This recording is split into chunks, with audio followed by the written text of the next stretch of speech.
Anopenya mwakwa bede bagana MOTIE so with 100.9. And then 18th February the year 2025. Ye the trade upon your coupon so waboya hobaya wurade de abeka say da was you. Ye da was say what dey na so acha yen. Say ya ba de baba ye adwuma de oboya my Ghana and amenu mienu akoma so.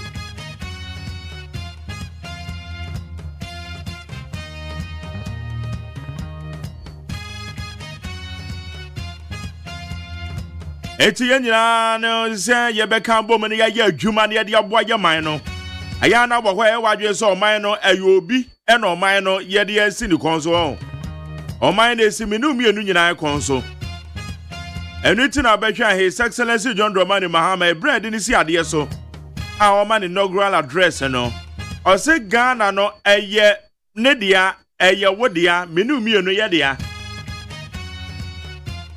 Ghana na yeni baba kodia minu mienu na form Ghana no. It will contribution and me contribution ebe mo man to me konkan. Memo akwa bede ba Ghana MOTIE so we need 100 points na kwa kobo no nsia nti ye na sorry. Wo sha ye no numina ba pound sema na dua san wo twe. Wake up, get up, wake up, get up, get up, get up, wake up. Sorry free kata so na kwa kobo no nsia sa abiri oda so da ho. Ado be so ye late to adwuma. Me pa to sorry. Enkwada no so beko school mu amoma no wo ho na won beko school sabiri wo moda so da adan obeso mo ye late to school mo school bus ne ba betwa mu wo mo homework na nra wo ye de wo ma oni kon ho guide akoda no ma ne ye ba time bi wo ho akoda no homework ne mfa no ho afi na de America chon say won ye mofra no drinks are carbonated drinks Mama yen susu enfama ye mano. Meka carbonated drinks anya fira mba bo ya bowe o esa kwa kwese obi adwuma. Eja sa drinks asichire wo mu no. Asichire drinks no aya mama yen teso ai. It's Monday to Friday na be ya. Natural fruits sekwadu anu atokwadu. Na dia sha ne bag ni a snack. No wa penka tie bi aka ho. Ana apple bi anu wachitwa ne kama na de ama ana ebi abofre popo na wa slice popo no na body ama oba no de ko school why ana ebe ye kra watermelon na wa blend na juice no so na twa say schools ni bi o ho a wo mo ma ho kwan se emofra ne de carbonated drinks ebebe school mu ho de bia wo mo prefer the natural fruits no. So what the carbonated drink in the shack or on the bag mokwa won't be one man nom. One of the boy a man who by you. It's I am mommy so there be na a situate drinks, you know. Enra, many madam for Dr. Because I was saying quadans with diabetes. So, yes, I want quadra diabetes or about the sana when you are the one getting at your bravo frano. It's a Mr. Moma, your new song cost and natural fruits, you know. I could not be school no the snack you be never qua. And yet now obey no a situate drinks and one me pound chopa to so mammy. And your man says, see, dear chira. Yeah, near Bessan pay your hard about 2 years so. Once and quadana no bad time bia no your bad time papa and any down no. No, and Rama when ya want the more frabino benya night to send the banner when yam and a buso. It's a no beche na yogurt in here 20 go free gym no mood. And I said no my kwa mejai. Beche na drinks e bebre takwada ne ya no awia no ho no kwa konom. Enyare wan kwa no pedi ama ne ho. Ete mesra wa mama ye ninko ho. Na mama eye natural fruits no ye fa ye snacks. Ye fa me ye mane ye mfa nko school why. Eno ye better. Okay, how you need 100 points na ye wa be for the town man so ho. Ye beche ye the trending stories. Trending stories, yeah, beche.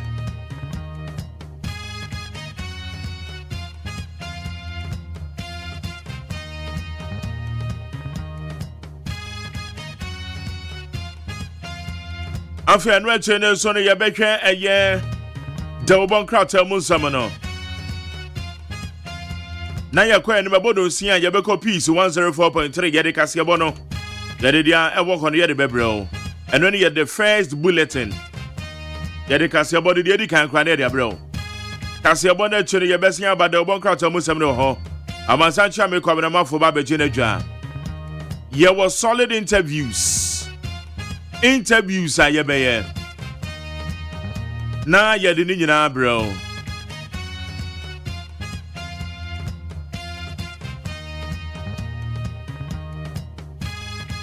Afi na ye kwa ni me ya hwese dia ensamonesi ye. Ye besa kire ya dwen so wo ho. Enam se adwuma de no we part of it ni ti wadwe kire ba bia de befa no. 0201162746 0201162746 Ashanti Regional Council of State about to end a course on a former chairman of the NDC, former regional chairman of the NDC, Urobin Pay or no and a Wawini as the Council of State member in Ashanti region. When him say run so basabasa because so am opposed to vote in the Babako. And now so I almost have quite the only beam. And so this time around, posing for me to me arrested one person, and Mamunya no, Momanu Kojinam Ranano. Ye two abandoned sense, Muna and Eukosono. ATN Bibi Fufro SNC. I was Shanty region, but when they this time around, Nina Muno. Mamu to make sure I can come by the camera. You obey winnie. Nana when cancer board do end to me and winnie. Opulu 36 votes. Ena yera obimpe. Esu Opulu 49 votes. So at the end of the day, Ashanti regional election said the Maya Council of State, you know. Former Ashanti regional chairman of the NDC the win here. Okay, ya kwa anybody and share ya Belfontaine Town and so said ya the trendy stories here cosware.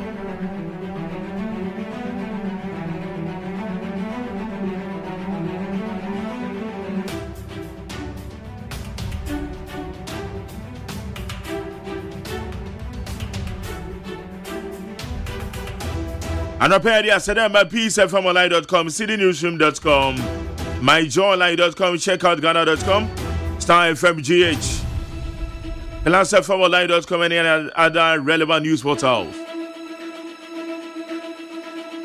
Ekona yet drag here the major news making headlines from the various online portals. Get the bread with it 100.9. Yanko and the media said, and some of this here.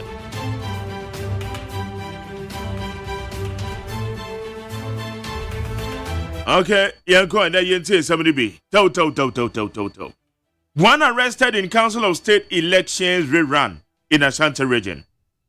A confrontation between the police and some supporters of a candidate in the Council of State elections rerun in Ashanti region has led to the arrest of one person. Into the Anamika show no. And maybe be some call what sign the post for no. Esanko boom. Masa says suban we na yemu bini ye nenya papa. Suppose for your mandate woman.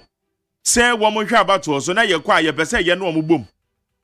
Both for the other time, me and I be bomb my cheap papa because the course wa yen kwa I must more interest for say so far cause say.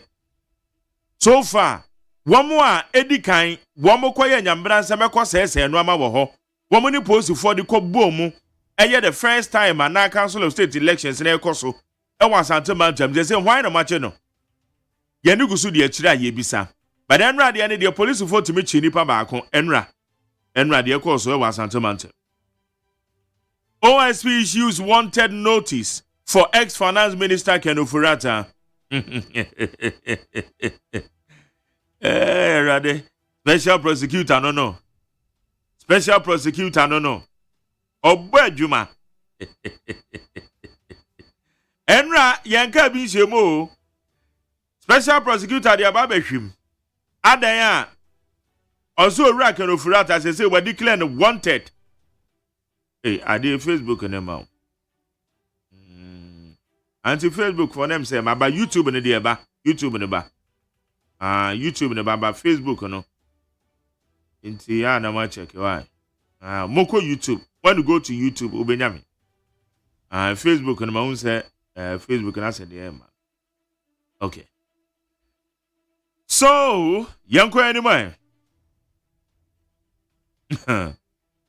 Enti special prosecutor.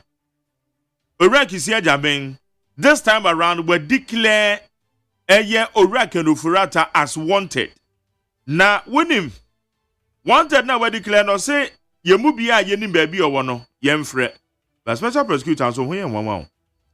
Owura Ken Ofori-Atta lawyer fo atron krata de abre wo ma kyerɛ eye hospital a order. Hospital a special prosecutor Owura Ken Ofori-Atta dey. Somebody abre ana woni hospital address. Ana say wakɔ hɔ ana wa find out no mu say Owura Ken Ofori-Atta on na hwa na me nsadante no amana CB me nsadante aze yerade Owura kisi ajabe no okay iti the award no iti obi a wonim baabi a eye Owura Ken Ofori-Atta former finance minister so wonim baabi o wa or the number na tudwa why or the number na o dia tudwa inti number na mebo ama mebo numbers na di ama eti woni baabi o ta me de mini baabi o dia minim say yes o share hospital bi o US o baabi kwabramafo no say hospital no say Ghana ni e de kote hospital eti kwabramafo ba obebo hospital ni din obo ni din a e ya hwese ebetuma ko hwe na ba e bia ni benya kakra de ato ebo. Okay, discontinuing the IMF program would be unwise, Professor Bokpin. A professor of finance and economics at the University of Ghana, Professor Godfred Bokpin, says it will be bad for the economy if the government decides to discontinue the current International Monetary Fund program. President John Dramani Mahama has reiterated that his administration has no immediate plans to extend Ghana's ongoing $3 billion extended credit facility agreement with the IMF. Eti extending the search says eba na wie ya. Enya de ebe to asubi em tie ne de. Ntiano na Professor Bokpin. Osese se ayo wo mu de IMF program ne yentimi nka se yetwam. Sesi Ose yentimi nka se yetwam. Yento aso. Salifo Amwako, 2 others rearrested moments after AG withdraws charges against them. Founder and general overseer of the Alive Chapel International Church, Prophet Elisha Salifo Amwako, and 2 others have been rearrested by the police moments after they were discharged by the circuit court in Accra. Okay, Abusuadi Omuni. Attorney General withdraw charges of a Prophet Salifo Amwako. Yebeka ya ono na ne betu ka o de konya kwanhia de kum nkrofo bi nso ma ewo East Legon no. Na AG withdraw charges no. Na we de anya say withdraw na na o call you. O withdraw na o mo san share post for so mo san chi o mo fa fresh charges. Emfa mo. Iti ye no so ye ho asem no. Government officials must be ready for accountability, Mahama. President John Dramani Mahama has addressed the growing anticipation around government appointments, warning that it is not just about recognition, but also about the responsibility of delivering results for the people. Mepacho Omampenyen John Dramani Mahama, or say, one more wabo muding all the dibia shares almost and yes, I had a shower. Oh, ya recognize him. Yo, where ya bomber basso.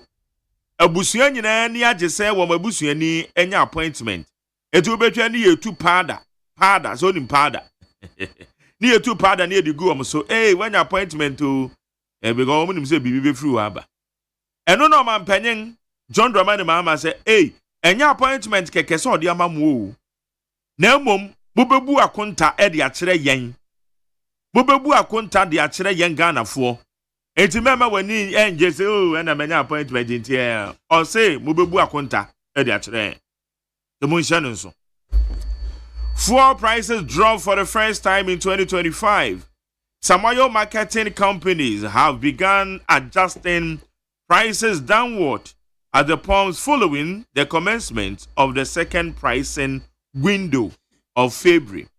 Abusan say fuel prices no ana emi no de bia me kampoma na emi no The edikan ye first day of every month. Busumi biyane the edikan from go no automatic adjustment formula ni ye adwuma. Ena busumi biyane da etosu edunum 15th day of every month automatic adjustment formula no eye adwuma. Na no na this time me window na be ye February 15th no. Eno na aba form. Aba form. Okay, ti ese mu amoka say o mampanyin waba fam go no kwosoro nsese mo beka nsem beka se mampanyin na mane ba form ana. Asema ka je fam go asem no. Amunya ka na munya za amanyo asem na mode ye no.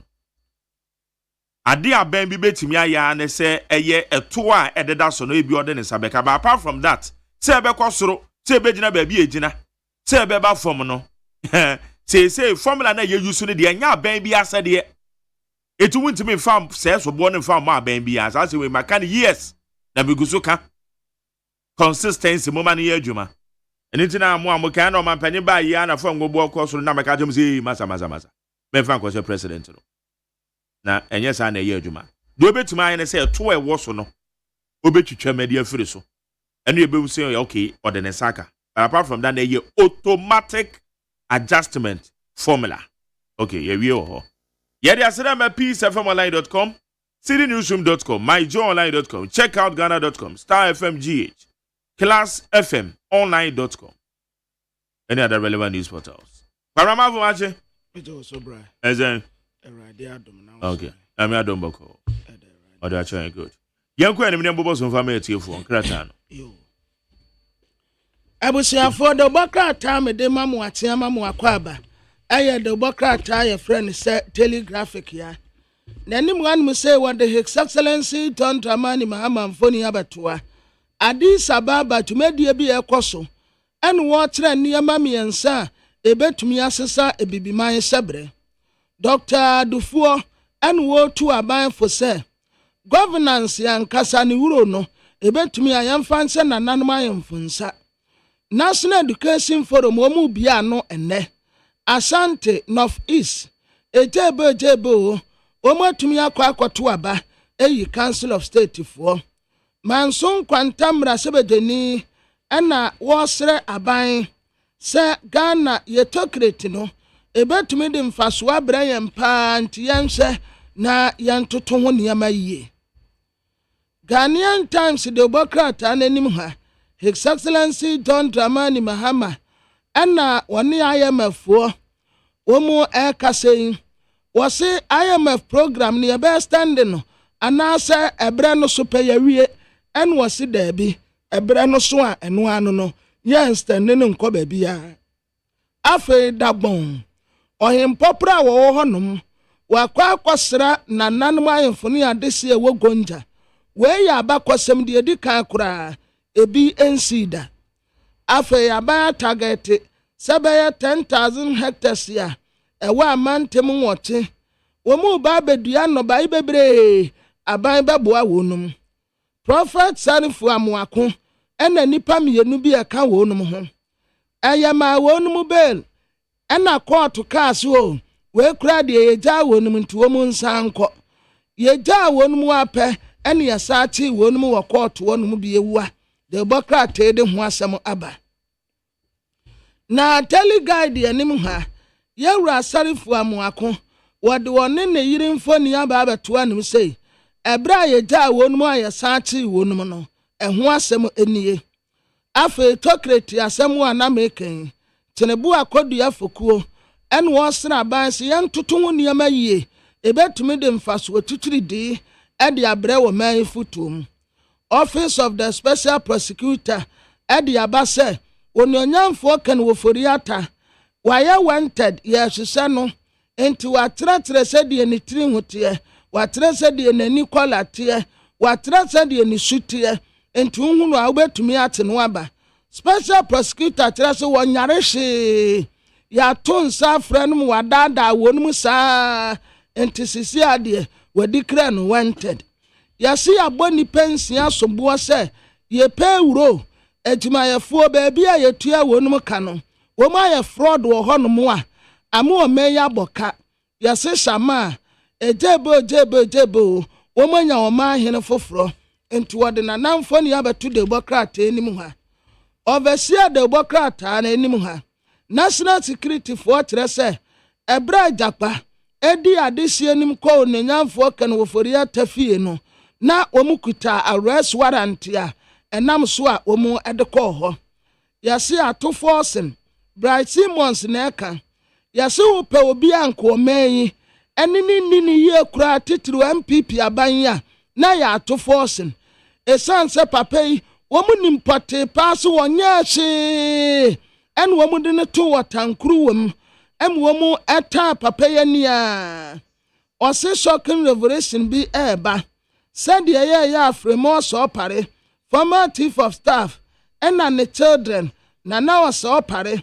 na ya say wo pare womunya 10 mining concession ewo water bodies ho a na womu tu afamu agudi a wo kwan bone so MPA boss wo kọ fuel installations ya ewatema akosresra honom enzema NDC executives womu srese womu appoint openi bi a ofrinzema se onye Ghana Gas chief executive officer the hawk the Democrat ananim ha okulo eni yasema nasi azore ebo na basoi lawyer Gordon Edugita Makru ena wokase wose afekura en wo masase adwuma kase no ankasa nam kwaso a eba special prosecutor trese onyanyamfo kan woforiata supaya wofoli sisi ade edikra no wanted yo enti unya no atene bra Godfred yebo adame yasi ni buafu afe Bernard Bote yasi wonye wosumanche otumfo no okatira lance minister say garam say kimpins no da so ho enti ma wani nkwa wono so e na kwotetichi wonom the new crusading guard the Democrat enim ha was calm the waters say she number youth and womo threaten say garam say operations ye be kwaso ampotam wonyina ombe stop wo VRF acting chief executive officer foforo no womo agina wa too the insight the Democrat anenim ha yasi NDC kwakoso a womu buafuo en womu tese obi kanzo womu empeno ebusia be ko peace 104.3 FM so ena ye dabnada magdare wasaji matina konyin ensem bebre ewa ha stations no dos na so no pay moyi peace FM say ensem wa edi ahim wa Ghana enya amahodo so sa kwesi dwedwe papa yemfra mu no trodo mo pese mutienti anope mu de mafidi ato peace FM aka ye ho ewo ya no pano nsia kasegbo yi mu kasegbo ye free peace FM a ebetra ne nkwaba mu akọ okay FM ne nit FM eka peace FM ho abeka jansen akra ship house eno dan chen ya anopa kasegbo yi overlap na kopiem ewo hello FM despatch abronsan ye wo kumasmu na esanse bro Fred dan nansen koso edidie na enkwanya dan ya twekwantre ede kwasa binum nti peace FM kasebo ena mansan ina tie ti stations babro budget mu nsam ena no pe wom do montuma bebo ya dia no age kasebo yi ade ko manya fa na bebi ase Ghana fontie bi oko social media no abo peace 104.3 FM no ben no kef straight edo beba studio Hasantan obehwe yansan so ati yenka say ye Facebook Instagram X YouTube TikTok WhatsApp Zoom ni na yebo say prepaid meter na anopayin sema yabo no yade Abraham no de dia kotunu mu ye security analyst awo no kura ya tra de Kofi Annan International Peacekeeping Training Center wakata say de esiwo wale no ane boko no enyan kunyasie na yina acting director Edema Ministry of Food and Agriculture wajina owurare kopokwa na mu akasa esa nyame nimu nie se ye ka no krapa na ya nyi enhu achinya se nka o man ye nsia kuaya enka Ghana fo pi eni adwumaye anka ne ahafo mantam so afo ono abo George Boache wose dia wo bedi na de ono abo Charity Gardner o wasem bi kafa no ho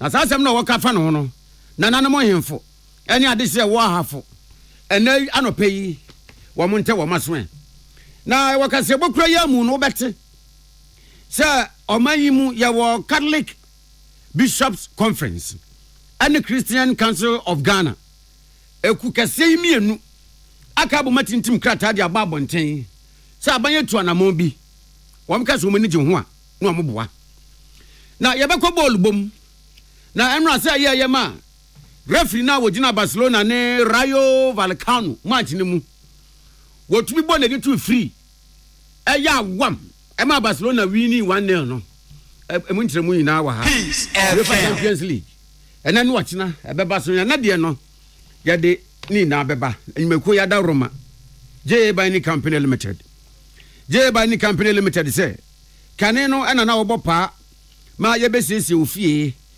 kane na wɔbɔ paa ma wo terrace so wo floor wo wall wo tiles wo water closet mu wɔbɔ paa ma wo bɛyɛ wo mɛyɛ wie so kan ko amfra wo mo kran kɛyɛ ka wow de semina twitwi mu ankɛyɛ J Binding Company Limited sɛ ɛnɛ so obɛtwitwi wo terrace so wo floor wo wall tiles ɛno water closet mu a na mu atonwan ya mo de mu ayɛ hwam ofie ayɛ hwam water closet no sink mu ayɛ hwam a wo hia so obo obi apa dia wo hia any new buying 20 disinfectant wo dia use ene je tem ne sɛ wo dam no ofie no water closet ne wo sink mu yɛ hwam no na emu bi a mo taretare fam a wo mutumi wura ni pedua no mu bedi ewu no ebeku mu ina condemn kivo hot pepper moku ahyesen so ano ɛdɛ moko yɛ da abɔmsan no ai yo de ayɛ sabi enkwan pa live soup anase wo de yɛ spaghetti noodles shito stew asese ɛdɛ ɛde de wunya ne sɛ wudia na wo de aso ataka crazy nkyɛn ade a yɛ de kivo hot pepper yɛ bia no ne de ɛdɛ enya abofono medimafo herba yare bia last stop no wunhia medimafo de a ɛna yare no de bechinchin ɛne ntina yare no hospital bia wo akra ha bia nimu woduru wa nurse fo no kra nkyɛn no makoyi fo da naba wo minimu dada medimafo herba sebra wontwa yare no tan fama wo mfa nchinchin biewu wo ba ye ma wo bre sɛ yare ye dura ye de ama wi ye ma na awatwe ye ma abosome mienu wo yare n'anim bio abusia yare ne bɛkɔ wa abra wo kro num sɛ yare ne kɔ medimafo herba kumase na no wo wa bankran esan sɛ ye ba akofo na nane abrewa prokuase mayira ɛhɔ na medimafo herba wo 0244 77 42 82 and 0500 72 7215 medimafo obedu yare na semama ho anopa yi kasebo mi amekenka mu nsam de amamo eyemme ohene nana kwame ammo madwase afrika me ho na yemonwura kasebo ni mu dia esi wo boko ene wale de busuan eyenim sam se ehon tokwane dia ese bola so gya ehyi bufra ewo hwa asese bi nantwie gya nan no na eso na ye gase se concrete tiles but yefo yo na so do na wase na so wo wagon a socks e be hyewo no heat e wo mu no ye heat ketwa e wo hwa na ateko ate krobi so fun boot e wo hwa na gi wom bonfire na asan so aka no ho biewu make us boko no wale de esi wo ho de peace fm adawroma etiefo munim entokwa chane pa ye pata empata entokwa brane penchen na ntokwa ebie prepra ma ebi nso afiri mu de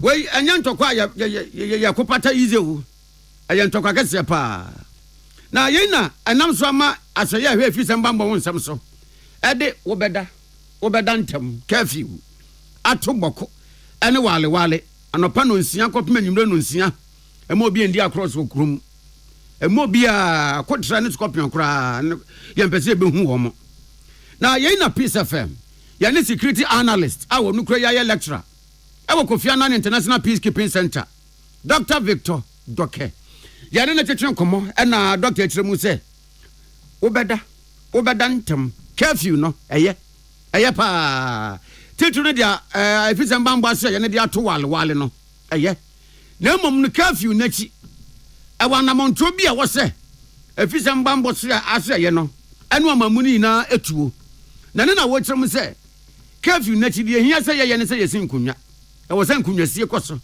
na kunwa sie ne so enye se bi nipa bi akeke na wo se wo mbeje akonya tena so na mom wo mo ke be mu no mo se ejina wo mo ka se empu na epu wo mo no duru dwom ewo wale ne boko ensensan mu no safo ni na ye hia wo mo community members no ewo se ye de wo mo hyankonwasie nim ene obi bia so o wo chefa ewo boko asomdwe aye pe ho no sa ni pan so wonye present ewo nkonwasie nim wo se ekɔ ne seyi a ebeboa pa me atumi aye bambɔ nhye ye ne ntotoye ne anamontu esefata di peace asomdwe beba Kept you not to cast steps on a holistic measure. It's one of the ways we are kept. After kept, they can be say, they put our engagement and also say put our conversation. And let's just say, we share one, what to discuss issues.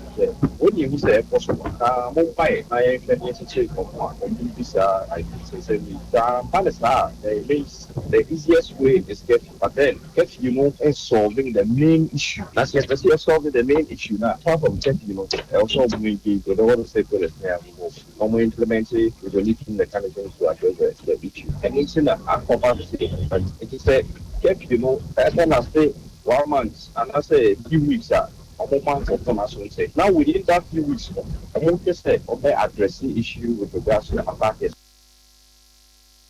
And what's the Dr. Victor Doke? What woman you say? And who been your pass as the community members and account when you say no. A very simple crime at the said, I could also saw a browning tete. I'm a yet to me whom 1 more sabi. Basabasano across a boko, and while and one would more prepreja. As I said, 1 more next year. Anthony Pasabi, on the bar, a month of Conasas and woman to me with Sabia, a Chakus and as a Pasico senior, another Camoro, Kofi Fratinga, and I said, I'm what? Woman, the Santina warriors answer to see. Actually, you was say abiding who and could you send more? What best repass a manenia a wam say referee no dibas luna marchino. When you don't feel pound no money you and any you. Now your Martin in the periphery, Emra, and no bapa masum giano. Oh, yes, I can't too much. I also abide say with regards to Sanyama senior, they will say apply the principle of neutrality. Say justice, and I say man be you man. I will say who sure say man be you man. Irrespective of whoever is involved. About if you even about the day I was also sure say man be issue. That's the most important thing. And yes, Anna, in it's a man of Anyjuma.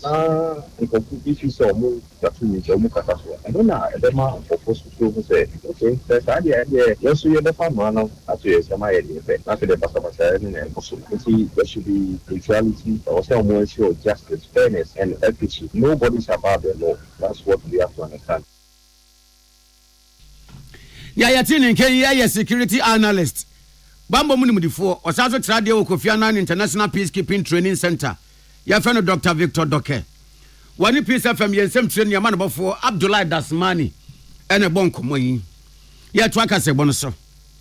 Youth economic empowerment through digitalization for resilience in food and nutrition security and improved livelihoods initiative. Way, ayaj media bia World Food Program. Amansa ina se ya yese. Eduane ho kwache. Nemu mabribie eduane bebuso sa chakana paya. Wo mo ye charge media yi so. Any Korea International Cooperation Agency, Koika. And one cabo more woman decided me day by. Now, Jumedia, Jumedia, why I am a mabunu. So, I bet Mabunu Kutupa. I'm moment to me now, woman, so brane. I was a Casemu. Ah, dear woman, I'm so they say a Mabunu Kutupa, Mogina, woman, so brane. I was a Casemu. Aya, Adriane. Say, Adriana, Yanya Kiayo. Ah, a Mabunu wom. Now, once a summer.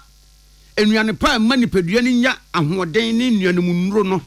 Ni pediana sabeka na bia wabwanto sama emabuna setena awie no mabo sabi abrabo pano mo na ne sansankroma saudi media so woton sa de frey ono abo erikopoku wona ya abanso afọ wo hwe nnuane ne kuaye wonsam so djumedia bi dinu kopie beebi nti wantumi anko nanso sadia sintifu ni wa pejafo ho no wodi na chija acting chief director our ministry of food and agriculture owura Paul Siame emokogina na limu djumedia na se Wakojina na nemu odwumede nase no wode nanum asem tuudwa ene wo ba mane ese sa wo ba wo man mu a yame ani mu ne ese de senka yensia nyame anka bonsema ye defe no sada na senka o man se yensia agriculture won ka unemployment ayo man defe enka Ghana fo pinu a na omunya adwuma nye emo o monsanko o ma no ko mu bebu ada nanso agriculture efomudwuma nti Ghana fo pinu anya adwuma wo mo ye titru ni emebu no wo betumi akakra de zizu se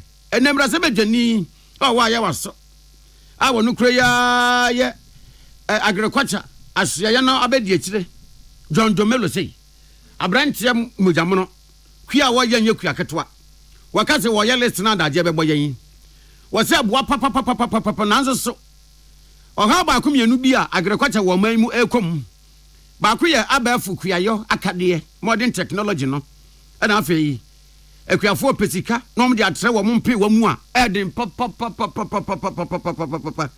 ana ne krakra mu no abafu kuayo hu nimdie eno nso ekuafo wo Ghana ebi ashoto bi papa ye hia we na etumi aboa wo se mprempren wo ba Ghana ha se yi a emebuna wo mu ni adwuma ye no okọ savana se ye wo mo ye ho mo chichemu aduasa miensa etiri pomienu 33.2%.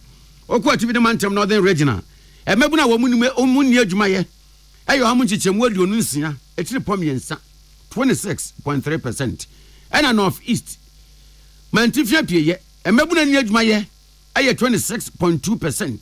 oha mo chichemu aduonu nsia etiri pomienu nanso se ni na mu no aban bo no ho modene se wo mama kua ya yo akono ayefe ayede ama mebuno no pinu a ede wo mo ho awrem.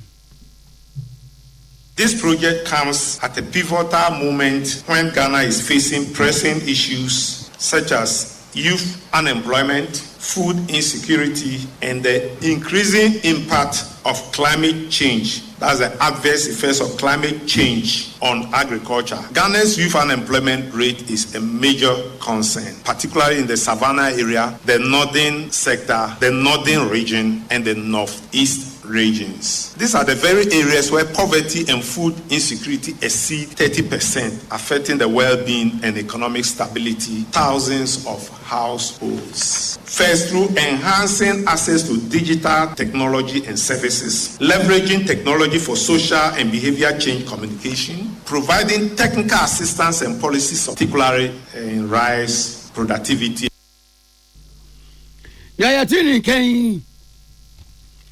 Acting Chief Director of Ministry of Food and Agriculture, Paul Siame.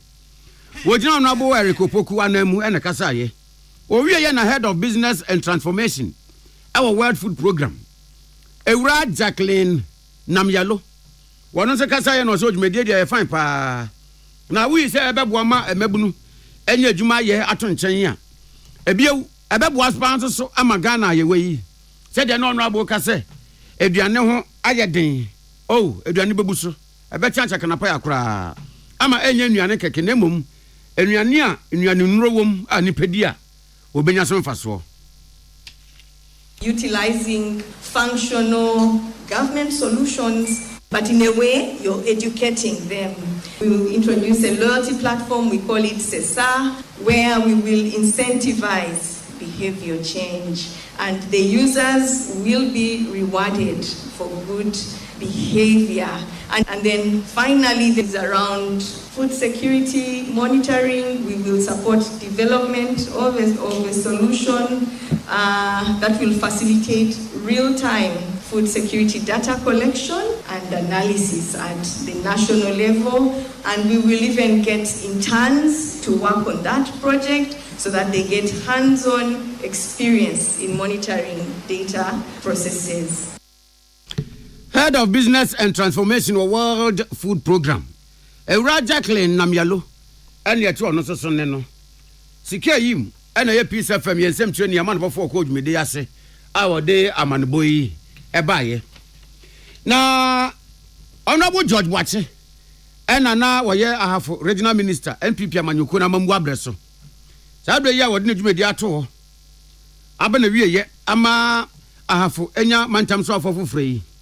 Wakona Jawane Peace FM yensem twen yaman before war Success FM Atiawin Mohammed etwetwe nkomo. Ana Honorable George Boache Bama ne se edikan wada adwuma ye fa wo mo half regional coordinating council na se ɛna afei nso so mpanimfoɔ a wɔde da department ahodoɔ wɔda wɔn mu nase paa ɔbaa yɛ yi wɔn ne nantena atena bɔne anaa asetena bɔne wɔn ne tena yie papapapapapapapa deɛ mamu na bɛyɛ esi fa ne sɛ wakyi kosa ama no ozongo no kwan bi a wɔsɛ wɔn fa so boa ne bia no wɔn fa so boa no bɛyifoɔ ba na sɛ bi n'ani nso adeɛ na wɔnyɛ bɛyifoɔ ba na n'ani nso adeɛ yi deɛ wɔbɛkanfo wɔn aboɔ wɔn aba so ada wɔn ase ebiewu ɔnya nananom hemfo ɛne ade sɛ wɔ ahafo mantam mu ɔnya wɔn mu ɛgya nso ɔfrɛ na wɔn mma a ɛnka no dwumadie no bɛyɛ den nanso so adwoa mfrɛ nananom adwoa nkɔ nananom naso abiribia na nananom abie wɔn pono ato de ama no gyena wo a atu abiribia ɔbɛbɔ pono kɔkɔs ɔso dada nananom ase paa ɛne ahafo man ɛmo a wɔn de boa no ɛmna no ɔyɛ ahafo mantam so afo yɛn na bie no ɔse ahafo hia asomdwe nka bom nti ɔbɛsrɛ nka bom ne asomdwe na edi ahim ɛwɔ ahafo no wɔn nkrom yie na no na wɔkasa de afa honorable Charity Gardner a enei wɔne na ɛba bɛsi na nan mu ana wɔbɛhyɛ na nan sɛ ahafo mantam so afo ɛna ɔse ne nyagye papapapapapapa sɛ honorable Charity ɛna ɛba bɛhyɛ na nan sɛntini sɛ wɔse wɔ ni de di kan a ahafo mantam mu wɔmenya wɔ baa so ɔba bɛyɛ mantam so afo na ɔwɔ gidie awrɛhyɛmu ne ahotosoɔ ɛwɔ honorable Charity Gardner mu sɛ fapem papa wato no wɔbɛba ba bɛtoa so ama ahafo afa ne ntampa ifra wɔso ba ahafo sɛ yi a ɛdeɛn yi ɛna wɔdomfoɔ ɔmfa ndom ahafo wɔn mu natural resources bebree wɔn mu nsrahwɛ mmea bebree nti deɛ wɔsɛ na nanamo hemfo ɛne adehyɛ wɔ ahafo sɛ sɛdeɛ wɔn ne tena fɛfɛɛfɛ no wɔn na honorable Charity Gardner ɛntena saa na ɛmoa ma investors bebree ɛntumi mmra ahafo ɛmfa nnwuma mmra ɛmɛbunu nya binyɛ na ahafo ɛmfa ne ntampa mfra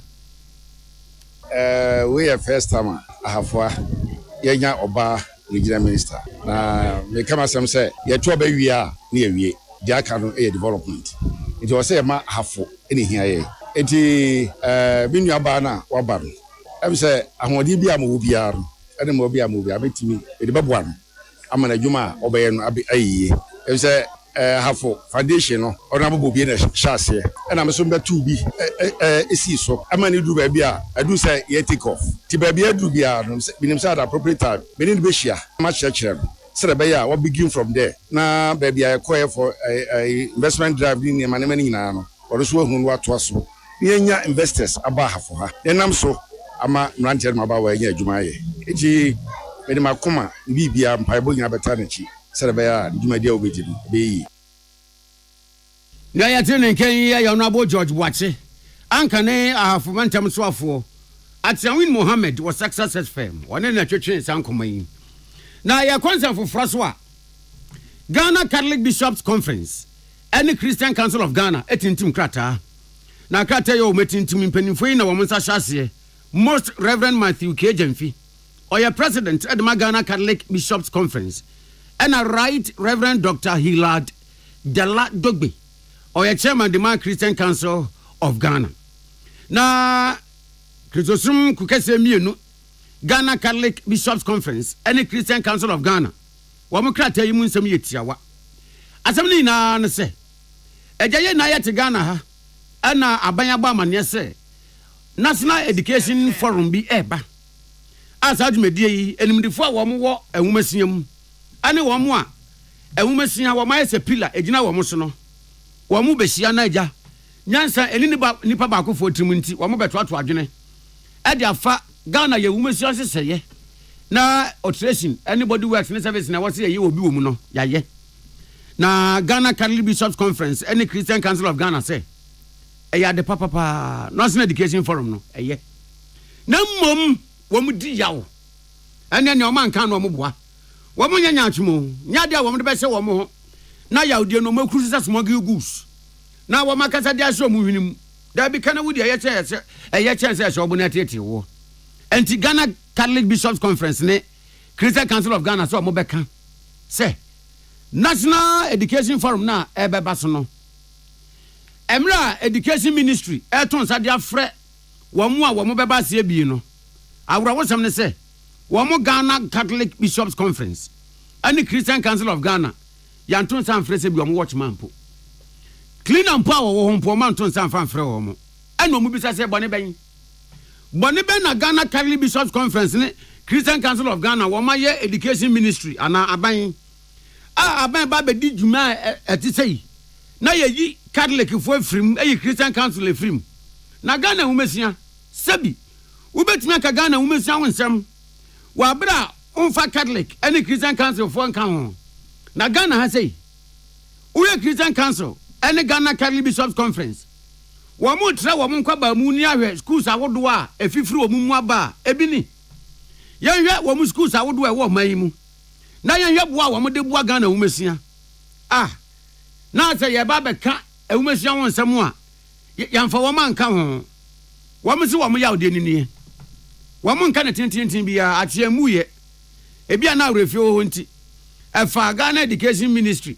ɛne Ministry of Education ni so we de nkyɛ nyama so ɛna bebi eduru ne nsa saa wɔn srɛ wontumi nka Ghana wumesia wɔn nsɛm wabra wo bɛyi Ghana Catholic Bishops Conference ɛne Christian Council efiri mu da na de ozu ko fufu a wode wo ma ne your friend say weduro na bɛyɛ na wo ma ne weduro nkwa betumi awo wohia ate abeti na ode agina so wɔ no pam enkofi bo agina betire so sebi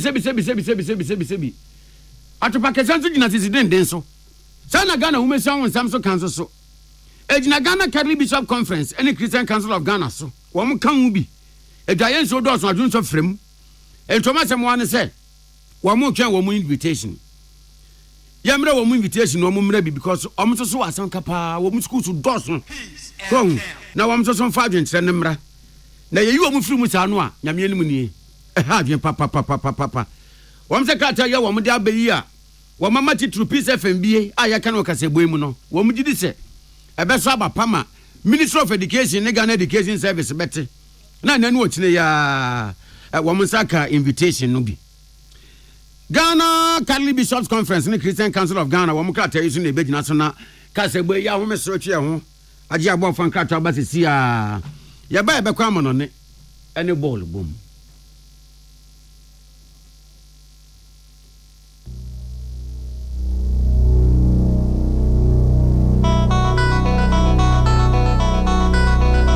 so wakoma ho hyehyew ana ebo periperi de broni kan hardware no a ɛde ne sɛ woyɛ na sɛ woyam so atim so wo be packing a farmer Martin's liver salt tira kwai entem ahwie nsu agu glass mu ate Martin's liver salt no ba ko no na wo de agum wo be hu sɛ ehuru wa glass ni mu na wanom Martin's liver salt ye won orange flavor ana ba ko so ye plain wonumu a ho beto nemum edi nanu na ho ntowo a ko hu doctor Amanfo, the Amoka Chere Freddy's Corner home appliances or the Abba Freddy's Corner Home Appliances Center. Home appliances are a ye papa bia, a biwo Brandsbane, Media, Samsung, Kaiwell, TCL, TV, air conditioner, freezers, fridges, water dispensers, and Nidia Kekeka home. Nia ubenya good warranty dear. Ko Freddy's Corner Home Appliances Okokomimle. CCTV a Boama monitor of properties any business at anywhere in the world. CCTV and Nidaho, a wood detector, clear pictures. Wi-Fi connector. Ultimate connector my phone. Now monitor baby a wo wiasibia.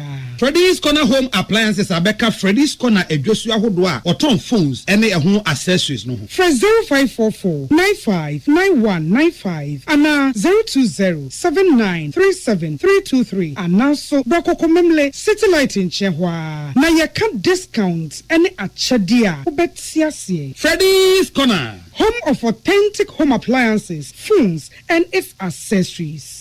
Amen. Yenim samu busasa nije yasene saying. Asiane say what the army na Johnson yeni our herbal ayaresem bio na kunimdie adasidie na asie ani abasobode nko a apomdie mu ahoto a wode abra manfo efiri yentri so ekosi ya na asie ehina yade sha ami hu ensaw yade wode ne nwa ne abefo efidie echi yade no kunu what time Amin at the herbal accommoding was signed the naturopathy and homeopathy kwan ekuye nyarewa. Say sukuu fofiri amanone besua ekwane a yade herbal say yade ewo Amin when you ena yede anigye fra from say sanye pawo yare bi hyehye ho ana yare bi abagye akonya wo nipadua mu a Allah shafi onyame ne yaresafo inshallah enyame adom a ayaresa beba Amin the free screen na hyehye so sabre yo etifa ho gym na won hwe free Amin wodome wo be old snake flat ultra modern branch wa Klagon Tama Road Free 020-722-9505 and 0245-275254. Amen Scientific Herbal Hospital. Tune it in, turn it up, Peace FM, and rip off the knob. Peace FM.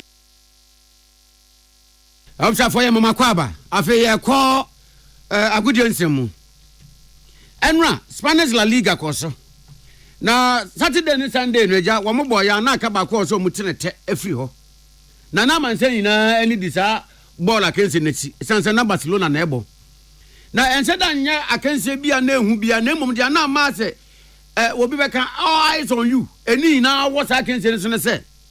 Eja Barcelona ne Real Madrid ana wo mudi aprapre wo mudi ntamgro epedia league no obetumi akoda soro enti na no memene da yi a Vinicius Junior ne Mbappe yi wo munya boy agama mu fi se wo no mpna fo na ebo bobo ne tro kan keeper ni ebo boy sha afi na wo ko chia ne nan ya control se langalanga na boy na baby anu om ya board draw enti Barcelona for the ene wo anu anu om kwa kense nim no so e yo soro koda wo mo kosoro na referee no a wo bedi match no wutumi se Barcelona for ni di nkomosi am se ne baby ba ne baby wa academy a wo so obebo basa titinchini ya anu a wo se Barcelona wini ama anu ado hwe bo ni bia no wo de bufo kra na so ko fie rayo fo yinya bosse abranti na mirika pa on echen locomotive engine tititrain no wo frechira wo anu of Barcelona defenders imu abaji boy we 18 mu ho anu ade na bankuma chepo ball ni say keep an chin kwa try and can sabeti ya namnamoto mse sudo I say referee press offside linesman ya wonu na gina wo yi a nani na tianka bibi offside obema flag yi see flag yi da form so control fifidi referee so boa press offside ampeniam pa rayo fo yebeka na kwoti ka supporters yi kan say referee afi da no dia is na na gwa bi so ko heavy ya ta wan ko heavy offside decide na nra wo mo pon ya Barcelona 1 Rayo Vallecano 0 anyawe nipa ya no samba no to ba ya te so be ha wo ye dan obe ha wo so board there sa na ja Champions League ene what na beba so na ene de no AC Milan ene final bebo ene Atlanta ne club Brugge so bebo Bayern Munich ne Celtic wa mebo na Benfica ne Monaco enso so abo na nyamya adoma wochina Dortmund ene Sporting CP ene PSG ne Stade Brest wa mbebo Miss Lolofo no wa ne PSG bebo na PSV your PSG ene your PSV no wa ne Juventus all ladies of the Italian Serie A ene bebo na fe Real Madrid ene Man City ometa so ya Pep Guardiola bio ama papa yi obenya running stomach ene insomnia kokata so awontumi na enti na bola kensia ye di ewie kaseboyi enso eno no na ya dem asema mumuniti na ye kam se nyumeku ya da roman ya de kaseboyi ba ye je by ni company limited na da roman no de new by 20 disinfectant aba me de siesie fie wunya se obeto perfume na air fresh na wo fie unya new by 20 disinfectant at the paper or terrazzo or floor wall tiles and stubborn stain bia wo water closet na wo sink mu a eni betin wan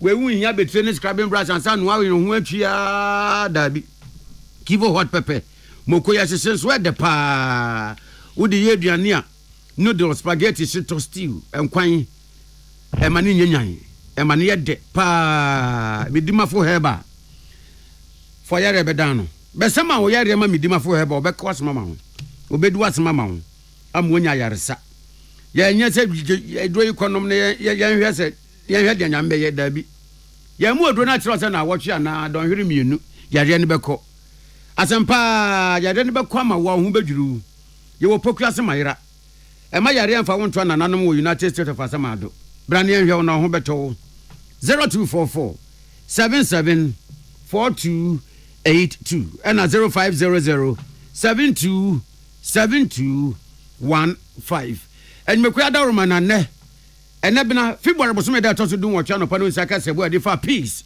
104.3 FM so ɛde brɛ mu yɛde bɛsi ni adam asɛm mu ne tie ɔhene nana kwame amo yɛtwa ho agye aboafo nkrato yɛba na sɛ kɔba de bɔ nkrato ba no pɛyi ɛnsɛm ɛde ba yɛ no ne mobɔso no yɛde bɛbrɛ mu Ghana muntie na mansanya so adawro kofiaman homene so ejiji tonton sansan ewo neat 100.9 FM Ghana muntie Ghana muntie Ghana muntie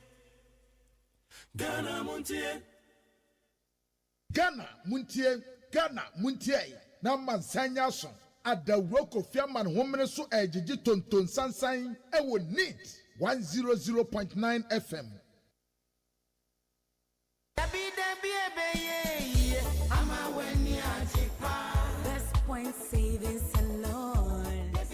Best Point Savings and Loans sika krabia wo mu gina wo mu na so pampe na awieye mre yi mu a wanhwe ya na sika krabia bi de asokwan ada na wachenchere nti ene sese wunya sika krabia bi ti se Best Point Savings and Loans omuda so a adwumaden atoto sika sem amano awie peye na enhyehyɛ pa wo mu ewo mo customers ye bocho na foforo kra wo mu de aba monten Best Mobile Banking. Na kyerese bank no na wo ye no wo phone no so no. Enu nti se si ade. Se yesa line tintintin anase wo se wadachi e wo sika krabia hode. Eni ho bio na ani kasem mako e ka ho ne se. Wo betumi asende sika asan agi sika e wo phone so. Wo betumi asan atua wo bills. Ebi etese DSTV, Go TV, Star Times, Empo electricity bill, any water bills nyina no. Wo betumi atua afri wo phone no so wa bra wo ti baabi edwojo na wo mpewe edie na wo be. Enu nti ye hia ne se wo bebu account e wo Best Point Savings and Loans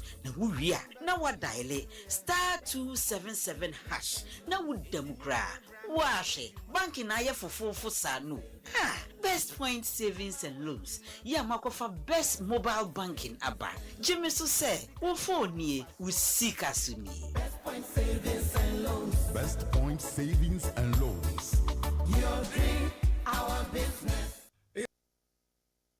Ghana muntie na mansanya so adawro kofiaman homene so ejiji tonton sansan ewo neat 100.9 FM Ghana muntie Ghana muntie Ghana muntie Ghana muntie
Jamu akwa be de bandit 100 na juma dear friend Ghana Montier.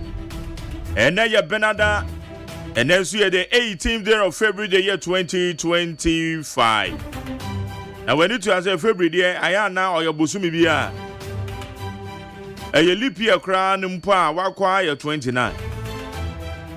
Eti eka said ya kan na do na February abana wie ye. Baby bia wo bia ye mo akwa ba if you to say wasura no pay and na for mo ana me boa afi na baby chop money dia to ye mema ya men kan ho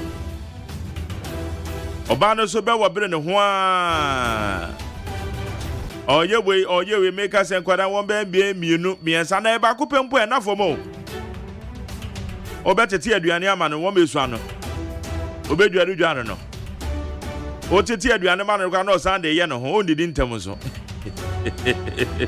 abata yo pa de na for mo ena from kra ye ma me ne ye papa no mo bre yesu adu yesu guzo bre me because ya eye madam fu bi over the weekend na ohu me na me ma no gu me ka anim no say hey wutim ne kwara na nyanse sa na me say hey na me ne de asemi de me ntimi sa kra o na me ho kra tete me na me za ento na to anka be ade no to de a wugina kira so me de sa de we de eni tu nim de America ne say yeah say wo kwa na say bibi mfa wani ase a wo de wo so me ana me yoga oh me de me de ye we ya me de me mpa bufu me bibi mfa wani ase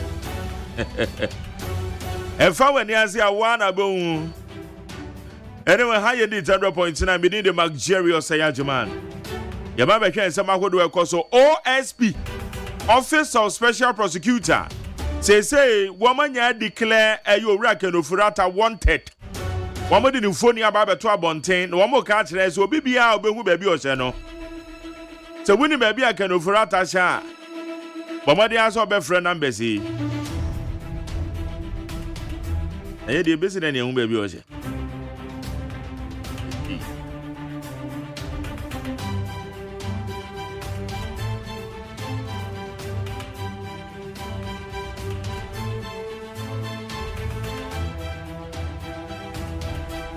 Etienne sa wokwan special prosecutor wo mo page so a wo mo de ato say pampen da ho say pampen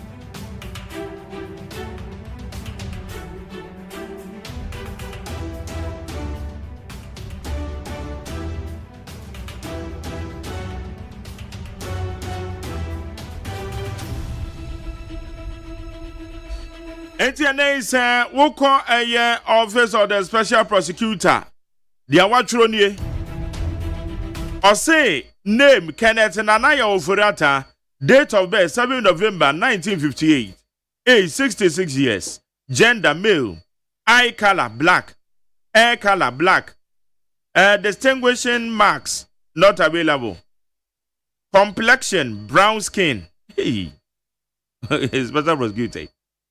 Possible locations: United States of America, USA, United Kingdom, UK, and Wabaha. The reasons: this suspect is wanted to answer charges in respect of several cases, including strategic mobilization, GRA contract, termination of ECG BXC contract, National Cathedral payments, ambulance procurement contract, and tax refund account utilization. Norma Basiaha. Anyone with information on the whereabouts of this individual should alert the office by calling or sending a WhatsApp message to 055 449 4499. 055 449 4499. 055 448 4488. 055 448 4488. Etuni baby a former finance minister sha Mr. Numbers in ma obono. Omo de aba beto special prosecutor so ye. Baran wakwaba. Mejo so bra. No me koso ho. Oh. Orokodo. Erade beye. Yankakra. Kankakra. Be ne kama. Nye de biana. ebe court said the open no eto de bi a eye eto de bi nso a na abatia wo ni nyina ye abrabonti enye de bia na ubenya no totin sa eto de bi a te say akosi ampofo je de ball time changes no time changes or say eto de bi a eye eto de bi nso a na abatia wo but ni nyina ka ho na eya abra emane so say na abrabo no so wunya no smooth sa yes so betena hwa je say bibia nko smooth na yan kantre wo mu a wo mu pese wo mu som yen se wo ye o mamba pa te se JDM ewi ni power ma jari sa wo te se wo se applications egu ne pono so tens of thousands ye CVC a egu ne pono so obi a propose say ya ma opose ni wi a ensuro say ye be hold you accountable say anything say na waka yes say wo kwati post wa ensuro say ye be hold you accountable you will be accountable wo be ba bebu akonta de akyere yen o man no mo na mo kwa brotire mu dwane kwa brotire mu kopedan tamu amote wonom no a eya me yase abrofu yi enti wo ntumi mpam san kofo nyina maga na back mpam krofo ben wo mu a akotete banchi ya ewa abrotire wonom a wo mu kobu wo mu hu agya no kiya pam wo mu nyina san ba back bra ne bebu akonta bra na bebu akonta super ya ofori bra yase bra ye ten bra na bebu akonta satamu a modi ato forcing ejonjinapo ene wo mu akeka wo enam court di akoniaba no na munim se beduru mo so ho calm down munyina muntu amerika mra na mo bebu akonta obi akokot na ni ba ne mai obi amra yes second wo foriata yes no okoye de operation okoye hu surgery awunyi ni o nwa ken wo foriata super ya ofori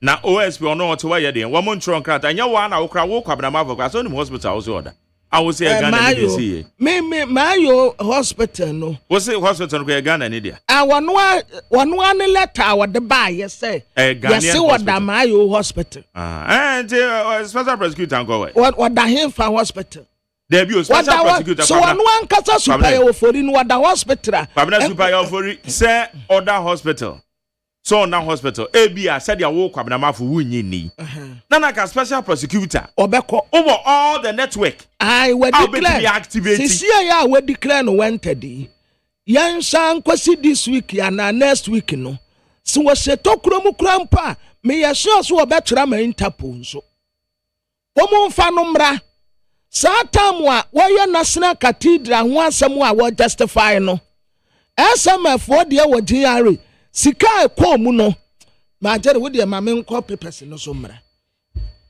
okay yanko ya dem high edit 100.9 ebobo so yanko abusuafo yamamu atemamu akwa babie a high neat 100.9 the bokrata daily graphic na mede mamu atemamu akwa bayi ana ano yakoto council of state fuaba I think say endempo ene yabama wo mu aso afna mu asai no ma be council of state abedafo na baby tikemu asantimantem na north east enra akra asantimantem kranko mu sa akoya wurofo bio ba posifo kire mu mu hunu say yes wo mu gina wo mu na so wo ma to awie enti asante north east yenya memesia eba be gina wo mu anem national education forum enne ena omu bi ano na sa forum yi eye kwan pa wo mu betena se adwontene wo men yadesua ho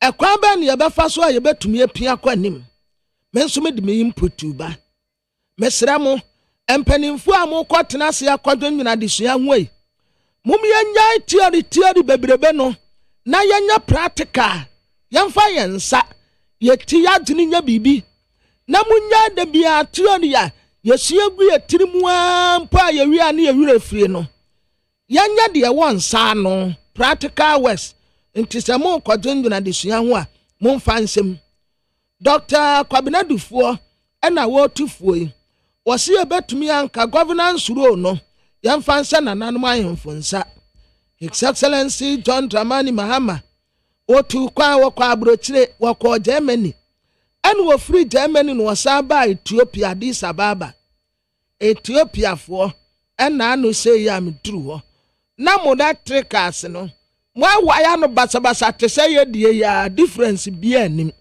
ena trese ye bibifo wa ye si ebi na mu mpotem ebi na mu fie mu ya kura mpo jam ya die mpo ya chen wo mu de ndi anya kura wose enioma miensa ya wo pese wo de sesa Ghana ena ebi bre mu nyina titiriwo wo de aba manson kwantam rasebeteni en wo sra ban se Ghana ye baabi a enka wiase afa na nyina betumi produce chocolate a eya kama chen wo bi ade Sabra chocolate pa esichire guegum. Pamana say Ghana a chocolate head pa. The whole world you. Yeah, the whole world. Yenim chocolate. Chocolate pa best yes. chocolate. Agree with you. Ghana. Agree with you. Again because me India man on chocolate ma me. Esichire wo mu dodo. Ena Ghana chocolate here correct pa. Wo mu dia no kakra pa na anane egu roba no mu.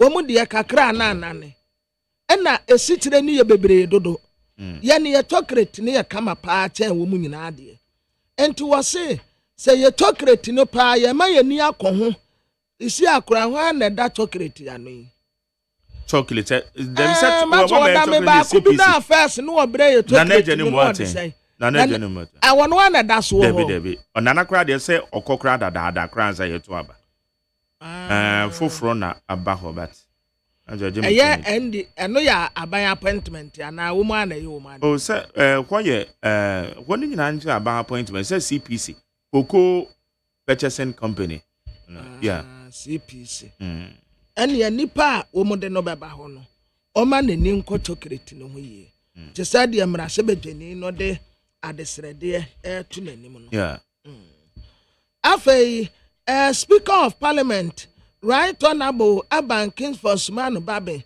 and I will donate medical consumables and the ma adisia wa Upper West region. So 1 year, yadia your friend is some meningitis no.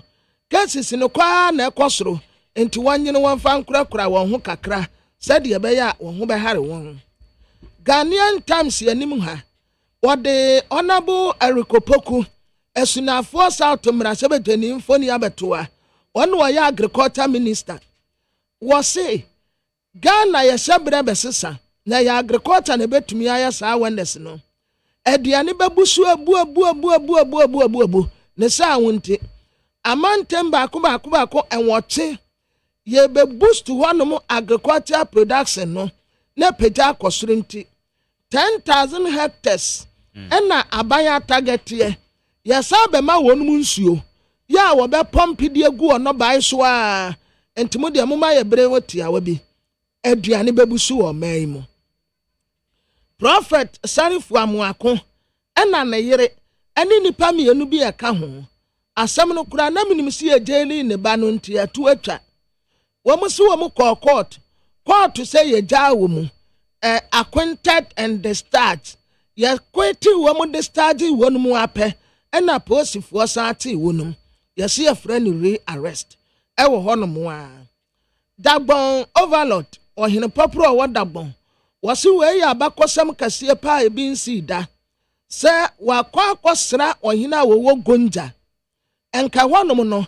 enya ade a wo behunu saade but we ye historic reciprocal visit ye bi nsi da se dagbon ohene akosra gonja ehene afei His Excellency John Dramani Mahama ana wakase Osi no agreement yo.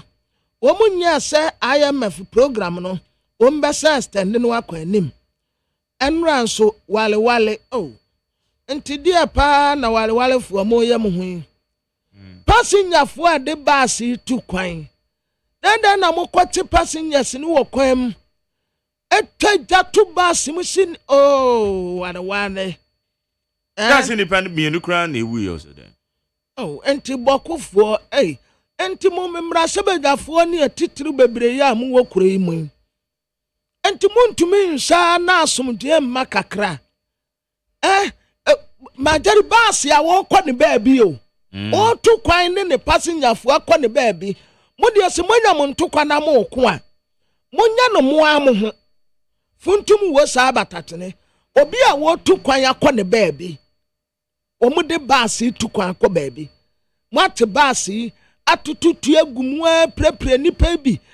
Wo mo aka mu na mo teja atum ase bus. Oh, it's not nice at all. Worry. Enti ni mo ntumi mu anti antete mo ntuma kakra. Adesi amu oboko ne mpotemu. Mo ya agini mo e de amamu ho. Wo mu etu kwan de afa mo ho bai. Kwan da ho, ya ka kwan da ho no mu a, obi atumi tam tu kwan ko ne baabi. Why? It's not the best. Mo amunko mo ntu kwan. What is that? And now they hard, you know, because mo come on to kwa fine. Innocent ones. Obi a wo to kwa ne baby. Wo my day. Na civil society. Say e kwa so na mo ko vandalize minister car. E wo no mo a. Anya kura. Say minister of defense. Omu sha kwan o mbefa so a. Womu be maasum enti womu ntumi ntena se ehunu se majari womu ye nipa baako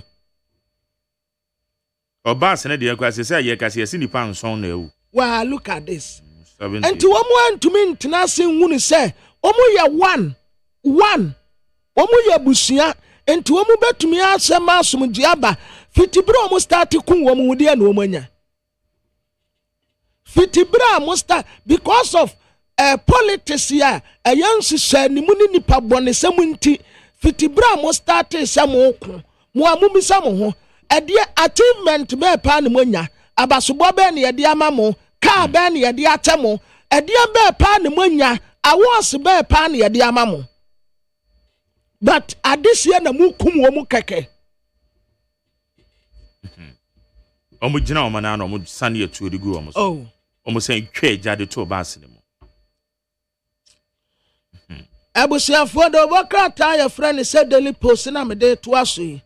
Wotre se mampani na nado danko akufuado ene nasuafo Dr. Alhaji Mahmood Bawumia ene wo mu aka wo de o medi wo mu babo ne se to na sa mess na wo mu create ye no the bokrata tesa His Excellency John Dramani Mahama o satiri ni nyina domestic one restaurant ya ye say coupon for no 6 billion Ghana cedis ena wotu ade ama wonum se munye na momfante mo kabie sansa mo abre mampani so abre a wo ye sanse se no wodi se mu se efri 2025 de kro ene ye besa ase atua anya no nko a bosia bo bebre ba wo boy ya ye hu ade papa bi a wode ye no eno nso ye ase atua interest no 2025 no oni ho no woko MPA boss wo ena wokọ aprobo eye lawyer Godwin Eduji Tamaklu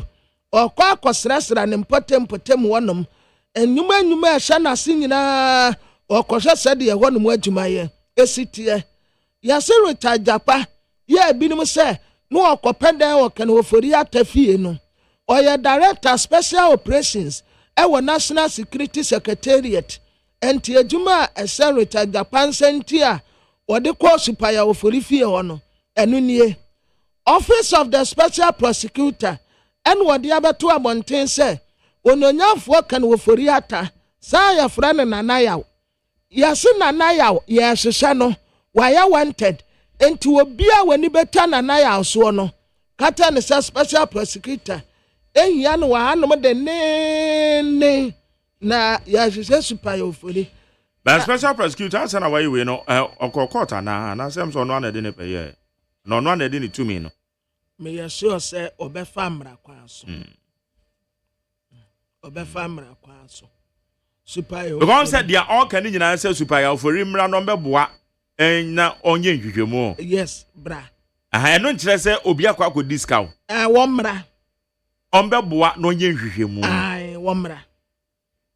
Omra utrimu fita anti amwanku beba o na kwabna we your friend is special prosecutor no hospital na wo mka so oda no wakwa akwhwe wahu so onna ho ana ono nso akoye ne checks wonna ho eno mbebo ya mane won say eye security matter oh wonna ho ono no hwehwe obi no nye security matter na mom ono no ba bonten be ye press conference e ka say obi a fugitive no e just on come hu say womo e ka say oda mayo we say hospital ni mayo hospital aha mayo hospital womo ko ho a say na esimesi na ho na ka ye nyina yetimi ahu de ewom oni ho because men tin no man be asi o man from na me bom pa ye say yene asama ye ka wo conclude nyasa me conclude special prosecutor na mu conclude yene nsam trafo ne wo mu e ka ho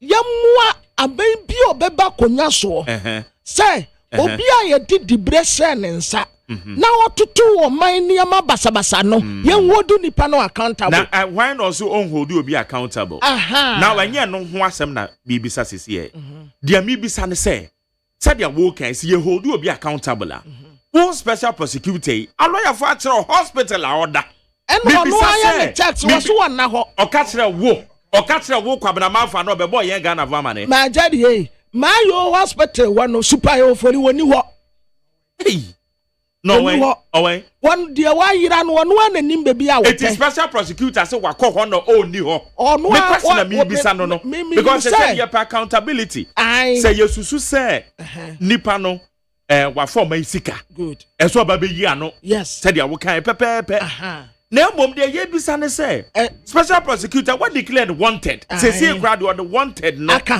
ho okay ye bisa say one obeka say woman na lawyer for tro the mouth say other hospital bi wako ho akomu say oni hwa na enti fa de srede ma special prosecutor say wo sre no say de be ya etuma na ye no bedi mu ne nti onko ma yo hospital na wonko hwe no aha wonko ho no wonko fa no mra so dia say because said the work ye nyina ye boa no man ye ye boa no ye be boa no etu fa approach ne nya ne kwan so na ye boa so dey say because wa admit say na lawyer for edikan ka so okọ onim da obeba later na lawyer for e be trauma me kwa mete say yes obeba Ghana somewhere 15th March sana me mate and meaning say you officially yes so no okay, MPP press conference in no okay. No problem. MPP press conference there your official document you betime dey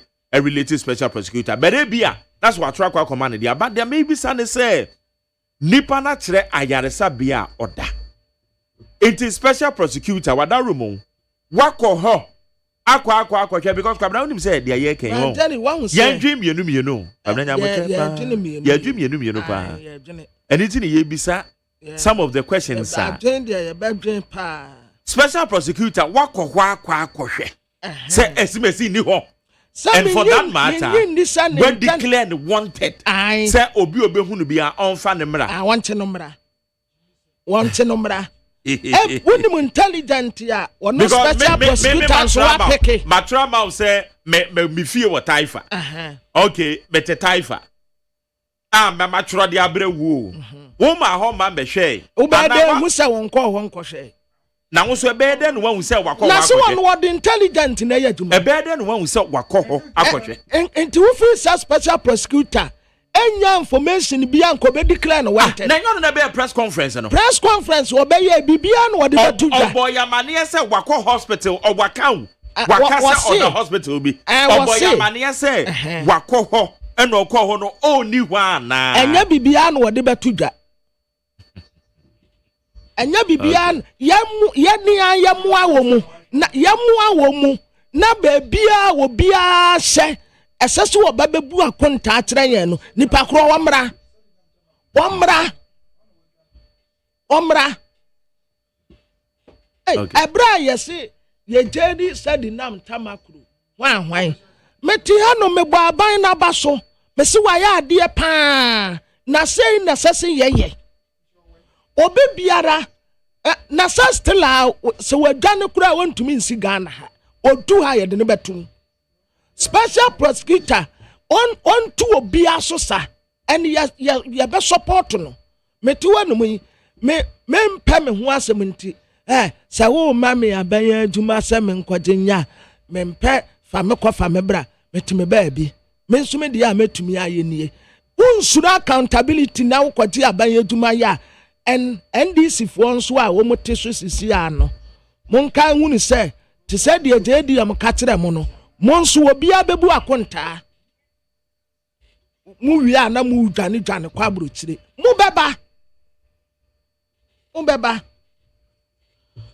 na special prosecutor ade supaya ofori ni mfoni abeto anum say hey papa no so wa supaya ofori I saw a musician mintin nkato ya numa sika ya brantie ohia ya musio wan ohia ni awagidi ni pede bi sadia sika ya brantie pa ba almost previous of my lyrics pa wonwom na nya easy ya numa sika ya brantie ohia ya musio wan ohia ni awaye popura pede bi sadia sika ya brantie pa wono aso no obo beyiye ni mo meni beyiye ni mo meni yeah wo ni oni udidie na oyo nam wo enti emu asum wo sa na nwom ne tie na beginning no kra na ta beyifu a wo mu be kwa adidie ana wo bisa say ya ajo na hwa na ode na eba ana wasem dem na kwabra ai kai nya kwabra odene na ma jani na eba no bare o bare kwabra na oni na mo na den wo umu no ti ase kra ho denden wanim bawe anwa ba akokora ni mu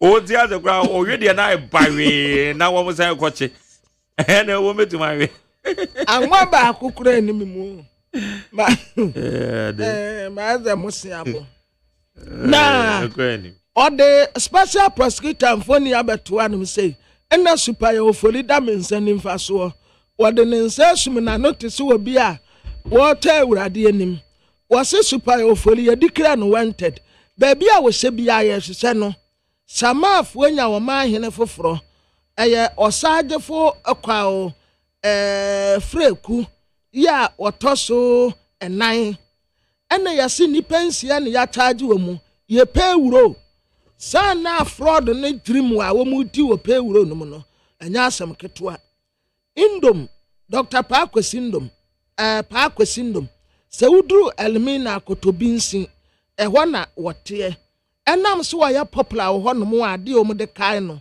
eye na no ho mfimfim nti opie frifia no pa obansa akwarensafo a wompotam wo nyina gyina ne gate ya no Pakwesindom na nunwi wode ponsefu na wa pa bibi kakra na ode asese wo no mu nsem wase ansha elmina sax no obeja etrese saudu sika kwasha football mu ho Ghana ha pa bra wo bre no se nyame anka ho ansha ball no kura beku ntam ansa na utamu aso NDC amanyokuo mabi en wo mu trese wo mu ne VR edumayefo bi wo mu tese ekọ obenkenzo wo mu mpeno eni kwa se wo ba VR honum wo mu mpese wo mbehu nanim kura sansa papa yi on qualify so wo be yes aduma no a ye de ehye ne nsa no enti wo mu di wo mu mpene to mpene no a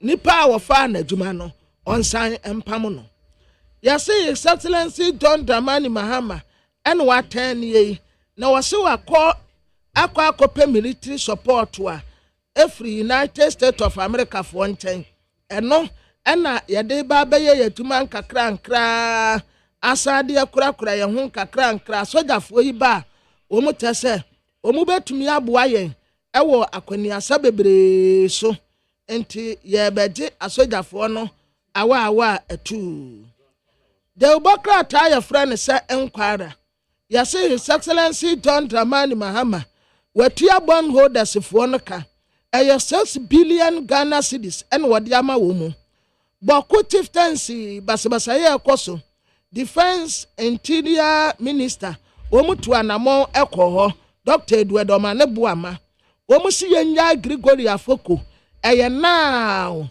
universities yo wɔn ba bɛ enjoy full freedom ɛwɔ ne leadership Haruna Idrisu ɛna de asɛmde ato dwa ɛvaru agyira NDC constituency chairman wɔn bɔ no so wɔ sɛ papa na ɔsɛ ɔsɛ universities no bɛ enjoy full freedom okay ɛwɔ ne leadership ya onsa de kasa mo no so na okay the reintroduction of a PTA Parent Teachers Association say aban ni yifro ye ne Parent Association akoye PA and your teeny free mo okay so mo san de ba na eye awofo abatan nkitawudie awofo ne akyerɛkyerɛfo awofo ne akyerɛkyerɛfo mame kwa amano so former Deputy Education Minister Honorable John Ntim for Joe amano so ye no eni ho enkomo Honorable ye mo ache Magdari, na pom to say. Nyame adoboko na so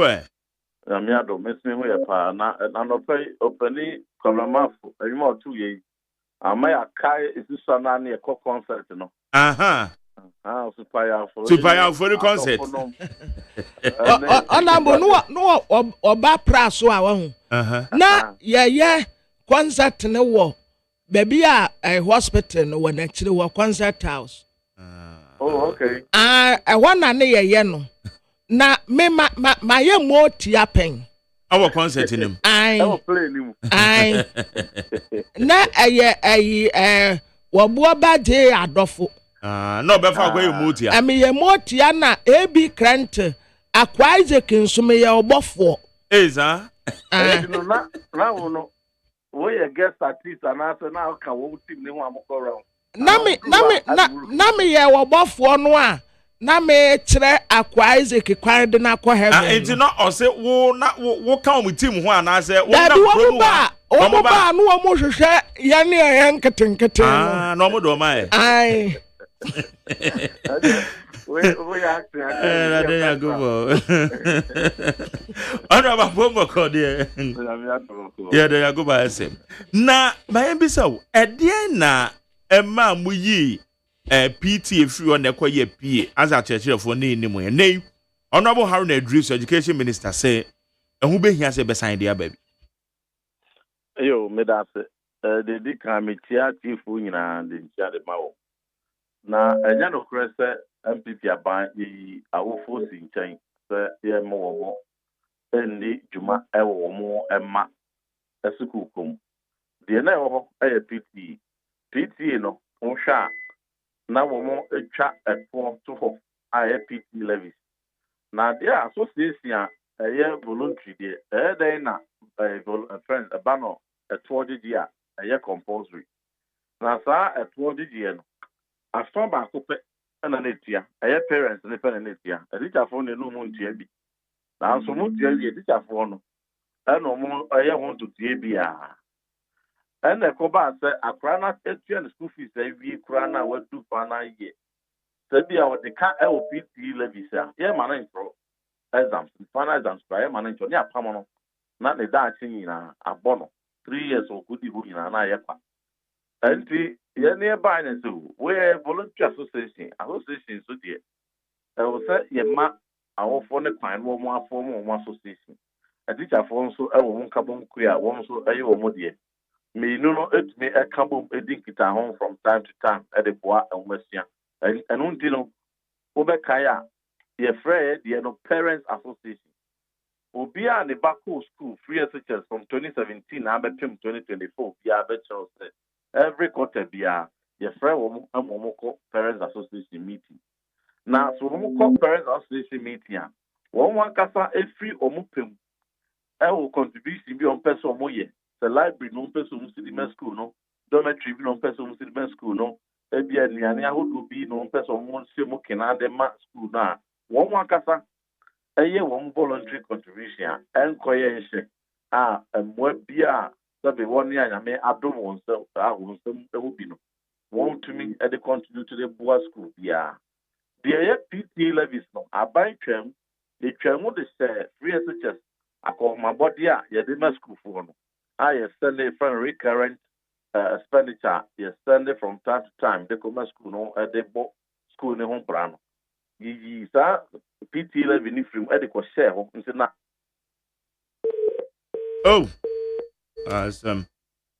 Okay, your best I and in command your honorable John in team for Joe ono na ye no reading common no eye also I sense out or am Rachel na sense out former deputy education minister honorable Harun Edrisu this summer or the two Jaffa the reintroduction of a year PT and no home command yet. Honorable Yetio. And you know, the chairman, I PT levies and I compose. I went to about 3 treasures. And the chairman, a 2 and I compose with. I went to about 3 treasures. And the chairman, I buy a casa fast a cano. I told him to chair the man school for. The Parents Association there, or other data. This one said, or the PT bar. Question a man for his answer. Na PT levy no more day ba.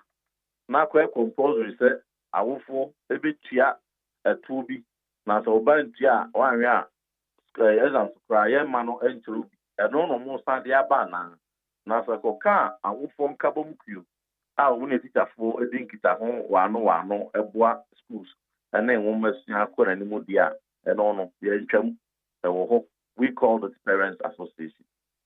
Okay. But Obi baby says why the Parent Association na entimi enye and the old status quo say PT and bewo na mom Ghana Education Service ebe monitor eye dues a awofo ye tua say enye compulsory no ntimi nka say wo ma akoda no entro exams na sa cheche ni ntimi nye ne sa na. In some instances, the handling of that contribution is a controversial. And do not PT be actual their bro. I will follow.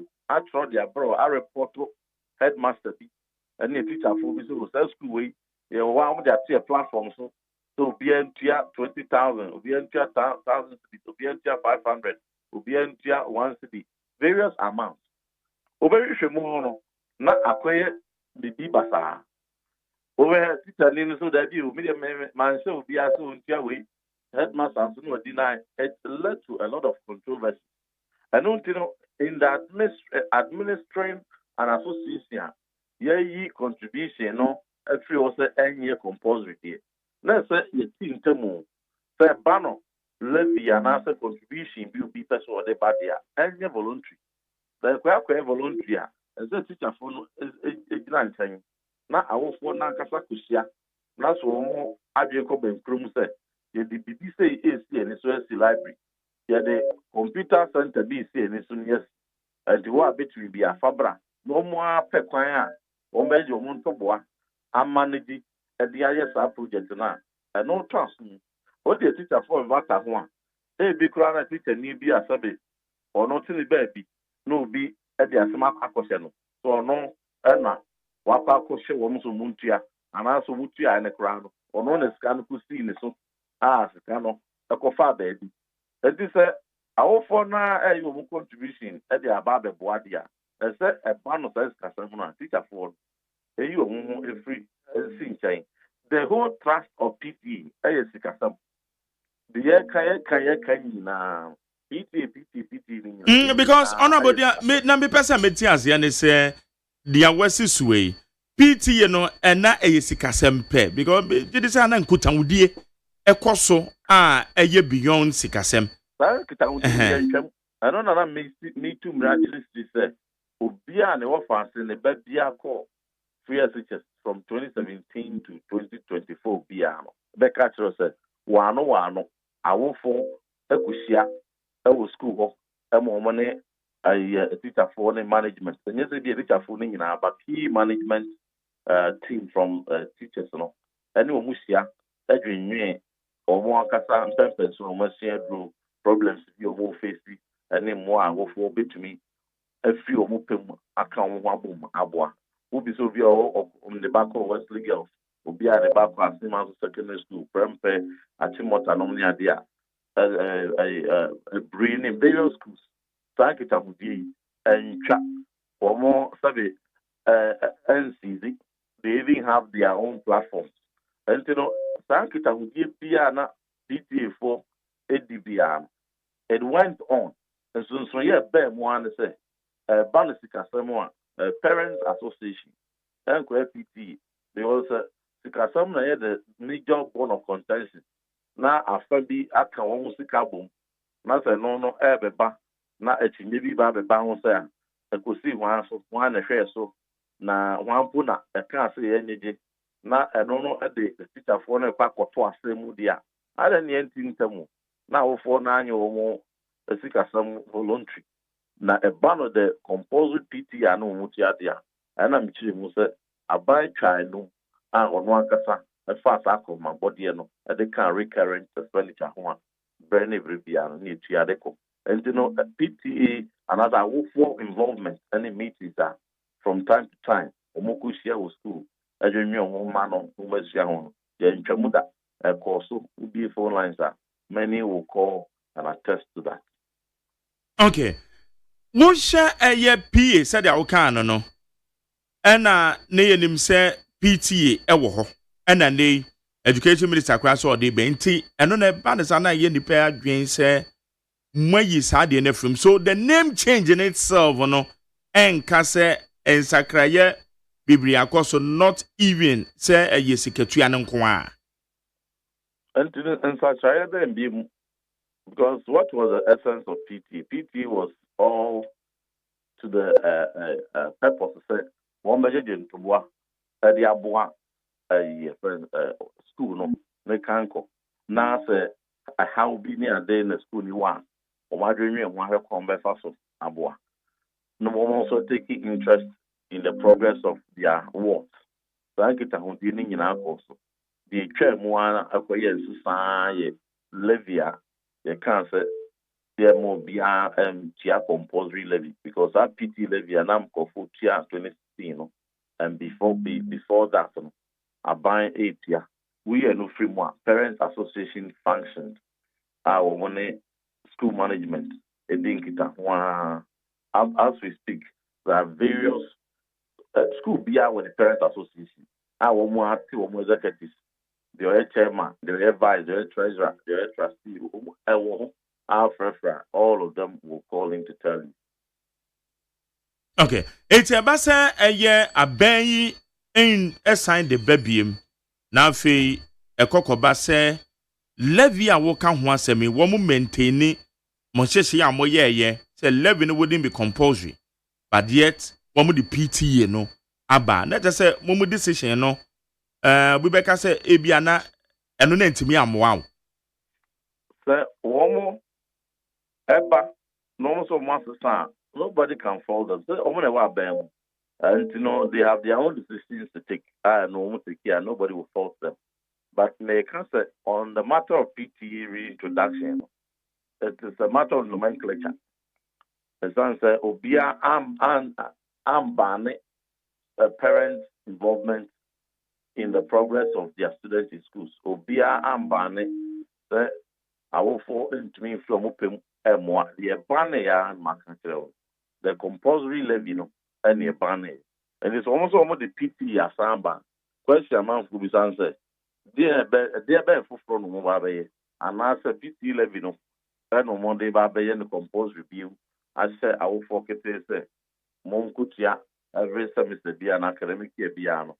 Muntia sa compulsory levy na sɛ no ba no antua yɛapamo no afiri exams room ɛno na menim sɛ ɔmbɛsan de aba but sɛ no ansa amma deɛ a then it's the same as the parents association yɛne yɛteɛ so that administratively no we delineate issues yɛbɛtua akɔsia adwene biribiara ho but obiara nim sɛ ne korakora ɛyɛ sikasɛm and the ba no sikasɛm deɛ a na sɛ yibi fama na volunteer make sense obema wofoɔ na aka wɔn ho abom wɔn atake wɔn decision deɛ wɔn de bɛboa mo teacherfoɔ deɛ mo wɔ hɔ wɔn de ba masom na wɔn da wɔn ase sɛ deɛ na wɔn bɛto the library no bɛsi classroom block sɛ ba so deɛ wɔn bɛyɛ bia na mo nso matoa so afiri hɔ deɛ de dwuma and nothing changed apart from the compulsory levy a yɛyi free. Okay. So wokɔ ɛyɛ city newsroom a ɛm sɛ wei koraa no me ne wade wo nkɔmmɔ pɛn ɛfa education forum no ho ɛdeɛ na ma wo susu sɛ national education forum a yɛde bɛbɔ akyira hwɛ sɛ yɛn ho bɛsua no baabi a yɛrekɔ ɛne ɛnoama yɛbɛtumi ane ahyɛ mu kena no ɛyɛ waste of time. The American is the way I buy partner position 8 years. While Coabontua, I call a him for so, I will for so, school for so, teacher unions, various stakeholders.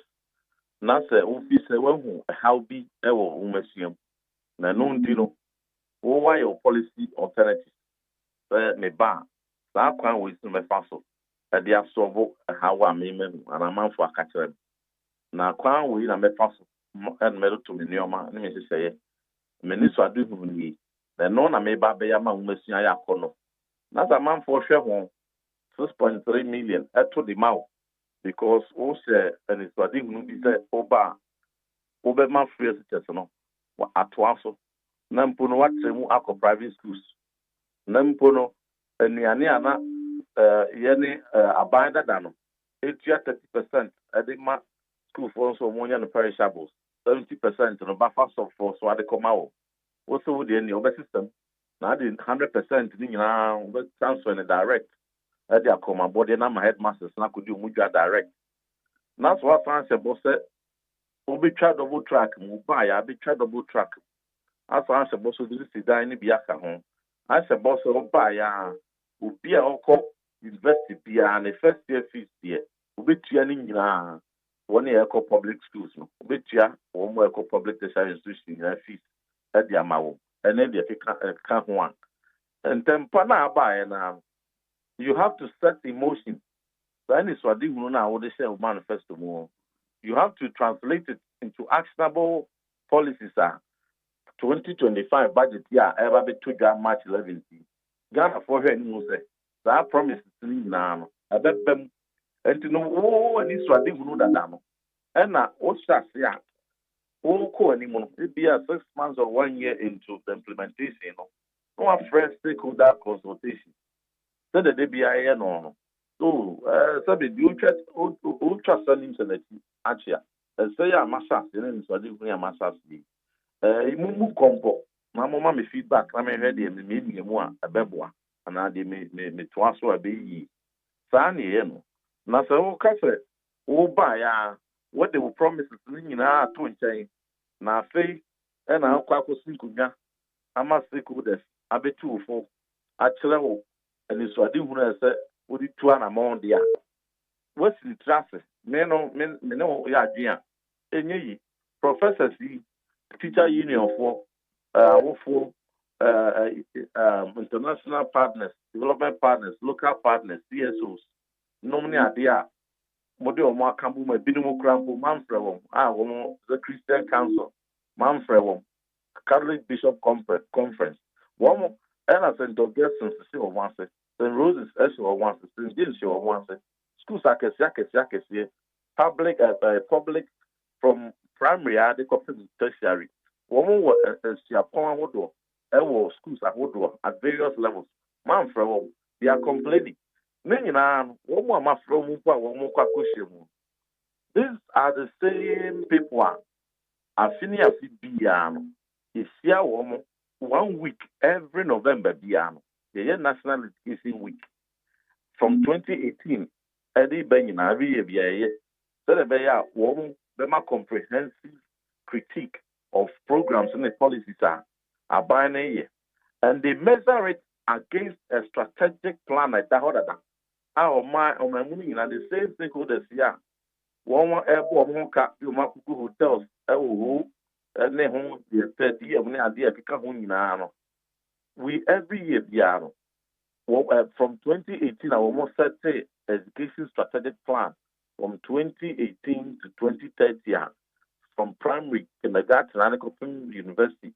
I align it to SD and the aspirations of this country. So I buy A in a bow, I buy B in a bow. That strategic vision in Tahua. Over the blueprint, ever be facile in terms of curriculum, in terms of education outcomes, access, infrastructure, BPR, a woman, not one of their measure. So bank and I also new ones are the buying, fitting in. Since I try bank, they say, oh, yeah, we do it every year. And you know, sir, what about the Kayania buying? And I can the cook for the castle. They promise Ghana for it, the mamma free as such. Now, so yeah, babe, I dream about for you know, but the free as such as name at home. Name of one of my friends, speak with that conference. Now, speak with that conference for no amateur idea. Maybe I may be so deep one, and can no see the traffic. But by a better chance on him. By I know this is a good aquam. STEM policy, the go aquam, free such as the go aquam, Tibeta, necessary set. Various ministries, trade, gender, and employment, youth and sports are not, and to me, you can't even have Ministry of Education at the Ghana TV service, at the Amwadibi Wurem, at the billions of dollars, at the Rituli, or Shasia, Sabe, one chance that they could have been met channel, and this was the answer. Name Mono, Uguswa Oyem. Na stakeholders and professors see extra so ways no mon train say ways no mon me say mon fa wen kan near yeko sa e na ye no enunti na me ka se de wo wa ekwa akoye no o mine sika kakra wo no de be kwa akoye hotel sa pediem sa so allowance sa na fe no akwa akoye excuse e de ama o mampani Mahama, no to me, I say, oh, Niana McCarthy come the private school for you now, come home. Now, so, stakeholders and the professors here to me for. So, they can't want ye. Niana McCarthy, tertiary for first year, meet you via school fees. As I say, dear, stakeholder for not catch them, say, the Peck or Poca Crabia, or a year or But other na was assuming assumptions now they can say you because the holiday say yenyan the bedroom on so the bedroom come etinaka yan twende do because yade a JDM waka free SHS ontwam and rete private schools also de beka ho ene eye academic user facility fee a obetua de ama eye university for eno no kra no mpo no education minister during the vet no kan say wama tua no mpo no one very fund o musika de ama omo. So it tells you how committed aben waye kire say no amano de be ye adwuma nti eden no susu say excuse bebe sa pepe enti de o kan on manifesto mu eno na ye na so ade hu no eno a committee say won so send bibia mfiri mu no de eno aba be ye adwuma what stops him from setting out identity NSS or when he be or ba be na so very clear in his mind about it identity and what try stakeholder consultations what shall say but say yeah then it exonerates my assertion said and yeah o mind is can e kwa kosen because all these stakeholder consultation now the penifo quadrant hotel tria hotel bills jumbiti on don't to fuel on your spending in ivy not a kukuri said the same manifesto ya would ya and the okay I'm a boss and I have a year no 6.3 million to my one and then said away with see every that is the business I'm a decasa okay sister be a madia And no other in our question could have Okuakusinkunya. Who Sinkunya, and I said, who said the beef for be ABC, and Susan be beba. Now, dreaming back of food to put you almost on your mocha. And there's one bad on cafe. Oh, there be we insist anyway, since change. Then walk out manifest, can wait, can answer. If you said, yeah, be before fraud. Near Mountain, so I didn't know for fraud there. And on one aspect. And that is what I'm predicting, that for the fact that all Kwako spend the Ghana speaker, that the ISR consultation before all Baba set out on one Casarin Swadino, it goes to preempt to say, the system be Bebantia. But if there's not going to be any change, then why don't you set it out right from the start? Not the Wakayan, Wonye, now halfway through, no, Obukompo, Akoya says this and you has said, with the Bemoana. Because in any case, that planning committee, 80% of them were part of curriculum review BIA. They were part of tertiary reforms BIA. They were part of major initiatives BIA. They were even, most of them were even part of that education strategic plan. And are they going to create a different strategic policy for the country? What is spanning from 2018 to 2030? UNESCO, World Bank, OBIA, international and local partners. Now, I think one and one setting aside, I have for and answer them. So those are the questions people are asking that need clarity. But when then it's just going to be a waste of resources. And now it's going to be an avenue. I won't bring excuses. At take U10 on some key promises are almost key young people and won't have problem there. Okay. Na honorable sir Yefriwana Yanshwe Parliament said Dom Kuma Urakan of Ratan Sembe ye na Manoa Bimupa say crowd officially no special prosecutor declared wanted that Ochre says Meti ya na mene kwabena yenim baby o wa my contact numbers nyina say yemfre. Beto dwan send it to mamo. Minia. Me na meeting one of pay. Who bisa question dia manage a very intelligent question. Question bisa answer. Na de special prosecutor ye kika drama o ye nyina. The journalism o ye nyina. Anya bia o de opinion court ana. Who is that question? And the answer is that on twin pole file penning could in a court. And to one filing could in a court. And twin board charges are more than a bit to me a sustaining court interrogation.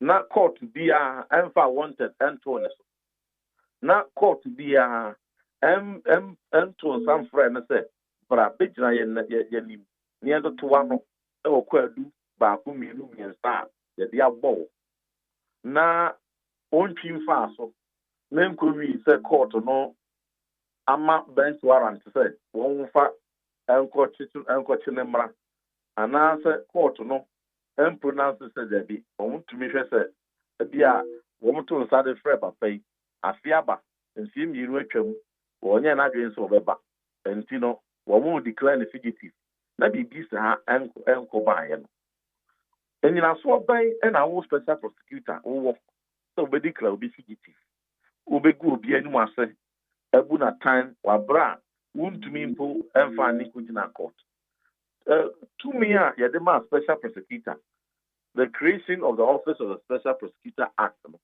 ekurame from page 1 to the last page, the beginning one or what said to me so be declare obi fugitive there oye wo kromu ha opening wo kromu ha for about 5 years of the time when Honorable Kenuforiata ebe year finance minister. Out of that period, remove 5 years. Now when I have special prosecutor, either 4 or 5 years. Now when I have special prosecutor. And a brand not by was the Odi Bonibi, and that's why you're from Slupia, and I can come up and I share at the iron investigation. When we investigating Emma Ebra omampani ede ne position kra de man obi fufuro. A man na juma fufuro so onko boano in another capacity. A man who free so as finance minister kra. It took some months answer. Kwafe answer. Ye to abey. Ni nyina mu no, wan twa anya hwehwemu bi amfane ho. Afei na ban free so. E na boso me ba ko pentem 24th January. Wo tro no. Afei no hu se mfuso bi ba ne ho ntino.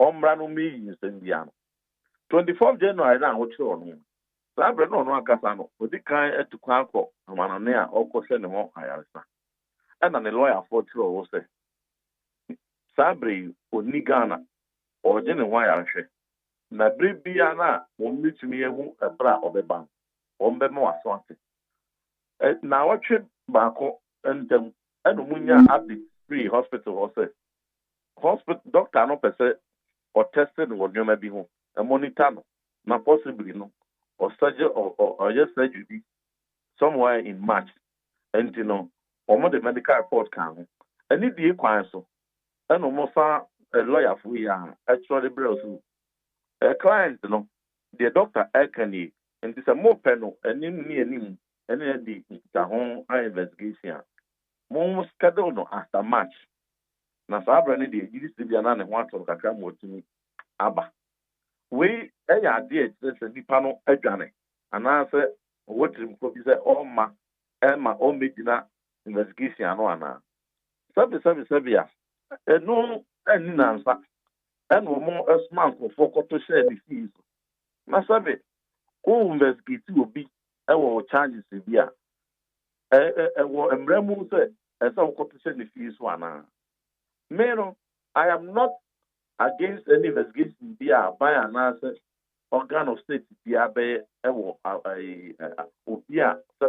politician, by a former minister, and even current minister, because we're minister, you should be ready for accountability. Nobody is above accountability. Nobody is above the law. Nemono, Mrakwaso, the sea faso, near the Maranet Trenton, the Atia. Nasa, I'm from Mrakwaso, not the machu. And sensationalism of a populist style, and I think we anyone here. You can even compromise the investigation. And the fact that we started we investigation, one investigating cases be brave. Bako Kradi, it take 2 years. And Bako Kran on a release of Mampeni of President Mahama and in India. Who to Kwanka Manone, Equaye, we reach more for 2 years. And they say we stand by it, may a press conference, and declare President Mahama. Then a few clients say, Bosumi Bakupeya, January 24th, one castle take interest, a fin office of investigation. Won't mean to Kwanko Amanoniho, so they open of the mouth beside. And Cochesse, hospital, corona, all kind of crime, no crescent, or records, open it, these are about Emo Mahem, and answer what I hope, and all more you know, and I'll send it here. Untu sana mo na wa started friend fugitive friend being as a right apa obi anim so ya ni adi asujafo anim atwase ni fi one na busuafo wo airport wo hwe video na etio no apoma de bullet ewuram ya sena taso de wura fi ho na sabe ya 1981 and 1979 na ayeku di ta period no. And across the state put a man for you, and is that the era they want to go back to? 6.3 million people. I want to go to Muti, Equator, one more being said. President Mahama, I don't know, Penno. No more, I don't go to Muti, no question, or my dream say, yes, you, and I met it in Gofo. And I say, Yemfa and Mrano, and as you people, Sabe, Afumwa, they did not offer so. And to over declare President Mahama, and they say within that period, no. So it could be about the declare President Mahama fugitive. And a Korea, no, the whole sign here. Like an animal, we're going to say for nothing. You nearby, and this is so I know I must look the director. You nearby, send me ban once with this game. Echo court. That's one for the entire period, no, North America. When to see Ghana, when to see court to that cry. kopim empempenso bi a court bi asano mrakwan so nkakra wo ebu ni fo a sentence no up to now our bruchire on see Ghana akra no abe 7 sentence so now so obi akwa dika ni fugitive ana obi apmatio ye sojafo akura ni fie o Ghana ha na bibia owo abinance abeka no Ghana ha no she will come and serve even in her conviction in Krano. One also I want a dignity and any dear a man for the man in a fundamental human right. Now wait dear, I feel after you should move. Won't we more the charge him who could in a court and not did that we now. And to me the American says no one is above the law. Honorable Kenafuriata is not above the law. So Anna Ura is that being it's not above the law. And to on family council and final argument. Now, the Korean sentence as a Korea, I could now find a movie was an opinion with DP and answer with default. Now, in result, sentence on the one nice premature pronouncement, not oil. No, he should do his work on family council and an argument. Now, the area police said, who fight corruption and the investment of funds, misappropriation, and the be a sister, the Bogan and Sikasam Banya. The most effective way in Punisa Nipanewa Banso, or them who be investigated when you be a warrior, uncle ye, not a credit view or the afternoon. Now, train manifest be, I think I'm the watch hunter now. Yana and said I'm bullying. And to the warrior past, now you're present. Meno say high level cases, high profile cases are and no secret woman ground as also saying there.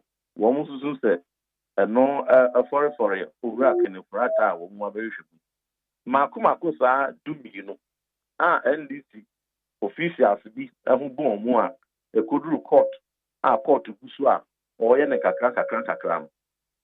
All buyers will not be coming in them. And you know, they found one call for 100 days. What about the trip? And I say, and I just soldier for a real rat. A been more, a money party moon, a few effort from a fugitive near there. It doesn't signal good faith. And mark GDB and mark the institutions are fighting corruption and move. They mark if we need chat at the chairman for the politics now or movies or more. And this is bad. Oba change before go MP so ba oba change before go na say the anyone no so o hwe wo mu ra ya wo kan ya ora also corruption other related loot I don't want to ba be ya fun ejuma meanwhile no who NDC complain bia wo da o na say NDC the won son project na so the wo mu nyina 2017 to 2024 only group of anyone.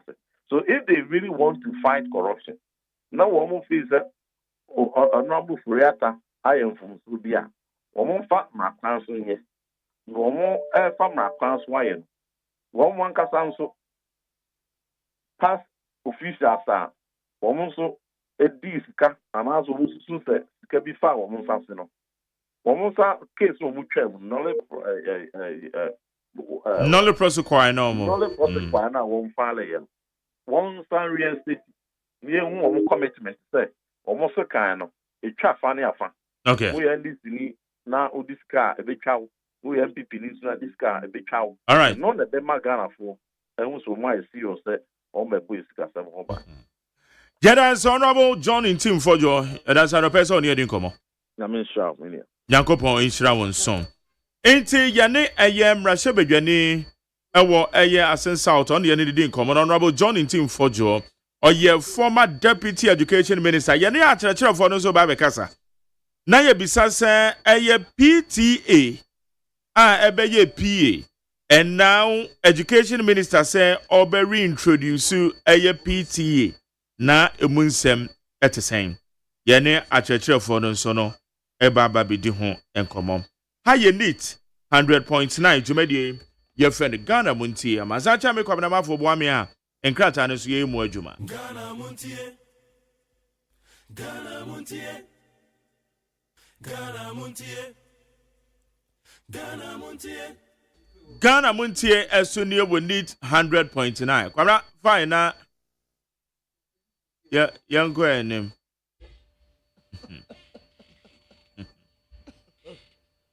Yeah. Nana one who's in the birthday near that 20th. Our Chinachi.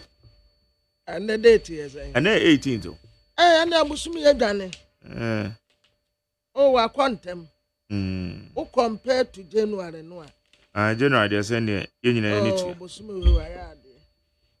I got 10 days no. Till 20th year Yawada. Okay. You drew a birthday gift man. Aye. Why are there? Nana one. Yeah. Yo. Young anyone. I was here for the Bocrat insight and I'm aware Nimuya.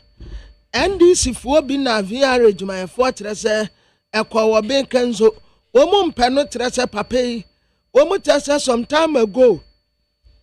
So simbi a course, I war VR. Woman say a 52 million source procurement scandal be a period 2022. Now I come home. One then chief as a sa papa ya ena akoso modam ensu a wom ko bie no wonna no ye headmaster wonna no odi animu a wom ko bie sa akoso modam a ensu no ekokọ fa adese ewo volta ena eastern nifa bi ekọ sese niama no nti papa we wanya ni papa we ni pabone nti wom mpam no mfiri viare wanu mu akonya a wote so no na papa we wadi bone pa niama bebra afa ne nsase a anya papa watra sa wo hye adehye a wo mu ho ka adwamu ebra wo mu ko bia akoso modam no a papa we ana tres wo mu mia nsuo no mfa en wo mu bia ya fa wo ekosese niama nti aye wono a ana sa so sourcing ayi no so 52 million US dollars no eno so aye papa we ya ti wo mu mpam no anya sa pa so ade ani onya asomje wo honom da omu ma no kwampo ma no metena wo ene wa ye aduma afa the bureaucrat anyone me say your stay away assassin wo mu say ya 153 acres ya wo apomai ensase so enti wo mu say wo mu nkose na the bureaucrat am de to am so the overseer ni mwanum say supaya ofori ni mfoni da ha super ofori ni nyumba konso aye popra ye onipa ye fucking onipa anye bibia onipa ansasi kura onipa ye fucking onipa anye bibia wate baby ba kumekan ye ba ya komponi ene je bebrebe na se yabetre boa ene di enkenye ni to adinimu ana monsi adawo maye supaya ofori enyem kakra metue ebeye kakra bi na mentumi ntubio maye funu maye mfote adia entini otan huni eno ntini mansutwe onipa ye foke onipa anye bibia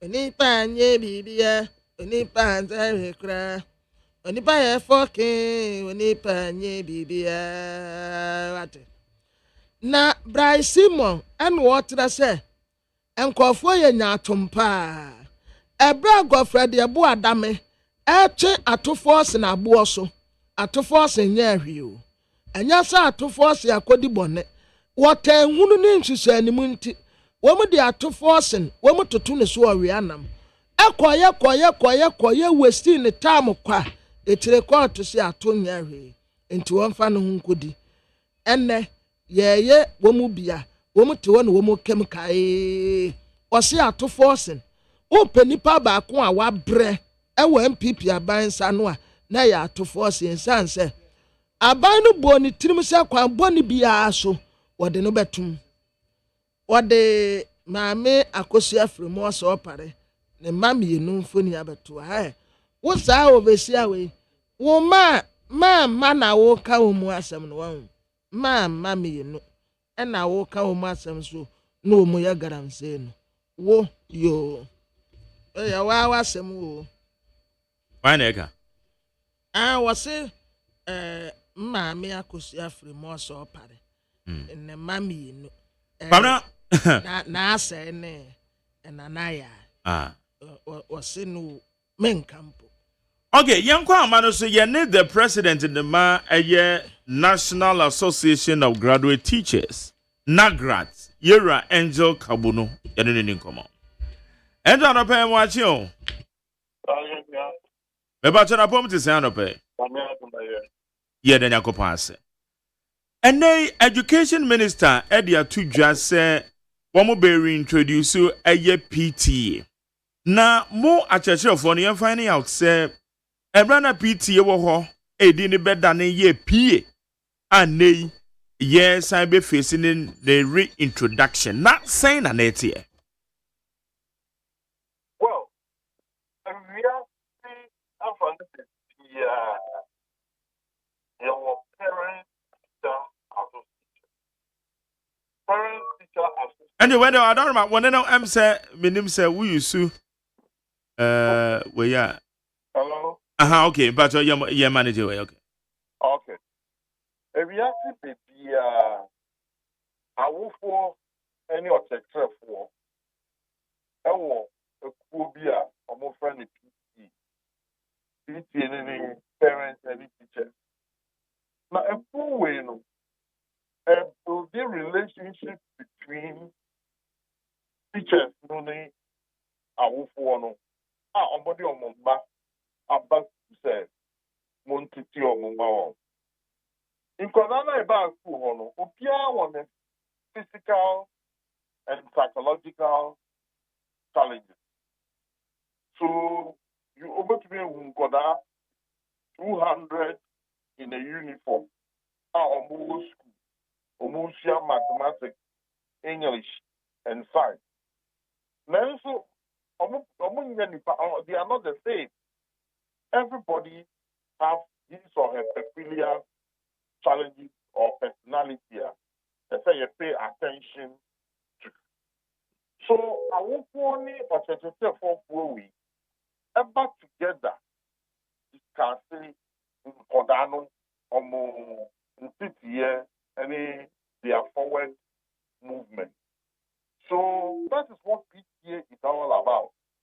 To create a platform where parents and teachers and school management will come together to discuss the academic and personal situation of the children. That's what PTA does. Okay. Ebra ebeye PA no senkuta odi ani breaki yana. Yeah, to a large extent. Because a do maybe a far commitment, you know. Every CEO now of picture recognition. Because just not that crano or move completely. Because maybe a woof almost used to come for their contribution. And who teacher, if you are found to be part of the one thing, you will be in trouble. So teacher for the almost your movie and usually used to happen where parents and teachers met or executive, minister taking in here. So break it down to a very large extent. So that is what it was. Okay. Na mama bisao. Are there a parent teacher association? Yes. Na one of the arguments is say a basic tuya parent independent tuya na teachers in tuya bi na teachers na manage. Ba be kwa na kwa bibia wo ho. Compulsorily na your man kwada when tuya PTA and your teachers manage. there's a PTA chairman. Mm-hmm. There's a PTA. There are PTA executives. The chairman of the PTA is a parent. The executives are both parents and teachers because it is a parent-teacher association. Number two, they have their own account. Omo account. And I think that the signatories to the account, as far as I know, school I'm in charge, are the headmaster, the chairman of the PTA, and the financial secretary of the PTA. Yes. Now, you see, that account, in order for anybody to abuse it, it became part of school account so that a group of parents cannot come together and manipulate that account to their advantage. Na certain sa die ntina wo behwe yesi PTA dues akwada na ntua na nsɔhwɛ enu ntua ma no ntworo. Sɛ asɔre kura sɛ yɛtua dues. Asɔre kuo yɛtua dues. Nti na yɛfrɛ no PTA dues. Yɛwɔ PTA dues ɛna sometimes nso no ɔmo to be imposing development levy on themselves. Sɛ ɛnyɛ all the needs of the school na aban ɛtumi fulfill. And then sɛ wopɛ sɛ wo ba ɛkɔ Wesley Girls. And so who say awofo bi a ɔmo te education ase a ɔmo ma kɔ Wesley Girls.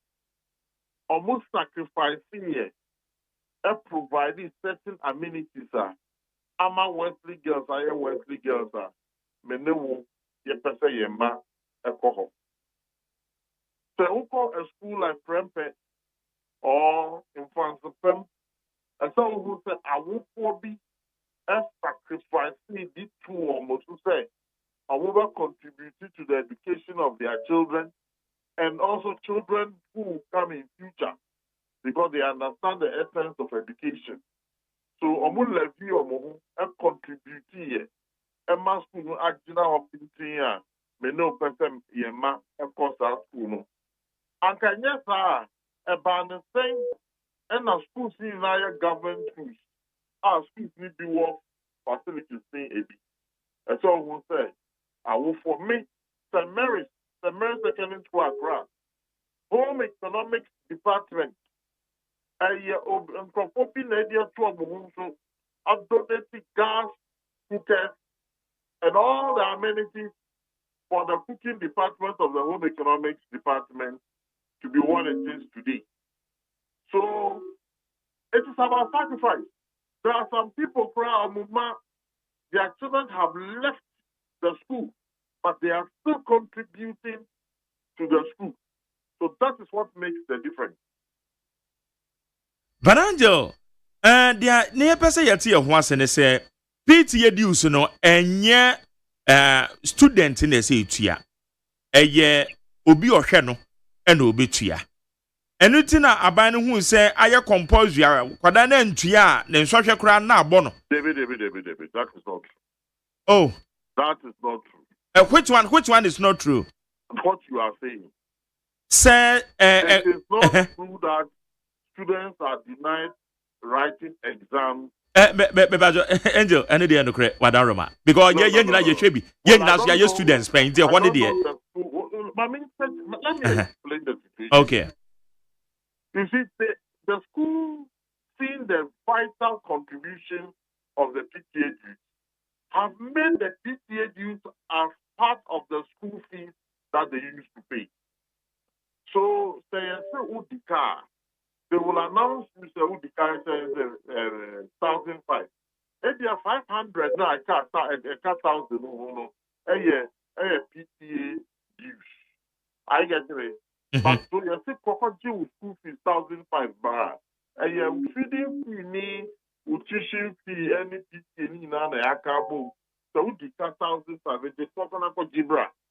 I get it. Yes, but Jerry. Question: if government does not provide adequate resources, where do you expect the schools to get the resources to run the schools? Do you have any answer to that? Yeah, I agree. No, you see, no. The question I made is saying, if the government is not providing adequately, where do you expect the schools to get the resources to run the school for your child to get good education? And no, the PT and all students here, no many idea now one more year to contribute. No, my example.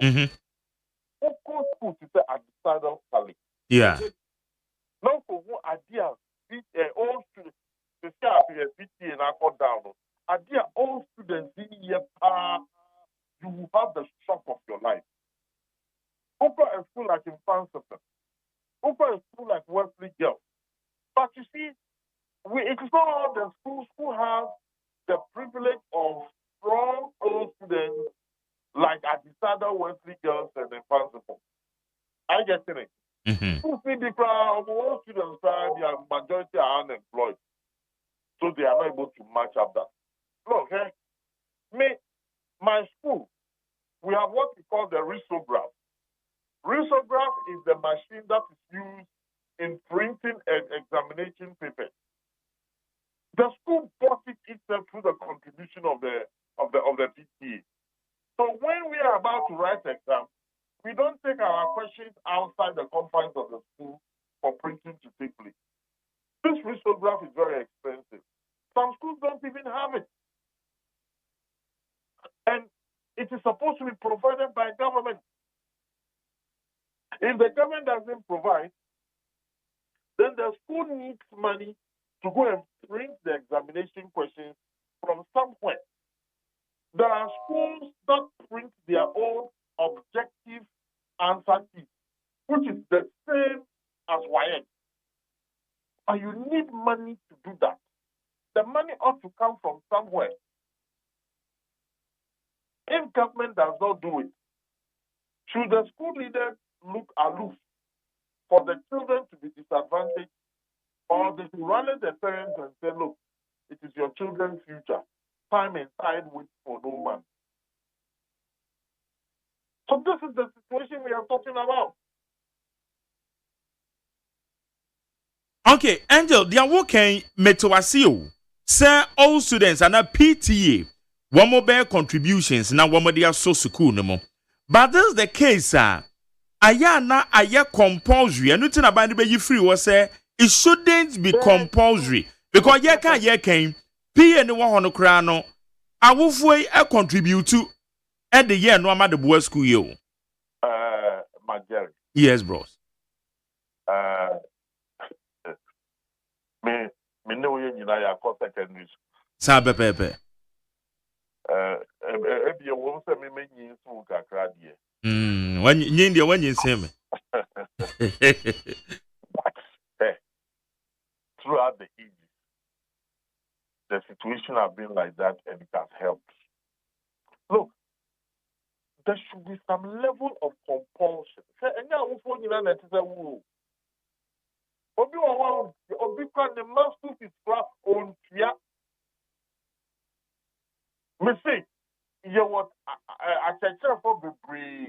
They see that the boy or girl is brilliant, no one boy here the examinations.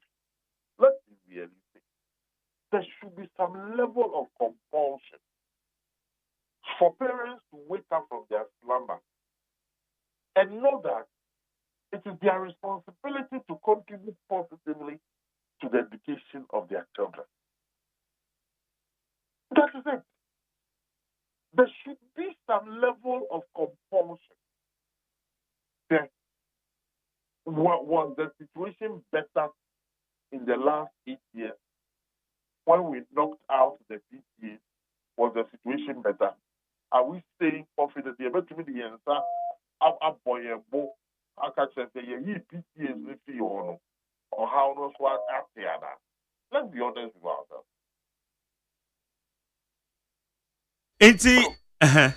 Jerry. Yes, sir. Education is like the buying of a commodity.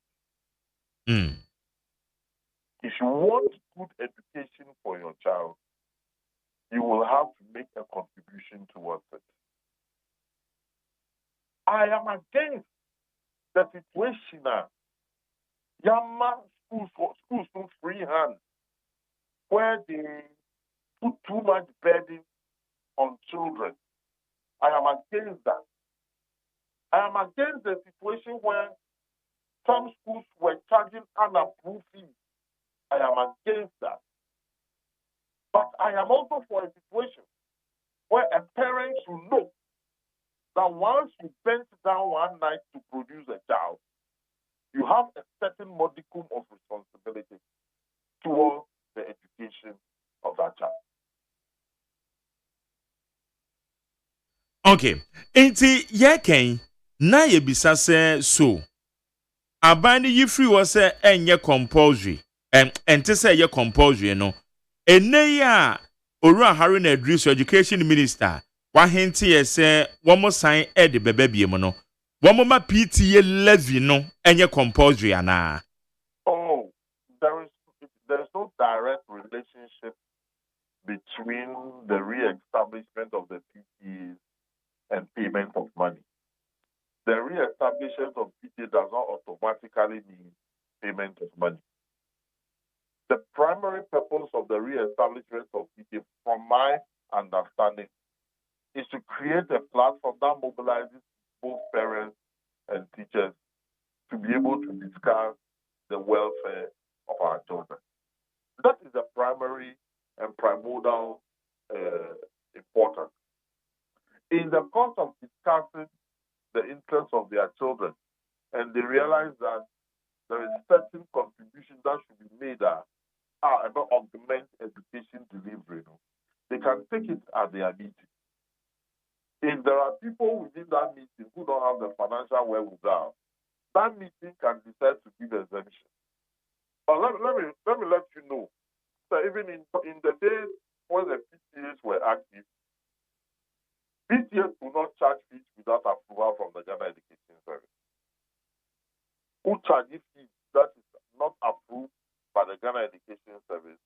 If the school goes ahead to collect it, the headmaster or headmistress will be in trouble.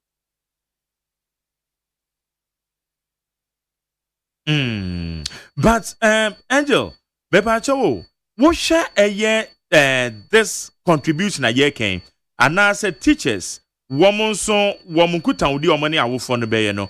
Many deputy education minister can ye or say and yes teachers in every more but yet management of the school authorities, some of the teachers a year part woman wamudin kuta hon rama and who be here school and so on. Well, the truth of the matter, and it's one, the parents decide to collect money. The who teacher can use mobile phone as a means of collecting the money. You have problems with the Ghana Education Service, as the architecture exists currently, until it is changed by the current minister. Okay, it's not one teachers in the best kamukra. No, you see, we are in free SHS. So the government was interested in ensuring that there will be no payment of people can say, though we are in free SHS, yeah, that won't share some amount of money. That's why the previous government gets so angry when PTA do some teachers are on, some schools are collecting money. But I don't say PTA biano empenyufo edano. It is like no shouldn't be even a challenge. But then committee president will hold the secretary treasurer. And it is our phone contribute as a staff no ekutasikana church for no so no and the school person moye e de baba tu bia so no nyina monitor supervisor hu say bibia e koso. Not necessarily say o chire ni bi say Oba beji sika no. Is that penny for that no? Yeah. There is an account, and I think the signatories to the account are the chairman, the head of the school, and the secretary, the financial secretary of the PTA.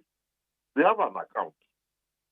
If they want to do any project for the school, they meet and decide, say, as way, you project way I'm school to know. So we take the money from our account, the money that we have contributed ourselves, we take it from the account.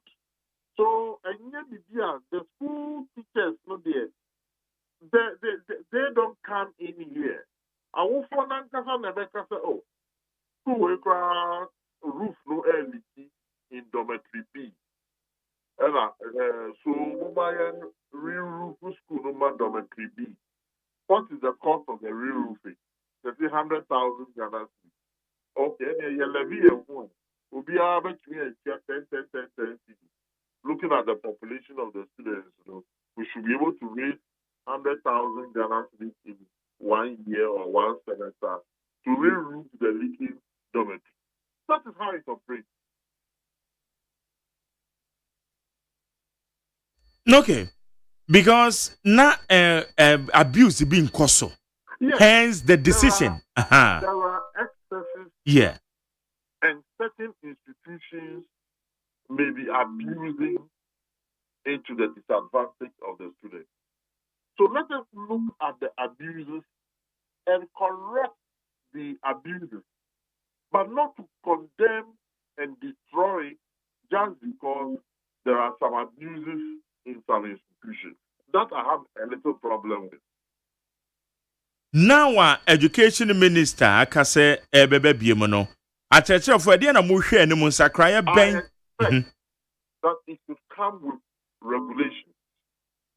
It should come with regulations and conditions so that everybody who will be part of the PTA will follow strictly the rules and regulations that have been established by the ministry. That is what should happen.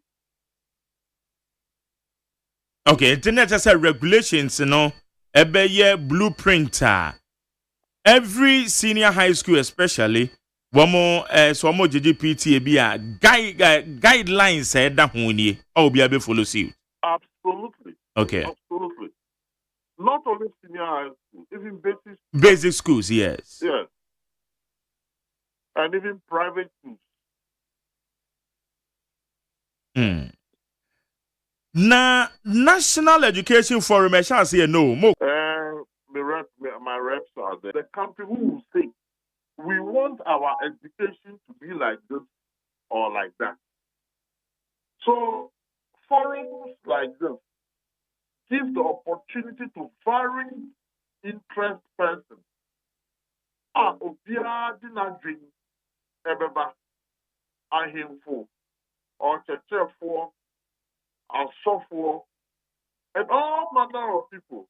Obia hana jimbra, so that we will have an education policy.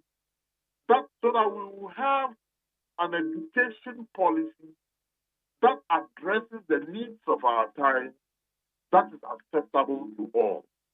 So that is, I think, the meeting I made for year, any decisions I are taking, they were all taken in the line that I'm talking to you about.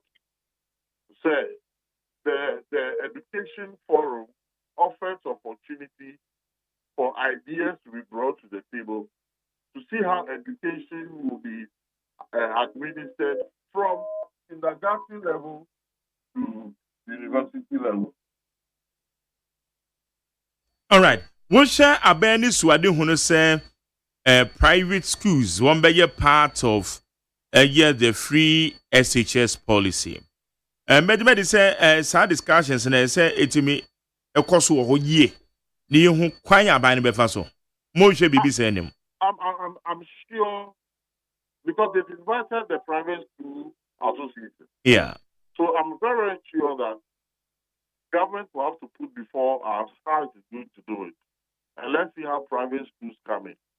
Tesiano, what is happening, a little bit of change in Abakaka.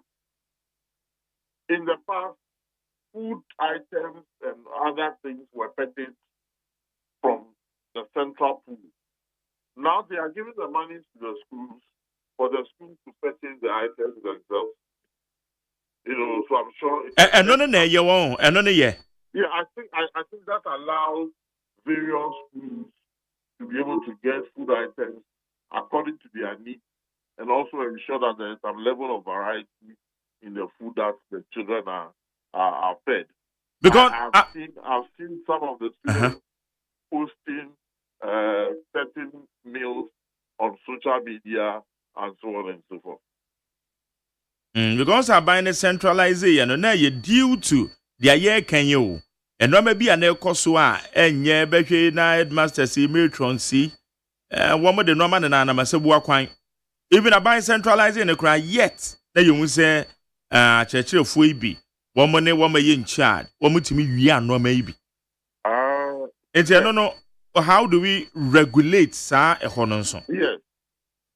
Every school by the directive of Ghana Education Service is to have a food committee.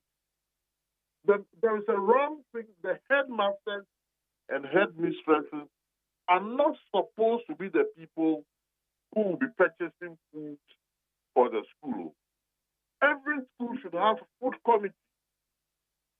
The problem is that headmasters and headmistresses want to be purchasing officers.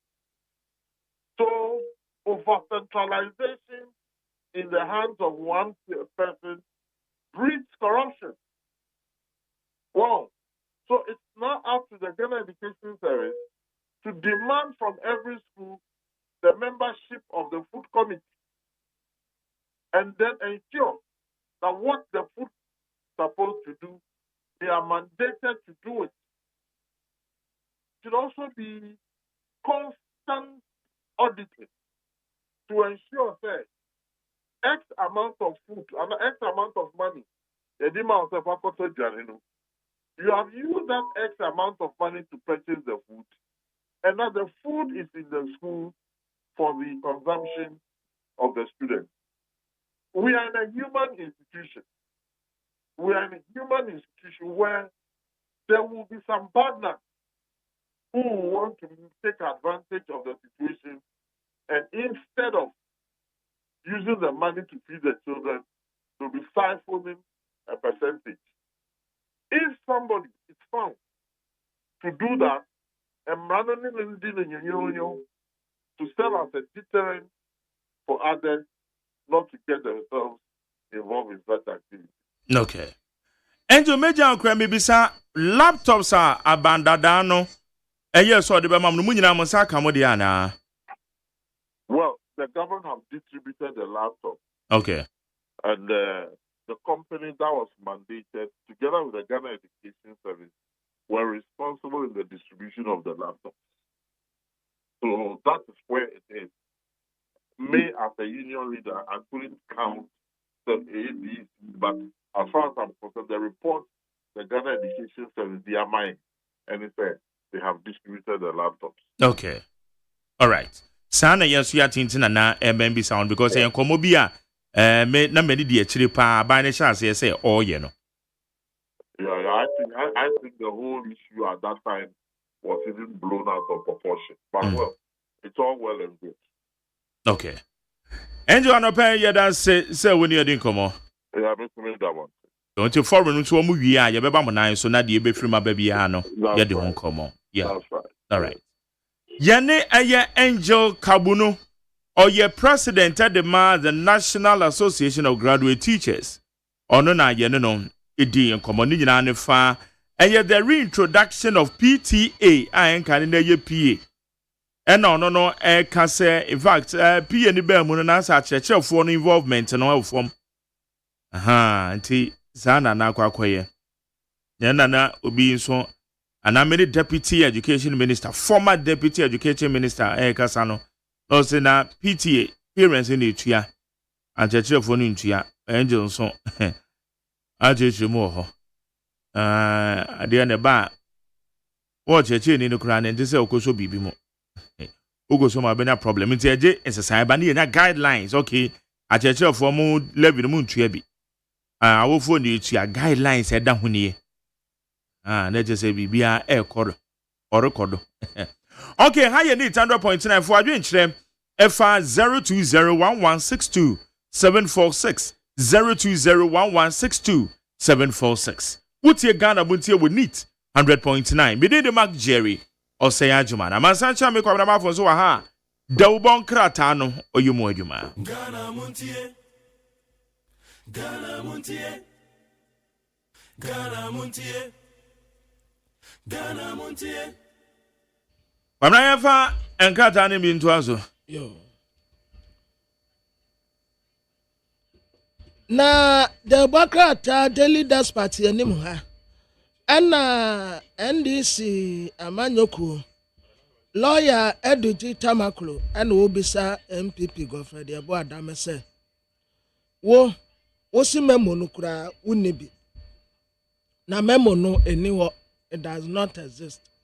Ayada na ko to memo no portion wo gina so adeka so obisa na so afi MPP mrasebetweni bi no waka say eya vet no e course no appointment committee vet no mo ye no omu kogu omu ho ani mase enti ama ese ase bibia ya nwonran Dr. Alhaji Mahmoud Bawumia ene waka say digitalization wa Africa no akwa ya ade e wo 21st century munti esese ye ma no ehia wo bia Eduji Tamakro to fuel installation ya e waterma o kwa akose ho no adwuma ye said ye esi etia ode ne mfoni ya beto anem se bru o sa up and down bru en wasa reflector ne bi eti eguso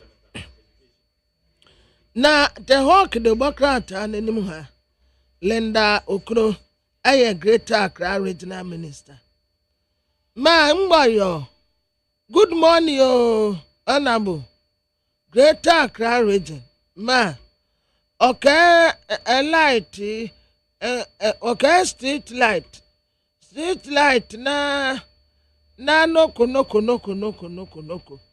ma especially bawo from Ofankor barrier ma na to a new plan. Ba Greater Accra Regional Minister there. Nyame adom na ode na adwuma be na wie de na waten kran. Oh yes. Because there be a be communicate ya manager o kan won kran mu. Sir. Ma sa that ke now from new plan ya no ba kantanka na Johnson le na metabo from there to Sacre. And no so I dey nkania dundum. Light street light kokura anyadum. I say in fact obehwe say 70% of street lights mama na okra timelines obe restore. Wow. Akasika. Enti majari nti ekuro imu yentumen to to street light ibi mfamobo. Yentumen to to say. Oduma ase impa sabio ye namosi ya ne ye wa kurase. Mesi behwe ankro. Ye the street light ye hinin afrimu nti ye ba be ye yie ewo oduma ase bese Sunday no clean up exercise ye clean wo got test nyina ya titim kama ye kura ye tumi abubo street light bebre abawo ka se ye pantimpon so nka ne anaka ya ye nkototo o se patam de no de yetumi for so ma na ya toto naka no nka me bua nso anyeye street light de batabo na aban no kono na baabie from abofu ma na baabia La Paz to Malam Johnson street light what matabo noko now from there to Tema ma matabo noko na matabo no ti ase matabo ne mefre wo ana me kasa ma me frɛ wo sɛ kokura anya dwuma. Ah, oh, okay. Kokura anya dwuma. Okay. Na Greater Accra. Na song. Street light no kono. Ma baabi kokura anya dwuma o. A street light. The air you man so be do na body ni pre. But yes, you too magic o memo. Kuro no nyina yesu. When if the Taiva Junction dey, is the da e be so no. Mr. Taiva Junction wey your friend say atomic banchiase, Taifa banchiase atomic. Da e be so no. Na body ni to say disco no. Na Greater Accra commando. Into ono obedi command I regional minister on why light back kura. Hey, commander. Para me akwa amanaso la akwa me adofo amanaso ya ni command na special prosecutor the normal ayo you know there na dey be an the position no consistent. The normal be o ha. La akwa me adofo ma che. Yeah, no. Number that say About your na musore. Nyame adoboko. Na constable thing. Constable ho ye pa constable kwabramafo. On do say constable no wa wo promote no crown pe. Catch us if you need time. Obede.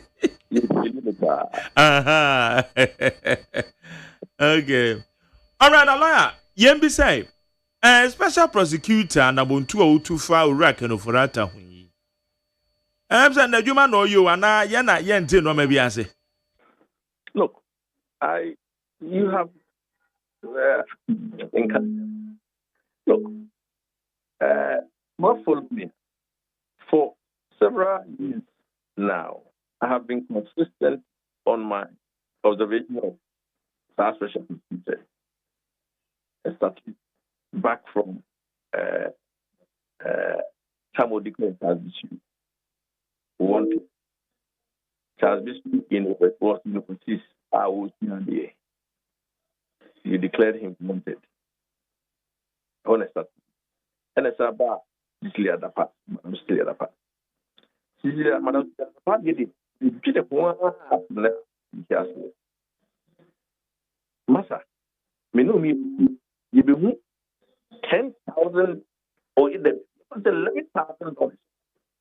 Crowd here. You have questions to answer. Who did them cost $10,000?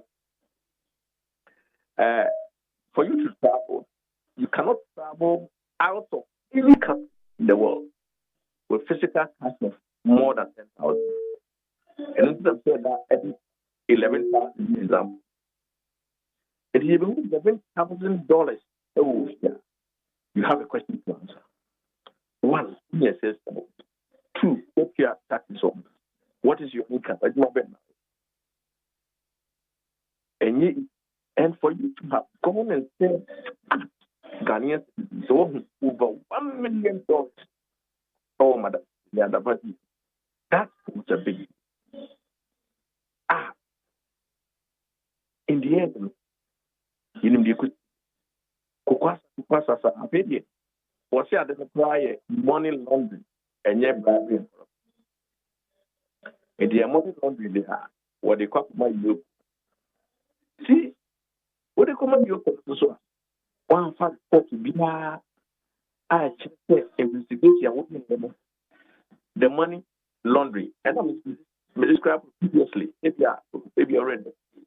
Money laundering is when you turn bad money to good money. It is coming as when you're not so why changing that money to good money? And the other thought you baby you said drag money now and I said me walk it to see. No cash of $1 million. Hey, we are no people. This is a big deal. How am I going to get that money back? And it is for you to have gone and seen a sum over $1 million. And you keep that effort to get to that. Anyway, what's that? We are investigating a money laundering and your bribery corruption. Fine. Where is the investigation you did? Where is the report of the investigation you conducted? Nothing. In the end, you give them no report. So they had nothing to work with. You see, and one of my brothers called me to ask me why I was expressing an opinion on the OSP where I'm doing it. Martin Pippen, he called me. And I explained to him, look, you can't say you've done an investigation and it's money without releasing the report of what investigation with. Martin understood my position. And I'm telling you, there was no report, there was no investigation. And once of fire out money. Because I'm a Tiscano and bribery and corruption said we don't know. That was a big deal. And you see, the funny thing, we in a press conference. Why they wait in your answer? Wait a bit. That day was the day he should have resigned. Because we have been not done poor. And then I think the position you look at him. And where they? That's a whole office work. Anyway, in fairness, away. Now, what's the case for answer? When they can, why you investigation be? Nah, Open Ken, Manawa answer. Look, I have never met Ken before, apart from the TV show. I don't have a friend who is a friend of Ken.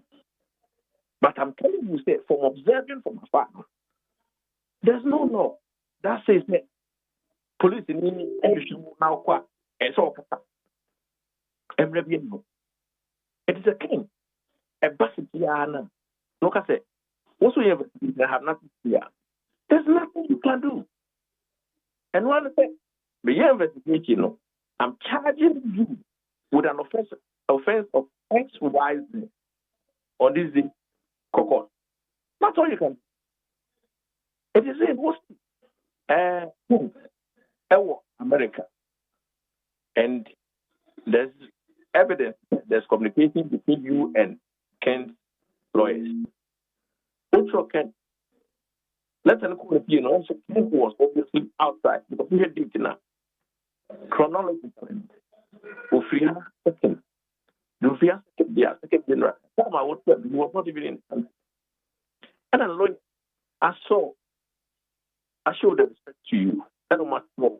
I indicate you a whereabouts of Ken. Telling you that he's been through medical process, blah, blah, blah. You also wrote back and said that you would him. So you tell the time of the back. Within a short space of 1 month, no one declared said we're a fugitive from justice. And this is where it gets started serious. Fugitive from justice, yes, sir. Obia, where what's happening with another? Now, so fugitive from justice. Now you start asking a question, and you be a child can with an answer. The answer is no. And you be a moment someone's be an man. The answer is no. So why do you tell him a fugitive from justice? Only because you want him to come and see you. And that's a couple. And because the person has not come, but it's clear from justice. Is it me? He is a justice, and somebody is running away from him. That person is a fugitive because the person is using to come to him as a justice. That was wrong. And now all the BBC, they've got all these writings at the bottom. Ghana's former finance minister declared fugitive. Oh, what is this? It's an embarrassment to the whole country, especially when you know that the facts doesn't fit the tag of the man. So my position was that has to be split. I don't know who his lawyers are. If they will take it, fine. If they will not take it, fine. Within a week, as if that is not enough, you go further and posted wanted. Ken wanted. Believed to be hiding in the United States or the UK. then you have quite misleadingly provided some numbers so what we know. We should record those numbers. Now, is the special prosecutor telling us he doesn't do work yet? That is the question that arises from that wanted to. Is he saying, in all sincerity, that he doesn't do work yet? Given the background that I've already enumerated, say there was competition between him and the lawyer. I will indicate that what he is. Is he saying he doesn't do work yet? Clearly, he knows where so he's actually lying to the Ghanaian people by pretending that he doesn't know where he is. Or in the alternative, he wants to continue to disgrace Ken Federer. That goes to his motive.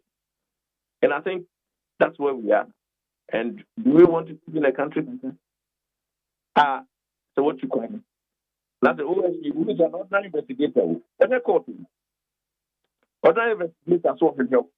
That's all why I want it. Do you want? No, I don't know. It's just something that I don't have the answer.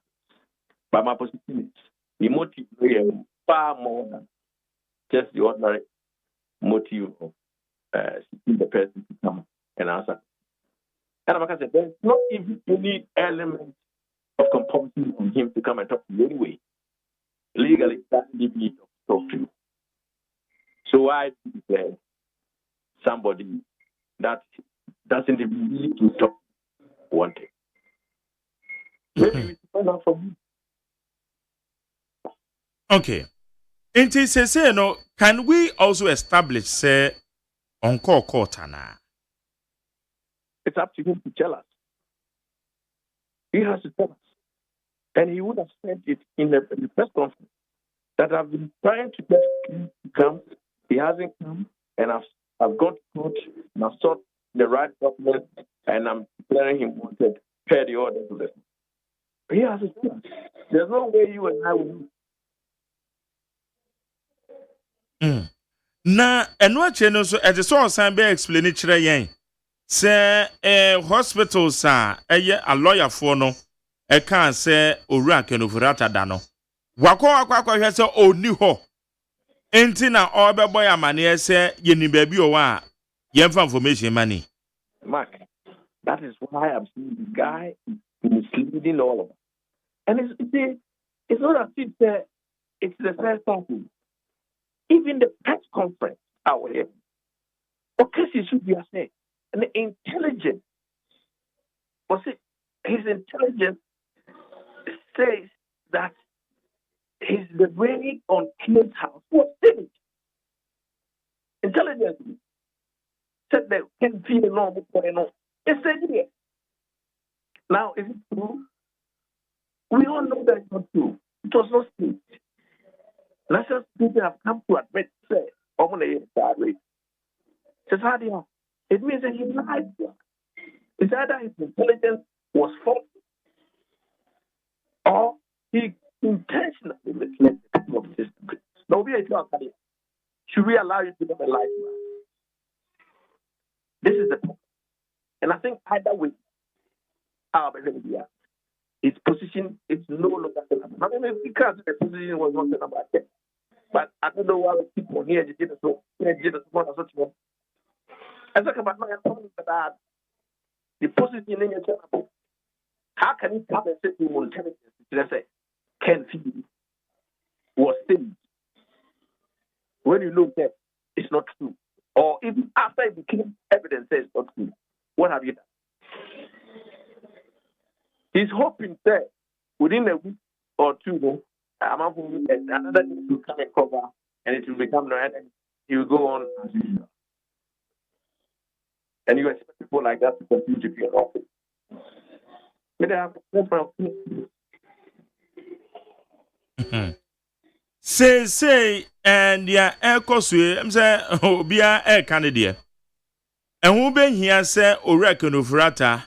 Bibi wo ho say oya na no nso otumi declare no maybe me yeti ase. Look, second no if he said trust me good enough for that. And then when we are facing, come and let him down, take him on, let him know that what is moving. But if you are not situation is strong enough to travel there, and his lawyers must do the right thing. But you guy, that's what he has to do. I mean, I can't let him if I'm able to travel. I remember, I have a person of 24 to 48 hours to detain you. After that, you have to release you and charge you with an offense. Well, I'll come with me. You see, power, no, we get that power too much in this country. You have power to they refute all the principles. That's what he's doing. I blame those who went and bought it. We have to explain.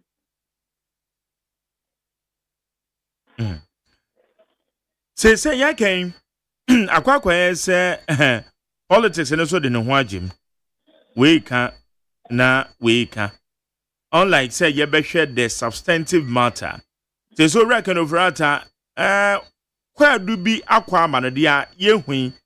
Emranimono, I just say, I want to queer do. And now we know all two south friend about the bois, no, I use you more. Mark them, quite be any who he has not been charged with any. What's all you know, of bitter.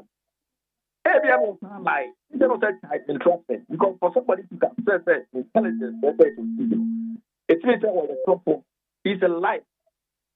Why would you catch an intelligence to and it turns out that it was so staged, it means you are a liar. It is what a trouble. And the truth was already. I don't know if anybody can hold his brief for him. I cannot defend the OSEI. He doesn't have any credibility in my eyes. Because for you to even have held a conference, the press conference that says, with intelligence, can say almost indeed, when you know that it's not true. There's something we call duty to correct. And this thing is very important. Most even journalists don't know. Mark, everyone's talking today. When your information say ABCD happened, and it turns out that it's not true that ABCD happened. We have something called duty to correct. Meaning that since you became aware that information was not correct, you have to come and go. Yesterday, we put out information that ABCD has happened. Nanya subsequent information said it was not true. And we are correcting the record. That is what we do in a civilized society. So if the OSP is a man of any integrity, I say, because look, I have a duty to correct the information. I relied on my intelligence, and it was false. I'm sorry for the statement I put out. Say it was fake. Then you have some credibility. He will build some credibility. I say he's pretending he has never made that thing. That makes it even worse. It's annoying. I don't know the people who transfer. All the rules are going to do. No, it's about the transfer. They're not only a concern way. What me about the captain who intelligence and over at the house. After some days, you now know that it's not true. You have a duty to come and correct it. Then we start respecting you for what is done. That's the opposite. Later you are not coming to correct. Asa, I know the assumption, so no osusu say a bit my stage. No. Really, he did not say we are stumble. And I said, was it my intelligence? Yes, okay, baby, sir. Thank you. Now, for you to say that, and it turns out that's not true, then you have a duty to correct it to those of us who believed you. All right? Which he hasn't done. Meaning, said, guy is annoying. The moment he keeps on listening to it's annoying because I see him as a liar. You should come and correct it and say, look, I relied on some intelligence. It turns out that the intelligence was wrong, it was faulty, and I'm sorry. And then let's move on. But for as long as you refuse to come and correct the record, somebody like me will say you're a liar. Max, what is the mechanism? That's what we call duty to correct. Okay. Because so an emrana or the year Jumain Act 959 waha and LI 2374 nina and so egumenim.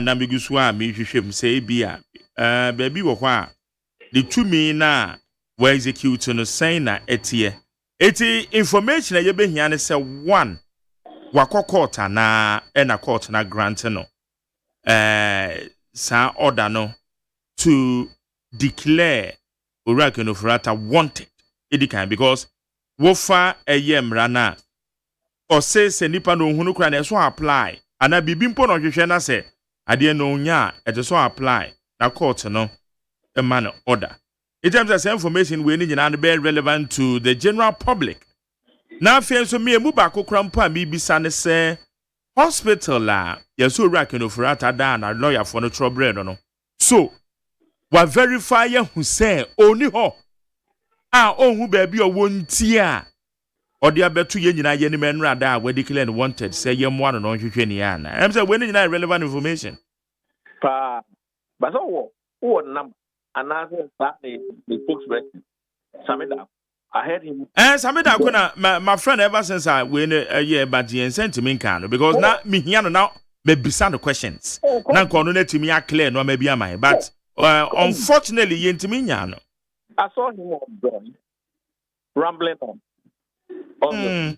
But maybe I was not on it. I felt even the more insulting, the more you tell me you are not coming to correct the record. I feel more insulting.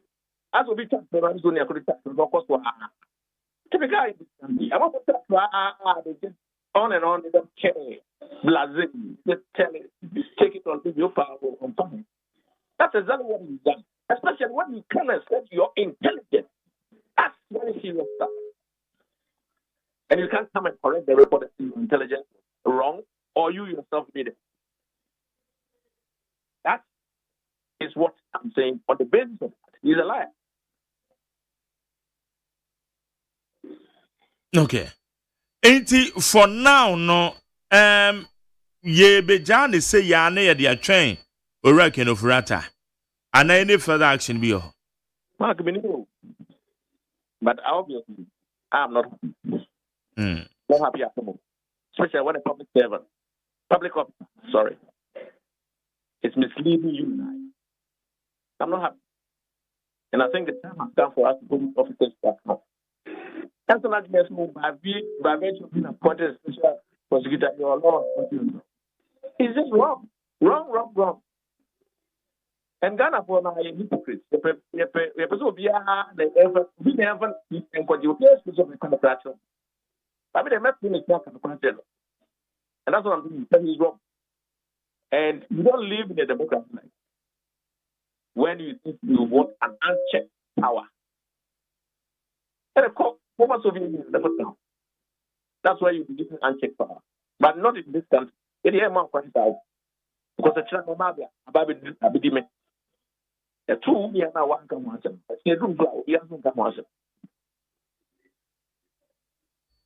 Okay. Now, Anape, yada say on yedi komo fa sense me ho. Nyame enka wo so ho.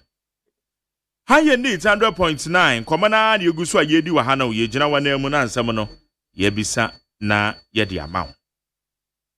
All right, kwamena wa ha nkrata no oyemo adwuma. Menso me wa ha beti adwom bisa nsem na begina wa na mabisa e di amaw. Messages in so ha mo amutie yen matodi agum 0201162746 0201162746. Na what way? It is time again for the biggest Roots Reggae Festival in Africa, Kuchoko Roots Festival. And coming all the way from Kingston, Jamaica, is Culture featuring Kenyatta Hill, alongside Dwayne Stevenson from Augustown. And of course, one George Nooks with all power. All the way from Ghana is your Kuchoko Roots Master, Black Rasta. Many more artists passing through non-stop. Saturday, 8th March 2025. Venue, La Pleasure Beach, Accra. Time, 12 noon till you drop. Rate 50 Ghana cedis only. And as usual, there will be free cocoa, kulkuli, kose, and masa to break your fast and to put you in the spiritual mood. For more information, you contact 0244 499 461. Powered by Black and Tough and supported by National Youth Authority. Media partners: Peace FM, Leeds FM, OK FM, UTV.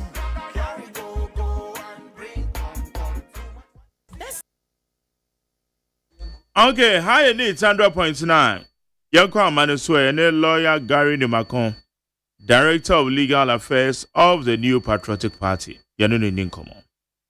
Lawyer Mache. Alright, Mark Jerry. Lawyer Nie.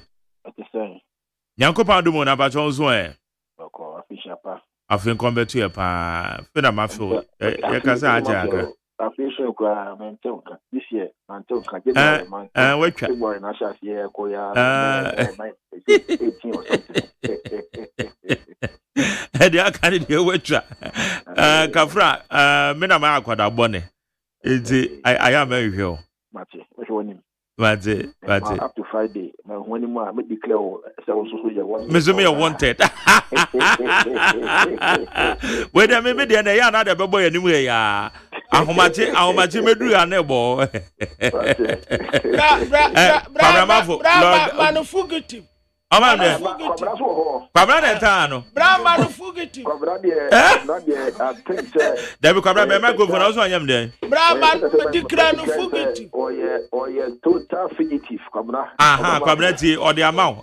Because kwabra de ma je mu se man tenenka Christmas yina.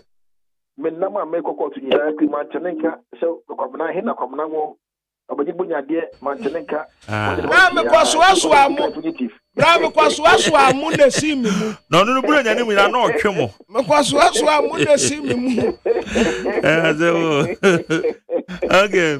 La na yanhwe yo ya Jose ma official panso Jose. Good. Special prosecutor ne mra yi eno no de ya adwuma ya na. Oh. Amencha. Amencha tie for ni obia oba official station ya. Amenka na say my ticket time I can crata na I fly over no. Be on no choice be a lot for company for a couple more for so choice ma kan na me kan tie and they say normally law enforcement for akase be omo here wa maybe more data reasonably o calculate no na hwe bibia be a wo every time we free and because of your yen and didn't bet you more nya kwa na o do data for confe na o ma date me feel say hono na am say amma kuta die no antimi an ko wi papa anti media me say pam no twam no ma take to mu dia allow for on the side of Emi Apenyini Kutunkunoko Kadaforata. Say, date, Sebia, and that say, and may say, you bet me acquire. Now, Indiana Soso Kisi, Ejaben, the special prosecutor, also has to take down the tag of what can I say? I was say fugitive no. Won't taking it down off. Because for me, I don't want to blame anybody. I don't want to lay blame on the accusation on anybody. Me feel say me a person be. Allow for no indicate the preferred data. I'm client no able to me alcohol. Na isin so once they indicated no say be that's in bit nyaba no it will mean say nipa no say be yare de yesi uso akra na uso yare na makere sɛ wonkɔ pene no baabi a yɛne bɛtumi abɔ wo wakɔkɔyɛ surgery a yeah, not sometime we say crowd TV. Some of us we have been there before, so we understand some of these things. You know, it's papa na home fan. On COVID na home fan. You know, na me buana ojina ya say we no be do come say back. So team my preferred date now. The advice our offer and they say the tag of sardina or diatonosono. You finish na ono aba na adekode bi aposo busa ne bia no mo busa no. Let's not forget. Let's not forget. A person is innocent until proven guilty by a court of law, or he himself has admitted say we are guilty. That's what he has said. Now, whatever there is to it about investigation, you cannot prejudice the investigation. Into your investigation, now if we say there's a compelling reason to charge the person, then you can charge the person. And now could do court what can say we are now court to say only no. If you make a case against the person, you can file say submission of no case. If the court agrees with the submission of no case, the case will fall flat on its face. The criminal trials now, it's a long way. It's a long way. So what I say, all the point I'm making is at this stage, it's too early for us to be seen to be flexing muscles and all these things. All our age, our lawyer for company for, and these are very, very seasoned senior lawyers. Think up more, yeah, what's happened to many more, or yeah, penny pa or many more, or yeah, get one many more. This is also the more thing on many more. So what I say, also make it one many more. And the other way say, we can win. Media, I say, I got it one.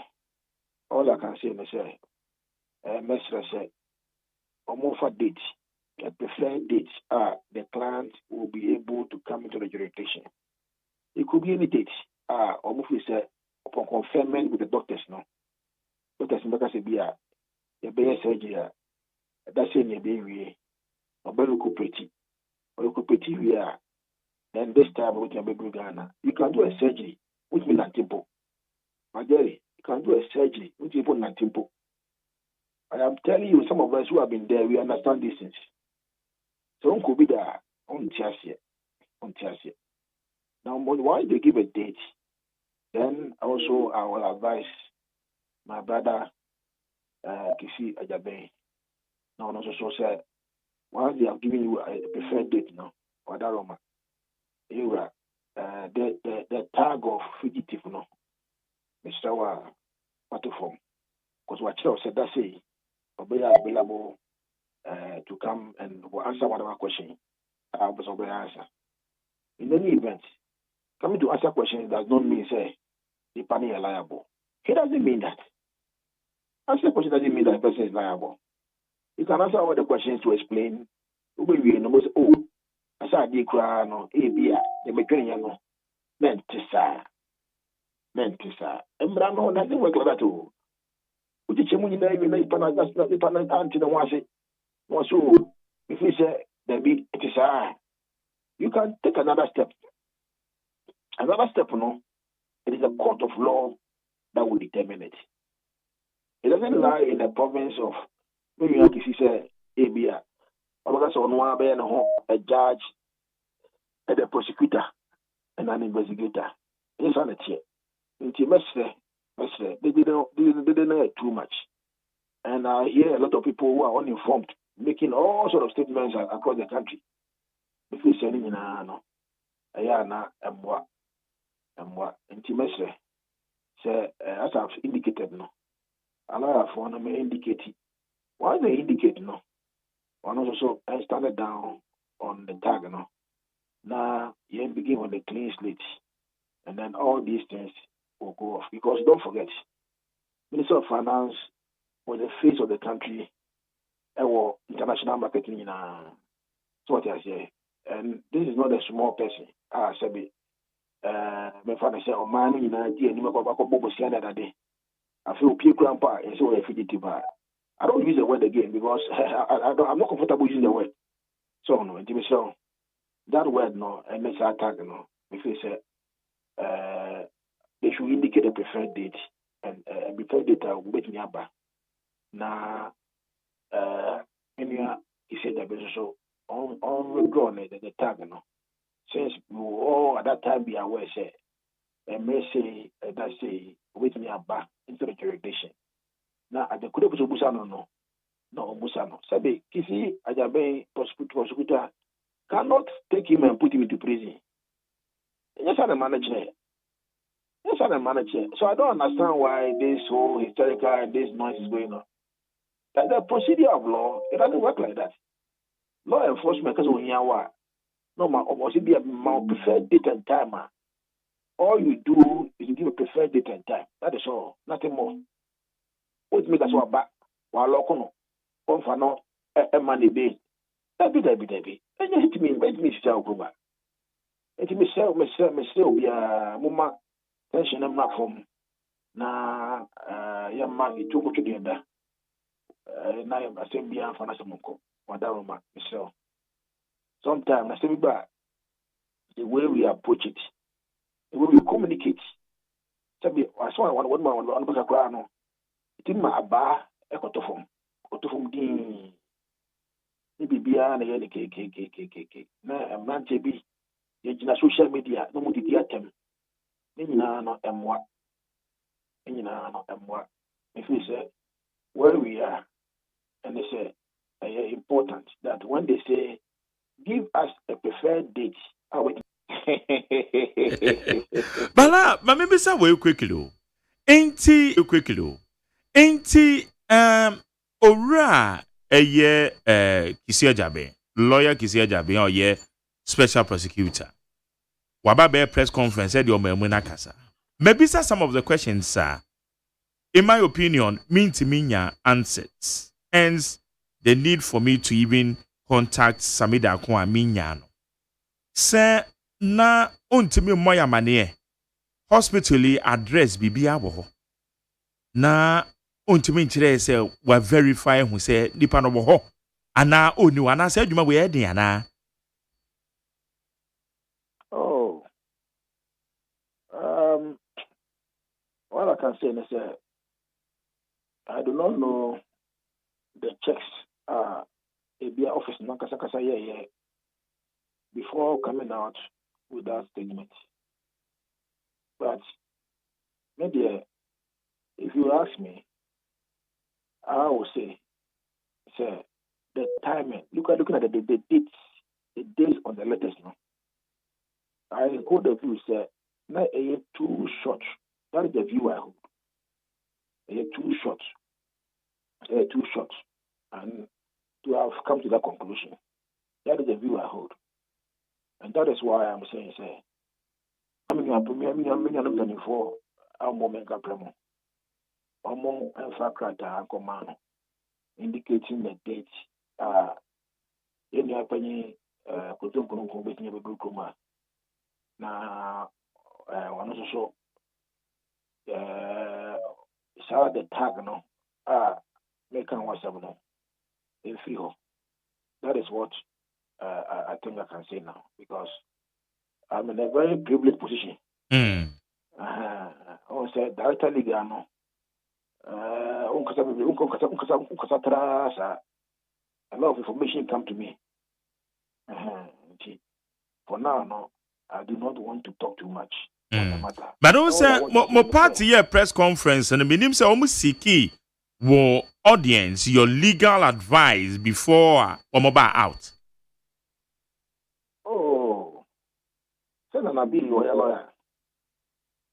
And maybe also a procedure based on be also the understanding of the matters available to him. But for me, I was not consulted on the press conference. Okay. If I was consulted, probably I would have given a different opinion. And that opinion will be. I am not quick to act. If you know me very well, but say, because I'm saying, let me tell you what we have my response. Because I may have to think about it deeply before I react. And some of the things you have to go and engage and consult before you react. But all I'm saying now is that I will advise, say, and my office no, say, that's say, you bet me about. Now, maybe I know, as so, if I crack time at Tomonte, I've been received that crack time, say, the crack time at the yard. Now you know the data, so there is no point in saying, say, the panel, and so therefore, as I'm not, it's not down. That is all. Okay. Yeah, but now can be said you would have given a different opinion, meaning saying you would have advised, say, one more press conference. I will have advised, the press conference should wait pending further investigation and consultation. That's what I would have advised. I will not have advised, we be a press conference at the time it was made. My Jeremy is senior lawyer, and I take my time to do certain things. And when you be one of my, you don't just get up, go and do certain things. You have to consult, ask questions, find out from here, come to a certain conclusion, a certain position, and then you proceed. Okay. You see, I am talking to you from an important position. And I'm saying, let me repeat again. I'm saying that lawyer from the side of Eva Utokoko, Kanofrata, and Fakrata, and Koma OSP say, let me about it. I say, at on one convenience, and you say, be a national. Say, okay, or yeah, I are oh, yeah, I are Sabi, BBM crowd, what a phone, what is she making? You don't tell me, yes, surgery. You be here, be 6 weeks. You be here, be a first 2 months to recover. And I'm telling you that I've been there before. So I understand these things. Those who have not been there before, they don't understand these things. I've been there before. I disagree myself. In fact, I did a spinal cord surgery. So what I say? Until those who have not been there, they will not understand. But there was a time I couldn't walk. I was in a wheelchair. I couldn't walk. So I understand these things. After surgery, you will need time to recover. And then, what you told me, that is when the doctor focus and you Ghana. So what you say? And you know, I would try asem and giddy and make us go. And you always had dinner, never we are. At that basis, so indicate he said, okay, once you have indicated on your own show in this date, this so-called tag, is gone off. And I pick it from there. That is all. I'm not comfortable with the tag put on the man. The finance minister of the country, former finance of the country, was the face of the country, on the international scene. That's what I say. That is the way I see it. It is not those who are on social media insulting and casting aspersions and all those things. Those things don't solve problems. Okay. The term does not solve problems. What solves problem is engagement. And no casa, and no there, a cocoa.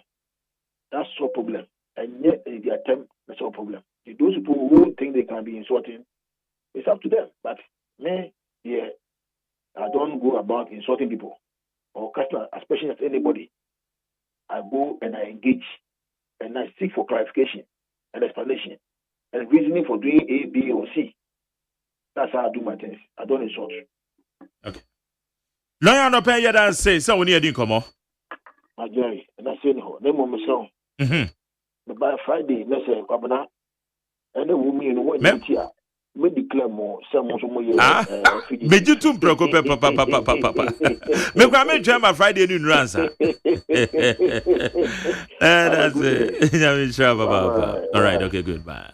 Yene director of legal affairs said the new patriotic party your friend lawyer Gary Nemako on any din common na me no ka say the George Quarting and ye member of the MPP national communication team Adenta and Odin Nkui and I John Bambe and also a member of the National Communication Team, NDC, John Bamben so Atenase. Ye bedin komo. Issue say we upon so. Ye beside the reintroduction of PTA. Abandada eye ni PA. And they abain NDC aban fufuro nso abeya. Ura Harun Edrisu aka say the reintroduction of the PTA. Esusu so a ebetimi dia brand ne relate no. Ede ama eye the National Education Forum sha se enne ewo what do we expect ehoma sunya ho nkuta wudi a because of Volta region from Anthem ede ne ye hwe animo special prosecutor we declare eye owura Kenneth Nana ya Oforiata wanted this time no are you official wanted ne de are you official enra or the ababetum Edi bisa se so. Special prosecutor and the human adugusua obo. Nia eko sui. Wadwenchire ewo ho. Then so what they atoko. Abe releases 6.8 billion Ghana cedis 6.8 billion Ghana cedis obe to ya dia ma bond holder say domestic debt exchange programming. And also Ababeto, is it a good news for the bondholders? And nah, we didn't know come ye bidi yeba. Ghana Montier, Ghana Montier, Ghana Montier, Ghana Montier. Mame fa message si taw na fe me kwa bedwafo na ye nhye nkomo na se quick. Richard Edifree Amasaman. Also yesterday, my beloved Akosia Kwabena colleague made a pronouncement which I totally disagreed with them. She said it not only MPP National Service Director General who inserted ghost names in payroll. Can she give any evidence? According to the Media Foundation for West Africa, the Ford Estate investigation Mustafa Yusuf Nanabi Gipchawari and Osiasibe have caused a loss of over 2.2 billion Ghana cedis through ghost names. 895 cedis. What's that? What you did to me idea? 895 cedis, 74 cedis, 924 cedis. Hey, okay, 49.895 Ghana cedis, 49,895 cedis. 36,074 cedis. I'm saying what could two figures were, and I say no message now. What do? So Kanakosa submitted an investigation to the effect that Professor Mills appointee, Kuagbenu, and Mohammed's appointee, Pesa White, added ghost names. Richard Edifree Amasaman. Mesha Kasanti Amasaman said Ghanaians voted massively for President Mahama to reset the country to better their lives. So whatever decision that he will take is backed by the people of Ghana. So opposition MPP party should just keep mute and learn good governance from President Mahama and NDC. Fighting corruption is one of the main reasons why President Mahama can now be called as the supreme leader due to the unprecedented votes that he got. So I would advise all the MPP corrupt officials to start looking for their sleeping place in his own prison and other prison centers, because if the places are fully occupied, there will be no other option for them than to sleep outside the prison premises with the mosquitoes. Mesha Kasanti Nodeba, Citizen Francis, also Kisia Jabez wanted notice against Kenoferata seems to go beyond accountability. Despite Ken's cooperation with the OSP through his lawyers and no evidence to contradict his claim of receiving medical treatment in the US, the OSP's action appeared to be a deliberate attempt to tarnish his reputation and harm his business interests. This is shameful misuse of power. Citizen Francis Bedase.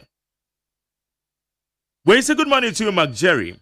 The late President Rawlings protected himself with 1992 Constitution as well as vote for himself and NDC. The 70% Christian population, blah, blah, blah, blah, blah, blah. I really agree with Kwabrama for the government must order the Interpol to bring the former finance minister for accountability. Go with to bring the former finance minister for accountability. Go with to South Africa. Gomez Adomi Piletu said gold oil drops by city depreciation keeps fuel pricing high. JDM fix the country. Special greetings to Hadia Hafia, which will message down to in Chiano and Elde. We say Ghanaians should have patience. Yeah, Gomez Adomi Piletu. And Alai Baba said Ghanaians should have patience because Ghana is going to be ruled by the voices of the Senate majority, and all the disruptive MPP agenda is going to fall flat. Mr. President, His Excellency John Mahama Lankwantana Medina is ready. Abdul Razak Hussein for MCA. So for Mohamed Omipele too. So when this 24-hour economy is a scam, JDM and his NDC promise Ghanaians that they will bring 24-hour economy. That's how I feel about reading the budget. So for Mohamed, budget to mine. To train. When some Nigerian government for tell the lady who said majority in parliament tend to minority because they don't know how to speak English.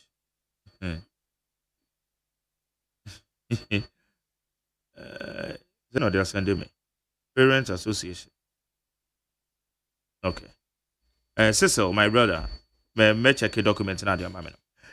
Ebenezer Difri Kwabenya, I think the Council of State election needs to be looked at it again by the Constitution Review Committee. Why should people going to advise the president and governor also should be NDC or MPP war? The future is really pregnant. Where you Ebenezer Kwabenya? Where say Sam McJerry, please, what is wrong?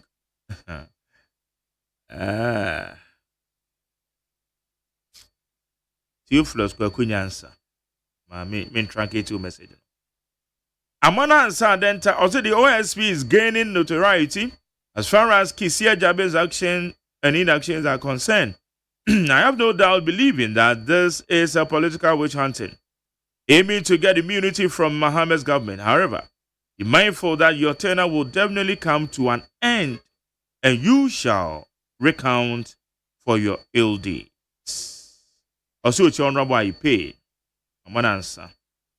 Wait, so good morning to you, McJerry. Osman inside Katamansu News Sports. Please, so under MPP government, they managed to give over 13,000 of our youth jobs across the country, but the same youth voted against the MPP government, and now NDC won the election. Instead of creating jobs for the youth, they are rather asking them to leave. I don't understand though. When see, I always think, I always give thanks to the Almighty God for removing these MPP tricksters. When they were given the opportunity, they employed only their family members. To the extent that Nanadu even employed his former. Now you are leaving office and you want to burden the state. Patrick Edifrakra.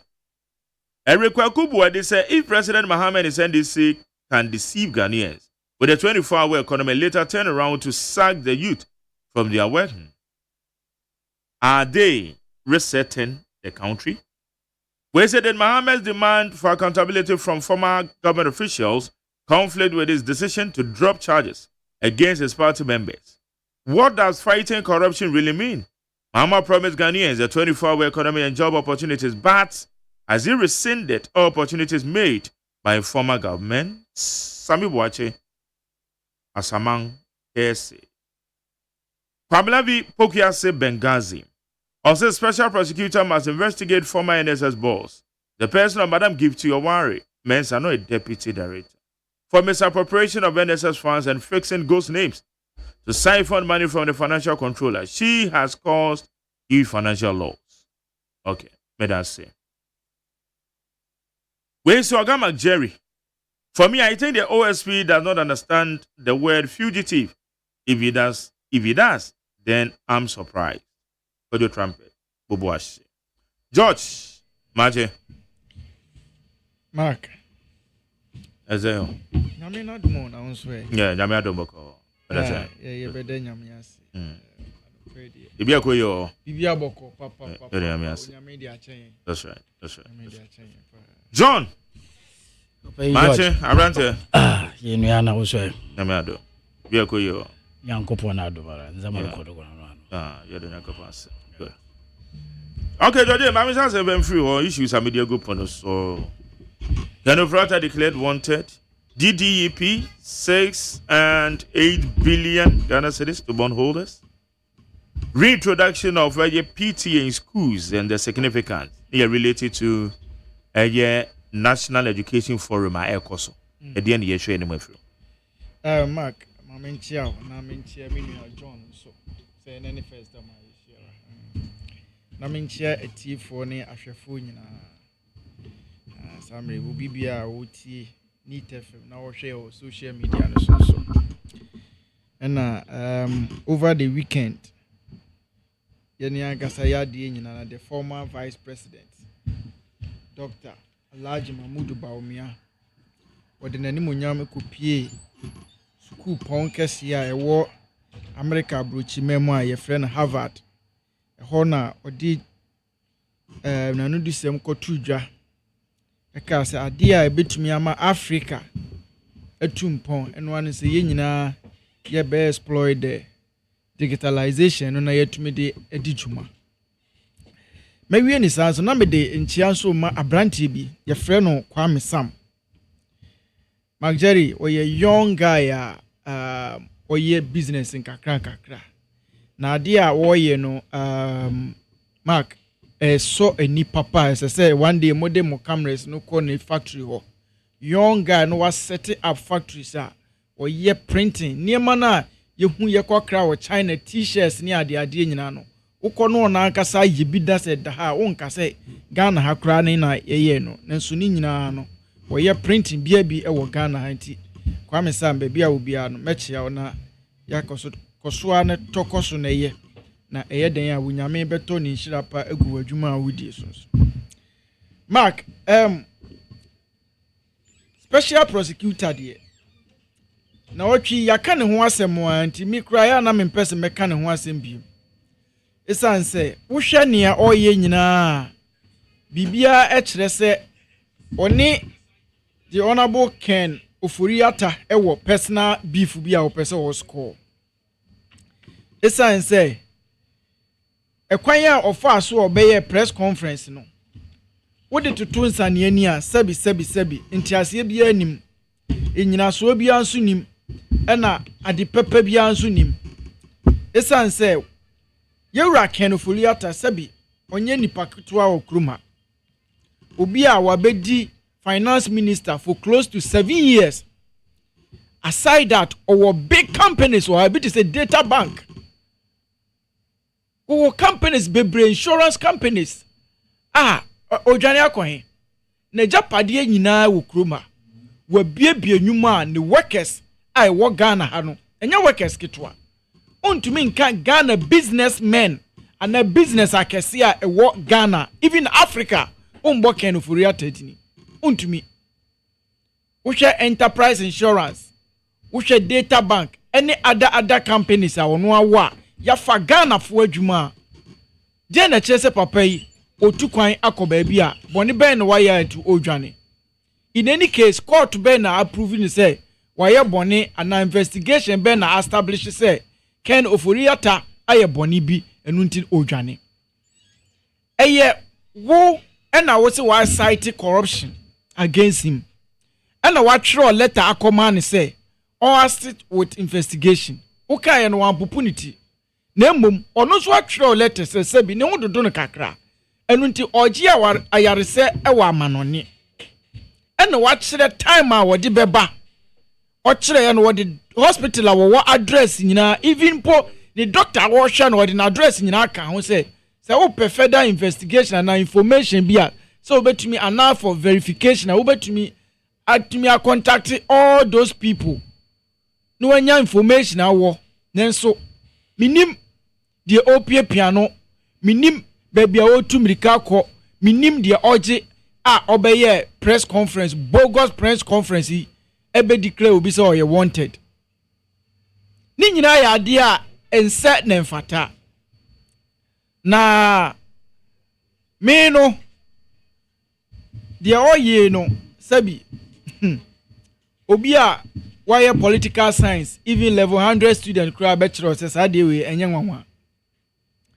aban bia sesan fofora sa dey we ekoso da bia ekoso na eye me yase yewura kisi ajaben otena ho na sabi ye nuamu eyusu no edina ye sa propaganda PR ya oye fatso bia ne so na so dey na keke when dey use no na de oye fatso be na yi so wo se o men kan say fatso so na ni so wo se ye nuanom eyusu na me so no dey when na eyusu no ye nuamu na special prosecutor ye na juma as a special prosecutor. That's right. The special prosecutor na wo ye no sabi eyembra ene ma wo te ho enye wa na ode ho kosi ho embra ene de wo kotena ho ena wo kotena ho no so enye sabi de wo pe ana wadwen ene sese wo de koye adwuma no esese embra na a guide sa office no sa mbra na se wo di so na wo de ye adwuma embra wo ho wo si obi mbra no wo hu sabi ketase sha na proye bi e wo niema mienu bi a ekọ so ni ministry abra na wo ye finance minister wo ka sa asem ni kire nipa no eni wudi nkita ho enye se wadwane watchro ni letter wa respond woni ni lawyers engage o meka enipa no se ne ho dodo no kakra sabi oje ayarehwe e wa ayaresabia e wa amanone ni doctor impa wo hwe no aso atchro hospital aboda omu nyina de o ma address amount say I was open so verify and open any further investigation na ubetumi aba in any case Nigeria ubakai airbus case no tema the president John Dramani Mahama ni airbag insensemo a special prosecutor no hwehwem no according to Yewura Kisi Ajaben no no aka kire ye say tema na oyesa ni airbags investigations no edru babiru na president Mahama ni nua bia na efre ne Samuel Mahama na ne nsanka no sanse no wati UK enu ntina akohia se ofu plane na okọ UK ho na okototo na no okọ osi okọ ho no monso enti die pa na si special prosecutor kwan Yewura Kisi Ajaben se ono so betumi afa plane na wakọ US babia Yewura Ken Ofori atawo na ono so akototo na no de wo ye nyina kire se eye power play bi na wo ye opese wo kire se ono na owo power nanso onka hu se eye mbra na di ni kosi ho se wo ye ade na se ensam emfa mra kwan so a Ghana fo be kasa na embra na di kosi ho no a sa mbra na anso no na ye be force se untietia sa mbra nso anase ungu obi animase de wo ye ye eye nimbuase kese a esese by this time kese wa be pacho esese nka wa be pacho said Yewura majority leader ejina parliament apa Ken Ofori atacho no e wo se sabi na Kisi Ajaben oba abonte no be panacho esan se nipa no ondwane ye ide kese wo adwane ade na be ma no krompo adwane hwe ni nyuma kese a e wo kroma si de na meba no adwane afri kroma enipa ne sese bi ne ho dodo no na okoje ayarehwe enye se okọ no so no ofa akwati kwan bi so no okọ in fact ochiro mpokoma even chief of staff so as a former finance minister no ebia omu behia ne se o assist wo one or two issues bia na so omu information bia ochire wo mu se ha na me kwa ha na me wo etimo hwehwe me kwan we na mo befa so a mo nsa beka me ochiro ni nyina no ne lawyers nso wa ha no ma omo ni wudi nsa wo so enu nti yebesre no kroma na yete ne yete asomdwem eye emra ene yede ti kroyimu sa wo hwehwem na sa wo fili se emra no eni na dia wo krampo no wonni ho kwan krampo say we declare we be wanted oni kwan say we declare we be wanted mra be na man ho kwan say we declare we be wanted mra bia man ho kwan so we declare we be wanted enu nti de ye besre no ne say ye oye no onjai sa propaganda PR na oye no mema ya no mu mpiepia no over obiane ni problem yewra ye the former president John Dramani Mahama ono a na ye ne ho nhwehwe mu eno hu se obeka kire se ne airbus nsensem no ono de wo ahwehwe fair enough ye de asi ho ono anso na no ye ye maame sisiri adapa ne nso ne investigation nso no obiane ne ne asem obiane ne ni problem in fact obiane won ma won ne wo problem ena obiane nso ne hon ma waka say odwane special prosecutor dabi yen ena office wo no ye de baaye MPP aban ena ye de sa office ne baaye enu nti yen nsuro accountability yen nsuro enu nti ye besere no say de oye no onye se de ebefa mra kwan so san se de oye yi eyensa na wa ebeda ho a entiri manso besua enfra ne nkwala bebre eni youth mabru bebre e wo law school a obi a pese oye special prosecutor enu nti onye na ehonte onye ma ne nyefe eye ena nka wo se wa ye nhwehwemu ode oye nhwehwemu no yewura kenofori ata wakofa aban sika 1 city 2 city yemfa no kogina court ena court a ede ne kogina court no court abunu fo na nke aka se wo ye adwuma na de ya na ye mayro ho ne se since oh yes I had press conference ontumi ma ye nyina so ba kumpo a e kire se wo hwehwe kenofuri ata wo ahu no ontumi ma ye nyina so bia nti ada na se so yes a sabi ye ne banana republic ye nyina ye tikruman ye ti asumdwi mu se wo hwe na se wo gi wo di se wo case against Ken Ofori ata ye adwuma no pepepe na ye ne fefefe so menya adwuma e bewie no na obi akohu se wo ye political witch hunting bi mema obi ampiepia unyi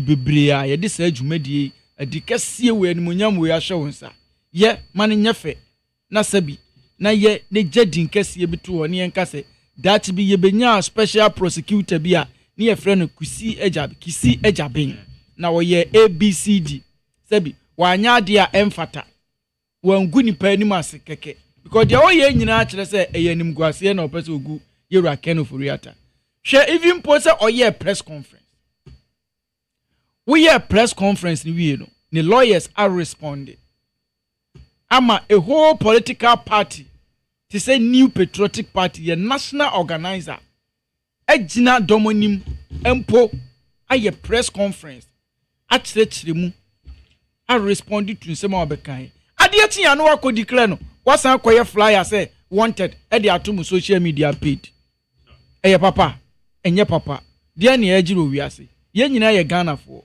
sabi so wo ka wo ketre manasa wo wi a na wo nwe hwe enu nti ye nyina ye mfa odo ne yentre kruma ne yenya ade a efa mmra kwan so sade be ya edem faso eni nsunsuanso papa abre wo man enye se da bia no na chese aban ba akoba ne ye ne he we ba you do me I do you you do me I do you da bia ne yeti ABCD nya sure say enu nti na Ghana for to aba ema President John Dramani Mahama Medan say high need 100.9 John go fa mama fa wa kwanye we na minchia wete father mabro waje bi na wote we frikesi na fantina ugirigu ozano yo anti udi na fantidi in your fantasy ya hey Bamben yes sa menteda Bamben so me kra me am say free northern hobby okay I'm if Fantiman okay yeah communications officer from Fantiman oh good pure fancy I'm the some ibasa ana na zama yanda yenzi ho komo anepe ɛkoro DDEP ɛna Ken Ofori na PTA na ɔyɛ National Education Forum wahyɛ asɛnde na ma menhyɛ asɛm fi ɔyɛ DDEP ɛho nsɛm da aba ɔyɛ bond holders mekyerɛ wɔn ma wɔba aban bosia a wɔwɔ use bi da nka by 2021-2022 wɔtɔ ɔyɛ treasury bill wɔtɔ ɔyɛ cocoa board for bonds dachi bonds na non keka ho domestically and when you so adon when there nka ɔyɛ 2021-2022 no na nka wa mature na we tua interest a ɔda bosia wɔde ba wɔde bɔ aban do no we tua amount me interest income plus their principal no dam indadu no ɔwɔ bond holders no pensioners and ambem ɛwɔ 2021-2022 because na ma bere na aban abɔ bosia ma bosia no amenen ɛma ɔkɔ odwaman do na ɔkapia bosia a wɔnyɛ bi man nti no na capital market wɔ dem mekyerɛ baby a wɔbɔ bosia wɔdi dwuma ɔyɛ capital project and capital expenditure project no ɔkɔ wɔnyɛ bi man because na wa blacking out on them there credit agencies bebree da ma bere wɔn da Ghana for sabita freche bosia na Ghana edwuwegu no yenye jet pedi biala ebotumi ya daire yede tua eninti no credit agencies beat the Fitch Bloomberg na S&P won na o downgrade Ghana for the first time there ye omanya ya abo bosia ma bosia na egwalen ya da no koboa ma yentumi yentua na ntino ama ye bosia na ahoden bo asoma no ye restrictive default ochere ya abo bosia yentumi yentua na masemi ba ya asama omo oye inshama aban de se na ba ye obotum we create fiscal space no ofasa abo aban bosia aban se da meza ma spread the war friend then obosia na da mo profiling that's a 2022 no that mature na me de o nsuna sikatin ne meze mawa muntumuntua because akaka abaka also bond holders akaka abaka insurance companies akaka abaka banks and into no meze 5 years meze 10 years meze 50 years just about 2023 impossible wa the new bonds come about 12 of them are all spread up to 2038 and into no na ayasefem analysis train there say abayes will call 2 billion na nka odo mo 2021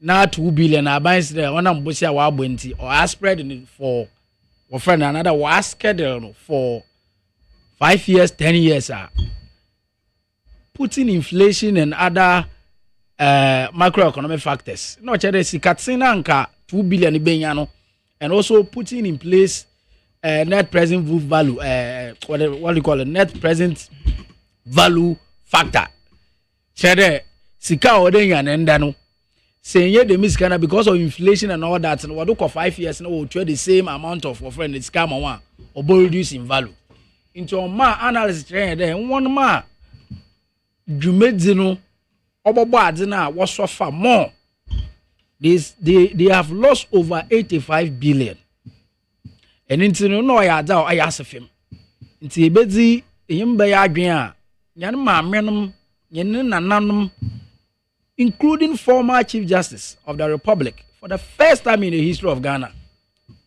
oko demonstration no ya asefem ebi ma fome wugu ko send 2021 your bonds have matured government has to pay you ebo corner government is the wire structure with debt another wire structure da maka wona awode no nti da memiri wontu wontua je otua na kanka 5% 10% baby crampo we reduce from 19.5% to 9%.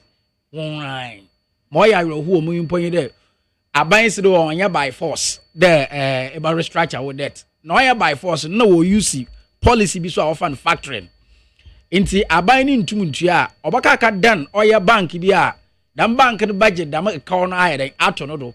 Bank no so yin boko another negotiation a wala wiskatin na o chere sika na oda aban ze mo no no chere wa aye wa say sika nti chinchina achi oda zo kon kai dai is ko room we mai oyene ayroho the bagana for one abrabom ko fa sabita feche nka wako hom jima nanka wo pe de miska na sabita feche wo da to oye bp duru na zina nde wada abo achibiti adam at the bana otedam another yawa mafuko mo no aban ni ntumi nse so na wana wewu no aban ni ntumi yeden onsaso ma womba atasifo asase me ka ban ya me ka the previous government no wasam na yaka into way the kind of another fiscal space I would jai in this abaya it says John Dramani Mahama odano into John Mahama buy no na one yeah ishishia often a debt restructuring that the government has gotten to the previous government has gotten to a point on to anaka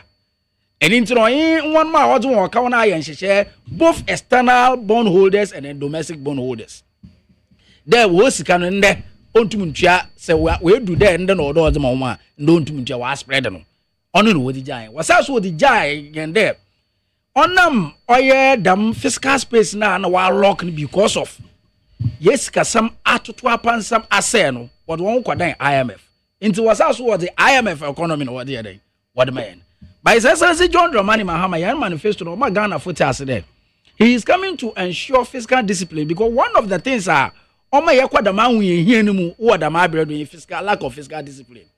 This kazi basa wo bo sign contract ya sabita fetch odi. I said so on fan the budget in mind. So fiscal discipline be no bit my ensure. And one of them na me ye the won komo. One of them only to ensure that say your fiscal discipline na say I enter into restructuring with our sabita fetch opinion etin we onam ka wa mezewa. Embe no so do dem di wiska ma oda mezemo. That alone is fiscal discipline.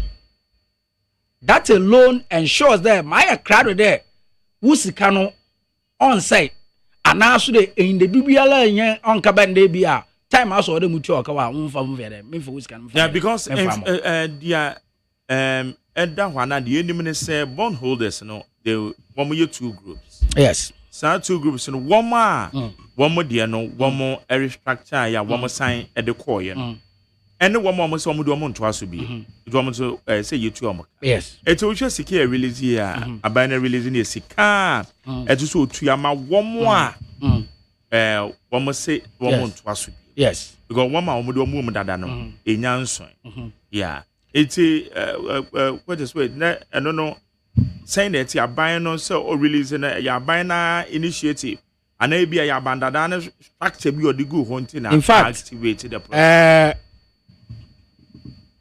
Even in August 2024 one ma a buying called all this kind of as a result of the fact that baby we could no year be to one for whisk come on already whisk can no value na iron alcohol it should have even paid the the third coupon in August last year. Aban was not able to pay. So it has taken His Excellency John Dramani Mahama. The miskana, it brings back confidence of a level from the investors. Because the miskama say within the assessment period is that. And what Omano I then Sisaka cry then Abba. Ya reset your fundamentals and how we are going to manage our physical impasses. And intimacy be some there. That na ama ehunde. Fiscal discipline about even when we have not read our budget. It's because even here by about 20 years read the budget to Sampala, but they wrote out a mini budget somewhere in December. Will be just 68 billion. There one farm ball young Brian from January to March. Akosita my able read the budget. Part of the money now what approving, you know. NUB na ya very prudent. Na yedi bi akwakoto another day tria one ma wopi wo sikaten because two folds your one ma wopi wo sikaten me kire payment in cash yeah and one ma wo sika no ebia na wo shares wo security bi wo so many companies into wakacha band instead and cause ba mo sikaten no won fa nkaka wo shares no as a result of payment in what in kind me just the way atadwe ya tsende na mo sa so ye inje o mi de ehun de president Mahama pe and no about establish BB offer buffer. In finance, establish buffer, what it means is that I'm confidence level from the investors no question.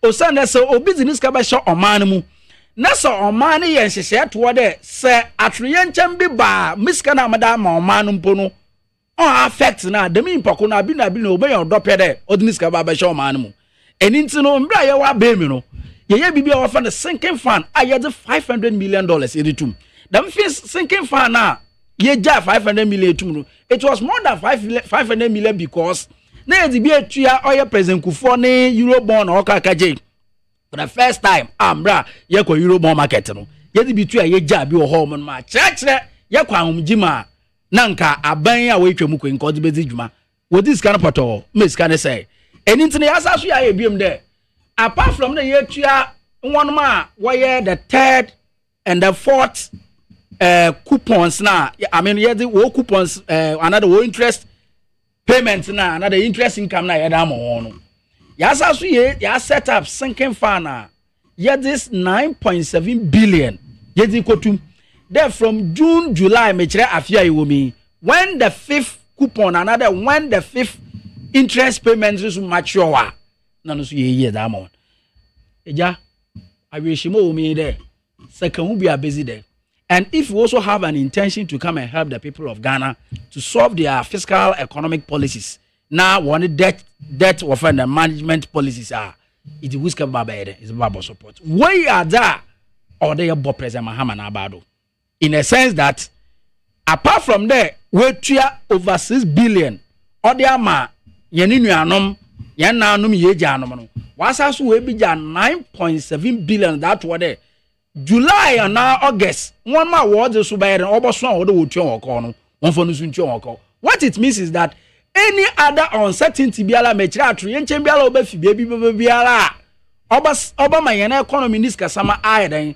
ato pressure no another ato praga no still it will not affect that particular sinking fund. It is the reason why anadebia Dr. Kizel Atoforsen or catch one day say your minus and for to be and to echira sabita fetch atrian ba won bachiro anything COVID-19 be ya yan wuchi ya what the COVID-19 levy baka yan wa etwika no ye hu no nsunsu ade biala no. So I am using this opportunity to thank President Mahama to walk in the talk to ensure that we are going to ensure fiscal discipline and we are also going to ensure proactive and a prudent debt management structure obo boama yenska sam na kwana eba for the yediska yedi yeska sam yeda yenda mapapa no aboa. Then he mentioned of the Kenoforata, which I don't want to even go there because look wafa na ose yo Kenoforata wo ejapade wo friend akazi bebre wo Ghana ha monum entino nka oyide worker or wanted and all that.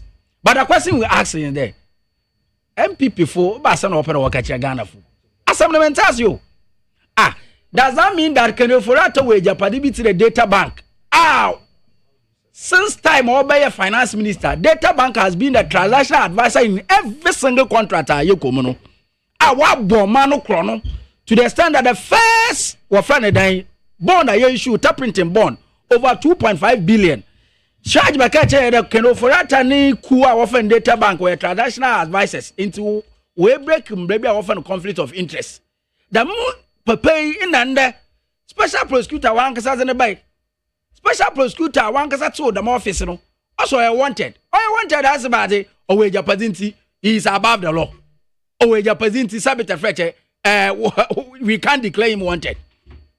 He is be declared wanted because of SML deals akodo GRA nwankasa o internal mechanisms nka wodbo no wetu wajeje etu afidam petroleum downstream sector but onam ewidi na kronobo ahye won mani nti wokabija akubi a wo contract na within some 5 years or 10 years obawotum we ma we rake in revenue for more than 3 billion enti dameza ehwanala nkasa no onam do obeye twebo omni nti ntantam nala order one them company SML when you know kwapam ye to close to 1 billion at amount according to offending KPMG report obobazi Kenoforata no bo because GRA is under Ministry of Finance ejapade oya Ghana ejapade sika oya Ghana ye dama no yo ye to tomatoes you know to dokunton you know to chinamton you know to driver you know to mate you know to na yimpa ko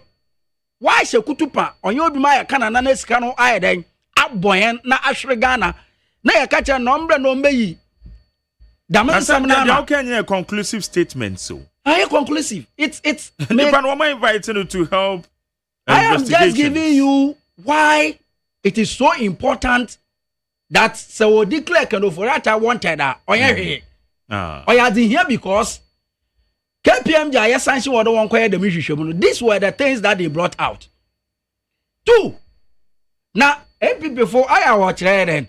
He one director of legal affairs Ura and Makoka and also what for the meeting be any muda. Oya yo there yam can over catch all the key in Samano. Na the mad no easy. Sa ko bi me da na ebo una sana onye easy. Enya no kre. Really? Ebisa se enya no kre. Menka de yelebas o wompem. Na me nyo bia so nya adwende sabita frechi so obi yara. Chinchina achen. Ode den. Ode ka fra na obedi asam anade obeyi nsem bia no. But you kroma ha mo yen mo si wo Ghana. Ye wo kroma ha monom. Yen mo nkrofo akotroka wo fam under the watch of the MPP. Wafa iyama President Mahama minti no mpanyin sam da. Since time I meet the politics echi. Minti no mpanyin sam da there. O man mpanyin bi wa akwana ahomjim as a former president. Emma why doso what it Airbus tram hurricane asama sabita freche no kwabiale yim asama sabe night na waka fa wodi gu pepe no because wo yim there bia Ghana fo saso oni mugidi. The things that they took His Excellency John Dramani Mahama through under their watch. Sabi no yimpa. He was even the former president. He was the former president of the state. What shown as the Sabita Fresh ordinary person. You won't confuse your home no ma. One if ye, when to wanda and bra if ya beam. Yana prepare or find honorable John Jinapo. He couldn't sleep in his own house. Yan mami under wire presidential staff for Nana Jantua. Asino oyal no oba fund uncle in some man will see I do on office. On the Sabbath Fetch and Boji. Sabre no mobile so on. They all woman they all congratulated the action. And beside there, Minye all Cassende, Oya the Marco Kudunu Bakade. No, it is not good. And I was all candy. No, who was saying that once I in Pacono war, Bibia often fundamental human right. At least in Kawaman Aquenya, main Pacono Iron, Ondo no no unsal, and Sana Wayanabako, as a Mizibia, another will be son and summer will be son. But one today, one Odogu will not be. And Sambia, you are OG2 because why in there? But it's again. So today, if Kenneth Oforata is because of Kenneth Oforata and then Kofeu, people have died. Obakacha the pensioners, Wanka, Didi Pino. But today, pensioners can be. For the first time, Nanka yim that demonstration I walk on Wagana and Oyembebu eco demonstration. Boeing Kokra and Milwana Oko demonstration because of Kenneth Oforata. Yanko Pompo, Sabita Fletcher, no why in your dome, and your president offer President Mahama. All the due diligence, all the Yuma. So until the man can call for and can the way I had over Femono, and Koyas and Papa. 2. I say OSP, Oyidam, Aquena, although declare Obi, or friend and wanted. Munia will have normal one single regulation under the OSP name in Brano di Buddha, where would Ambrano. Damn, bra, no OSP, where would you should tell me. Yes, that is that. So you should give it to him there. Oh, and no, you apply on the court because I'm running it. Yes. So when he has declared somebody wanted, is he not going to seek information about the person? Is it not part of his jurisprudence? I'm not a lawyer, but it's part of its judicial processes. Another Mbrana Wadiabani, he is working within the purviews of Mbrana or the OSP no. So what is he saying? That Oya Kwenofora to young man. But President Mahama, even former president, he can be dragged into the mud. That Oya Kwenofora where's the data bank, even though where we are gone of Yesika, still already a jan more kokra. Look, Kwenofora can change baby. Oh, US Emma OSP akono we ke interview no. It is a member that na lekado. In some be to buy a binum call or ye OSP na call UK ke interview. They mean pakuno UK. Intadent no uncle US. Can of flat and they allow pure and train baby all US. A bow gun of fire. Ya budget to na ye to me a coach a plane ticket. Yada coach moaba. It is a but my chair baby can of flat or power US. Who go and bring him because we need him. Can of flat sabita fletcher up bonk of fabula me him there. MPP far. Why staunch members of the party are happy that Konofolata should come and answer questions. Because Emumuyada, Pepe or the Ghana far from, at a tia, Pepe the Ghana far from, and people from the Campono, what are they even saying?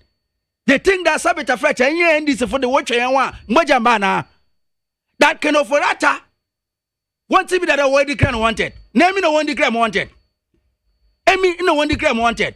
Emi mama Sabita Fletcher pensioners wo. Enti de omo kan legitimacy name. Legitimacy hospital order no. Legitimacy we buda membra no de. Kero for that Sabita Fletcher Jesus Christ ni pain into you know what the crown wanted.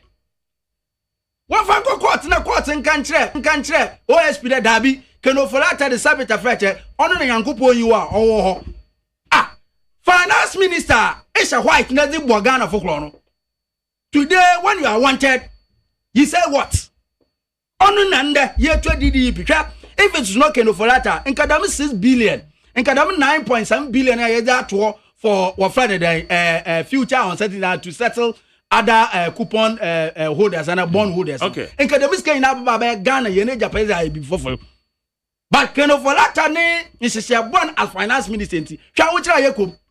Kenofolata nti Sabita Fletcher nyuma go Ghana because of fiscal policy on your papa. Taxes are all mine.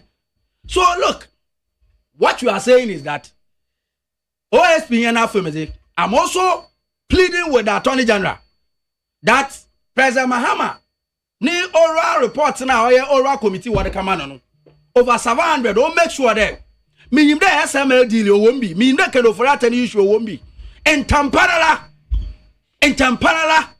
on start there all my prosecution are you Juma.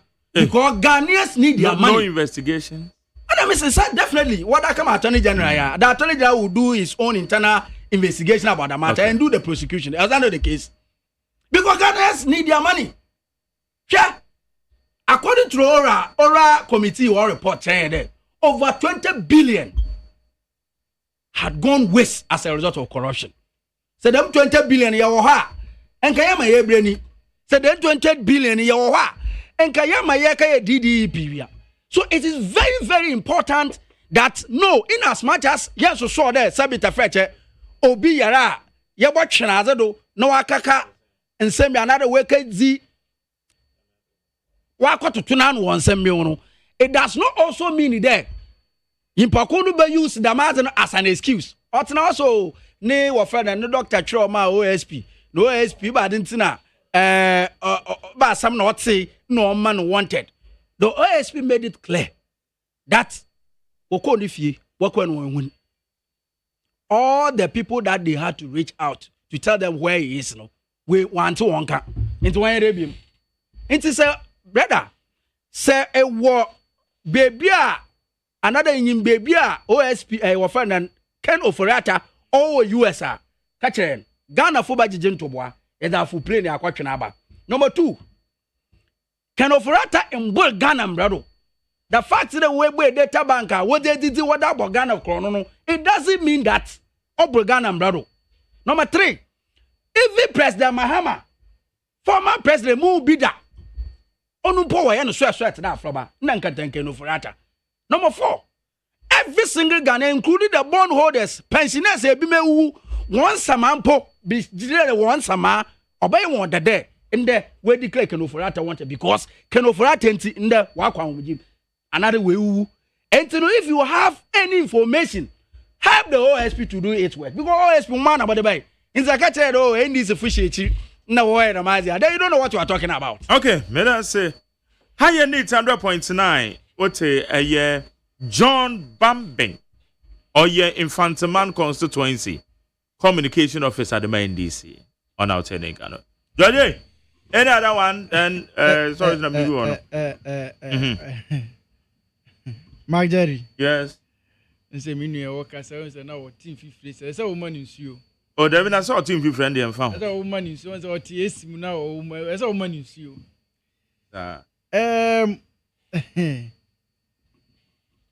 Abrebia minya akwanya bia no. Nkofo asabi. Bitu chema omo eye. Nkofo a DDEP no affect you. Mark Jerry. Sound nkofo yi deserve say a big statue and any national monument bi. Nanka ye di akai omo. Esan say omo energy Ghana economy no esi ho. Embra ye kwa ahohiahia mu. Embra ye kwa ahokyire mu no. These are the group of Ghanaians they sacrifice their sweat, their money, their lives just to save you and I.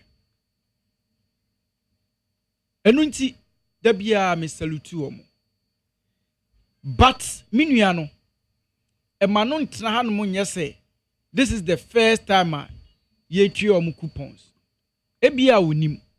Sa arrangement we abinder than the NPP government no. Or ye all this arrangement before answer na handing over power ediama the NDC government on January 7th. In fact, before answer ye be handing over the amom no, na ye tria 3 times. Ye tria 3 times. Ye tria July, ye tria October, even 3rd January year 2025. We paid the 3rd one. And aside that, we set this money aside because we knew say this any Tuesday no and the best we see a bit 4th one. And until you decide in fact, Obasha handing over notes no bibia umwa all this money, all this arrangement no a previous government and why ye na until President Mahama on for 1 city crime account. President Mahama on ye in fact letter ochro no the same letter. The only thing was a date signature asa. Bibia no was no. Eti na mane metra say and obo President Mahama baso. President Mahama oba no. Chalk we de chiro kra no nto obi Ghana. Na obi anso kan kire no ana obi amblemu no. Esanse ne first budget kra on fa mae. Eti Ghana fo ye nyina ye say o ye man time. Esanse afi no aba. But ubetra na say we say o prezino e na wa ye say e no is misrew. Mr. Dear course we woni mo hwe e ya banda dan budget a wo ye any arrangement a wo ye e na ni nyina oto aso nti ye beda na se oba ye nso oto aso 2 ono kra de we declare kenofori ata se oye kromfo na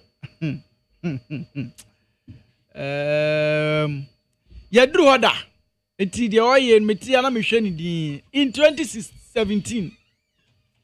In 2017, Kroma, ye declare nkofo bebre. In fact, ye try jail terms crowd the man nkofo bebre. Ekosi saying. Eti de oye no onto no boase. Yase sabi udi kan court wa na wundi bim. Se udi kan court wa na wundi bim. Afei na waba. Ena uye he. Ena ora ena dien. And now Rabeji $20 billion is good. I mean, you're denyamiase. Because Ghana yek Magari Ghana yeka edinina saying. Yaka edinina from Nkrumah time ebesi to say in dollars in dollar countries. It would test out 21 billion if you more. I don't think say see ya ho yaka nyina san o. Sure say aban we ya wabe. President John Dramani Mahama aban this aban. Sure say obebo bisia bia biem. Ya dana say. Sure say obeton tax bia mu. Ya dana say. Sure say obe introduce new tax. Ya dana say. Sure say obe increase any tariffs either electricity or water. Ya dana say. Esan say 20 billion bi o holma obeje. Enunti media mission in crime. Baby me obia no. Mission in crime ata na chi say Omo modra no won gye saa 20 billion. Esan se so won tumi an gye saa 20 billion na. Ekroma na ahwe ye ne ebekọ no akọgye ne by force. Enu nti challenge na ye troma no. Se onje saa sika no. Onje. Ghana for na to abama no. Enu waka kire say 20 billion bi wo ho no mo $20 billion. Na I am fosika na enya 3 billion. Ana magjari me boa. $3 billion. $3 billion. Na see o 20 billion betumi a raise in Ghana ha. $20 billion. We the assessor see nyina ye boa no Jesus kan. Ye nyina at least from now to by a year by this time there. Ange crowd dey onji mu 10. Onji mu half. Ekura eyoki. Eti minuane dey e ma no enkasa kasa bibiri kwa. Obia man ye no investigation. O deserve some kwaji bia o dey mun kwaji. Eno dey Ghana sika. Say dey waka no. Enti eno dey no problem. No problem kura. Me tia no. No problem kura. Enti the way all kasana can ofuriata say eno say no onya abotre. Isan say yes sini awie no. Ene ye behu the friend say chale na ankasa sini na wie ne behu chale na ankasa. Ida se de omo ka no eye bosirem kasem. Ida se de omo ka no eye mfuturo na omo to Ghana fo ani. Ida se de omo ka no eye propaganda PR bi na omo use because of say omo nim say omo tumi they are working nyina no what site 2017 eno ambesi enti da bia be koso aban se sa na eso koso ena me ka kire ne say ebia me amete ya de mesua bibi okay ebia me amete ya no mesua bibi afrim say no these are things ya a normal political PR say be aban bia asasa fofora ye be blame previous government even Coco Crocotoni and Fresh Sugar Muma, ye be blaming the previous government. It's normal. As he says, I feel no many 2 months, 2 months comunia into Onya Butre. The make say Onya Abutre. Nesikana or so mobejino or Monji. Esan say, Yura Ken Ufuriata. Minya sure say, Ayaresa Bia Okono, Okodaho and Okubu, the be Uncle Wu, Pesan Swaba. Enuntino omunya bute no omunji sika no 20 billion omunji maye esan say omu shebo no omu ba yo bosha NDC for share ye no eno so ka ho enunti eno ye number 1 number 2 omu shebo say omu be mafu ebo aba fom that is something that so omu so edito omu adwunum number 3 omu so omu beti import duty so number 4 Omuso ombati kenke price kenke boso. Number 6 omuso ombati rent boso. Number 7 omuso ombati data so. Number 8 omuso ombati aduane bo any lorry fare so. Sana omukeka sana omukano kroma. Omukane wai. Sana omukano kroma. And this manifesto sana. Omusi kenye omuka say kenke bo be ko from wa. Hey. Za omuka so so. Majari die ntiri ya toba okroma. Edie pen tina me ya. And your words me mante so be say ye ba bete kenke so. Na wan ti the president can say kenke wide then you turn the say no me ade ba. When your president John Dramani Mahama nanga say nu masema no ogina platform so. Okuta on say ukoyi uka o porta. Ye ma and listen oboboy. Oboboy ni nyina ka say oba obeti so. These are the things I to abama no. Enti di odede na omoye no ebefo omo sesene etime omo kasa na mhwe omo din omo nim de enti Ghana foto abama omo okay Ghana ni to abama ne say first na NPP ti akonwa so sisie no okoto kenka na ye 5 cedi sisie John Dramani Mahama NDC na wa ban so no o expect say okoto kenka eso tumiti ba 3 cedi na 2 cedi eno ti ne to abama omo all right enye di omo to omo keka no okay me dan say and electricity kra enya bi ni adam me adanta meti 2 weeks ni no water 2 good weeks no water for the past 3 days my general wants to be there and say oh light Upa be full light in this year. Light there. No electricity. Endundum sa no electricity. Enye rampant. Full line this year. Ubeti across the country. No electricity. And no one here to abama mo. And now share insecurity. Go to Boko den important mu. And na kwanta. Oti region. You too early to say. Oti region there men ko na ho there Oti kwanta no. ɛne deɛ ɛnyɛ aban gbe ɛne yɛ kadeɛ ɛne ɛsɛ otiri gye akɔ so ɛno nti ne yɛto aba ma ɔmo nti wo deɛ ɛno nti ɛne yɛto aba ma ɔmo yɛto aba ma ɔmo sɛ ɔmo ba no obiara ho bɛtɔ no okay to the extent that me time na obi the fair and this need the plane ticket or the far plane from Accra to Kumasi ni nyina o de beto TV so say yenhwe ene under MPP this are the reason why you to abama omo enti do omo ya ne de ye din ye hwe omo all right but I say Bamben quick Rebecca quick na yenko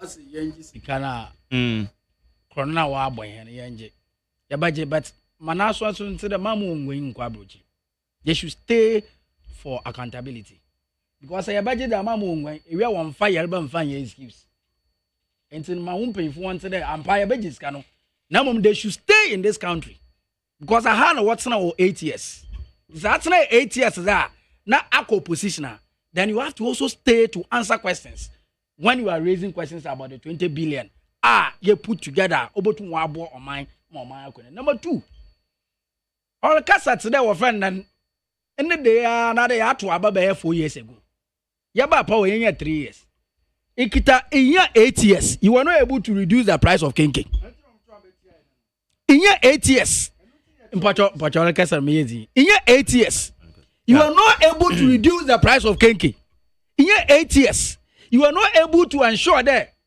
electricity ejinaro in your 8 years you are not able to ensure that fuel no boy then abofo you are in 8 years you are not able to ensure that sabita fete ezibana alka no bo order okofom no bo akofom you have the moral right to speak about president obe only 2 years or 2 months. I mean, how do we do even this comparison?